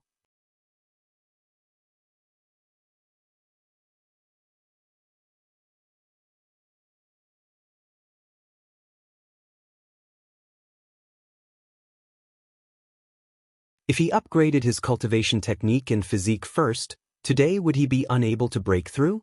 But even if he didn't break through, at least his strength would have increased like now. If he ultimately failed, he would have gained nothing. Guan couldn't accept such a failure, so he continued investing, this time putting in 500,000 years of lifespan. Constant failures appeared before him, but finally, a prompt suddenly lengthened, surprising him with joy. It worked. You cultivated through energy absorption for 350,000 years, using the great accomplishment of heaven and earth primordial skill to forcefully break through to the carefree primordial immortal realm. You began to cross the tribulation, you survived the ultimate reincarnation heavenly tribulation successfully, and your cultivation level advanced to the 1st layer of the carefree primordial immortal realm. You cultivated through energy absorption for 410,000 years, advancing your cultivation level to the 2nd layer of the carefree primordial immortal realm. You cultivated through energy absorption for 470,000 years, advancing your cultivation level to the 3rd layer of the carefree primordial immortal realm. You cultivated through energy absorption for 500,000 years, Your cultivation level increased. 60,000 years for a small realm advancement. This carefree primordial immortal was truly fierce. Gu En felt sentimental. The lifespan barrier finally began to function, and Earth's spirit energy surged into his body. He didn't remain idle, continuously investing lifespan into his cultivation. His cultivation's small realms could only be at the 9th layer. He wasn't used to presenting himself as an observer below the 8th layer, lacking a sense of security. Eventually, he spent another 490,000 years of lifespan to attain the 9th layer of the carefree primordial immortal realm. The 8th layer to the 9th layer shockingly cost him 150,000 years of lifespan. This breakthrough took nearly 12 million years of lifespan to reach the 9th layer of the carefree primordial immortal realm, an utterly terrifying figure. Boom! The earth rumbled, and spiritual energy soared like a tide, covering the grass within the barrier. All spirit energy on the entire island and the surrounding sea area abruptly plummeted, startling all beings into panic and chaos. The influence of the lifespan barrier continued to expand. The spiritual energy required from the 9th layer heaven and earth flying immortal realm to the 9th layer of the carefree primordial immortal realm was immense. After a few breaths, ocean demons erupted from beneath the sea. Heaven and earth were in an uproar. The island fell into a clamor as the demons roared, deafeningly. Gu En saw shape-shifting demons flying over the forest, thinking an enemy was attacking the island. Gu En closed his eyes and began to feel the changes within himself. He wanted to see what the carefree primordial immortal had that made it so hard to break through. After 30 minutes, a flood of profound insights exploded in Gu En's mind like the universe's Big Bang, infinite information pouring into his consciousness. Heaven and earth rules.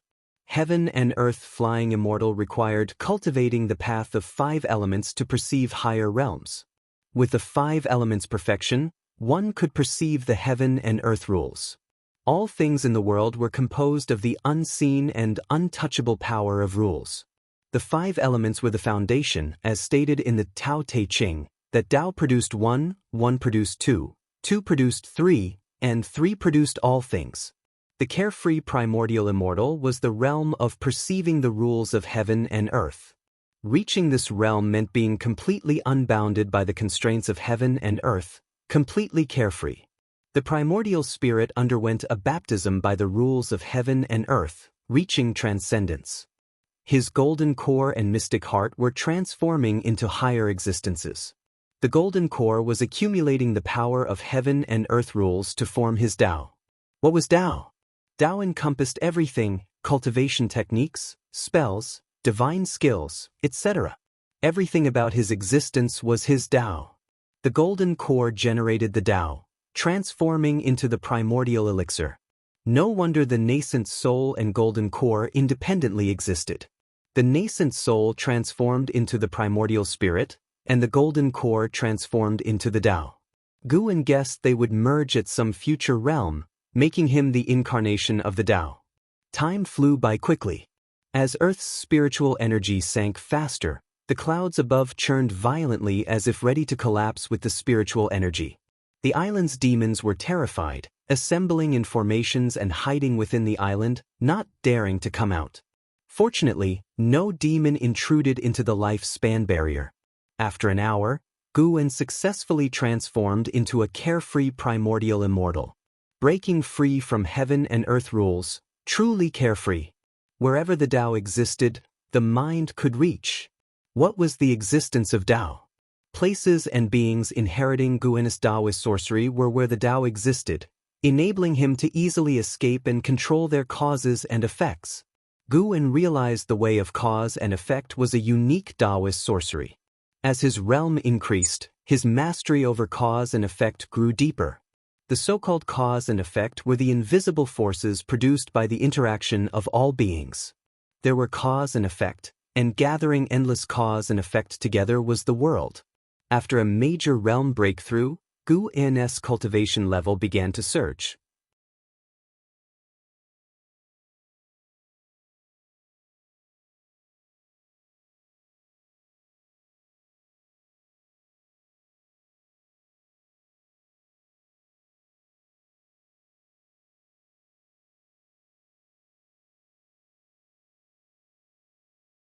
and Hao was still the fastest cultivator Guwen had ever known. At 128 years old, having reached the 9th layer of the carefree immortal realm, Guwen said, "Based on your cultivation level, you haven't been slacking." And Hao abruptly opened his eyes, turned around, showing a look of surprise and joy. He quickly stood up, excitedly asking, "Master, what brings you here?" Guwen replied, "I came to check on you." Hearing this, and Hao became even happier, rushing to Guwen, asking various questions, losing his usual composure. In front of Guwen, he still seemed like that lively, mischievous boy. The master and disciple talked for a long time before Guwen got to the point. "How is your practice of the Yangwood primordial skill progressing?" And Hao's spirit root qualification was strong, not because of a single root attribute but because each of his spirit roots was of heavenly spirit root level. In other words, and Hao could cultivate the 5-element skill. Practicing the heaven and earth primordial skill was not considered abandoning his current practice because the two cultivation techniques were from the same origin. "Very well, I have already cultivated the yang wood. This spiritual wood can absorb spiritual power, and it's quite domineering," and Hao eagerly described his accomplishments, not wanting to disappoint his master. After he finished, Guwen said, "I will teach you a higher-level cultivation technique. The Yangwood primordial skill is just one foundation of this technique." Upon hearing this, and Hao's eyes lit up, and he quickly nodded. "This technique cannot be disclosed, as it may attract calamities. Also, your tribulation crossing will be more difficult than cultivators of the same realm, so be mentally prepared." Guwen reminded him. And Hao suddenly realized, heavenly tribulation is related to the cultivation technique? No wonder my tribulations always astonish others. Guwen continued, saying, "Recently, I have taken on another disciple. Your junior apprentice's qualification is also outstanding, not inferior to yours. As the senior apprentice, you must set an example and not be surpassed by him." "A junior apprentice?" And Hao frowned, feeling a sudden tension. If someone else had said this, he would have dismissed it, believing no one could match his qualifications. But hearing it from his master, he didn't doubt it. There was someone with qualifications comparable to his, possibly younger, giving him a sense of urgency. "Master, what is my junior apprentice's name?" And Hao cautiously asked.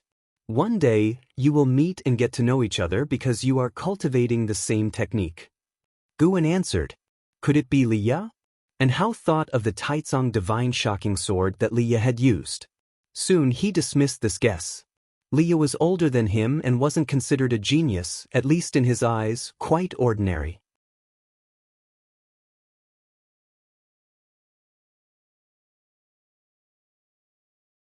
Chapter 238. 7 Days in Outer Heaven, Vast Expanse of Heaven and Earth. After passing down the Heaven and Earth primordial skill to Hao, Guwen didn't linger longer and quickly left the island. In the sky, he saw the distant oceans stirring up massive waves, originating from the place of his breakthrough. The spiritual energy he consumed during his breakthrough was enormous, causing the spiritual energy of heaven and earth to sink, inevitably shaking the ocean. Fortunately, that sea region did not have any human-occupied mainland. The demon creatures surviving there all had cultivation levels, so even if the island was flooded, they wouldn't die. Besides, the waves just swept across rather than raising the sea level. Guwen just glanced at it and did not give it much thought, avoiding any burden on himself. He harbored good intentions and avoided harming innocent beings as much as possible. Still, if his cultivation inadvertently affected innocent lives, he couldn't help it, and he would not stop his progress. Upon returning to the Supreme Sect, Guwen first wandered around the Mystic Valley. Lu Jiujia and the servant disciples were already accustomed to days without Guwen.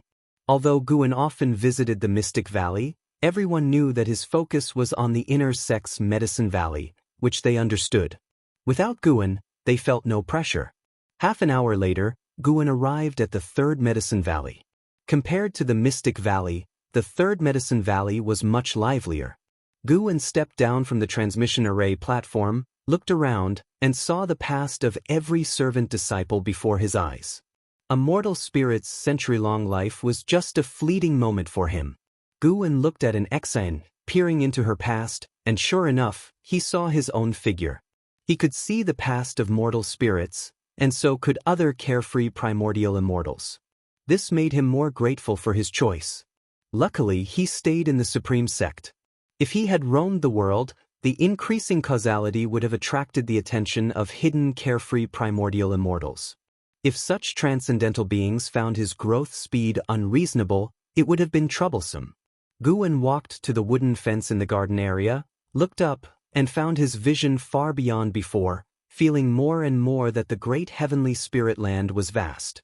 The name, Great Heaven and Earth, was indeed well-deserved.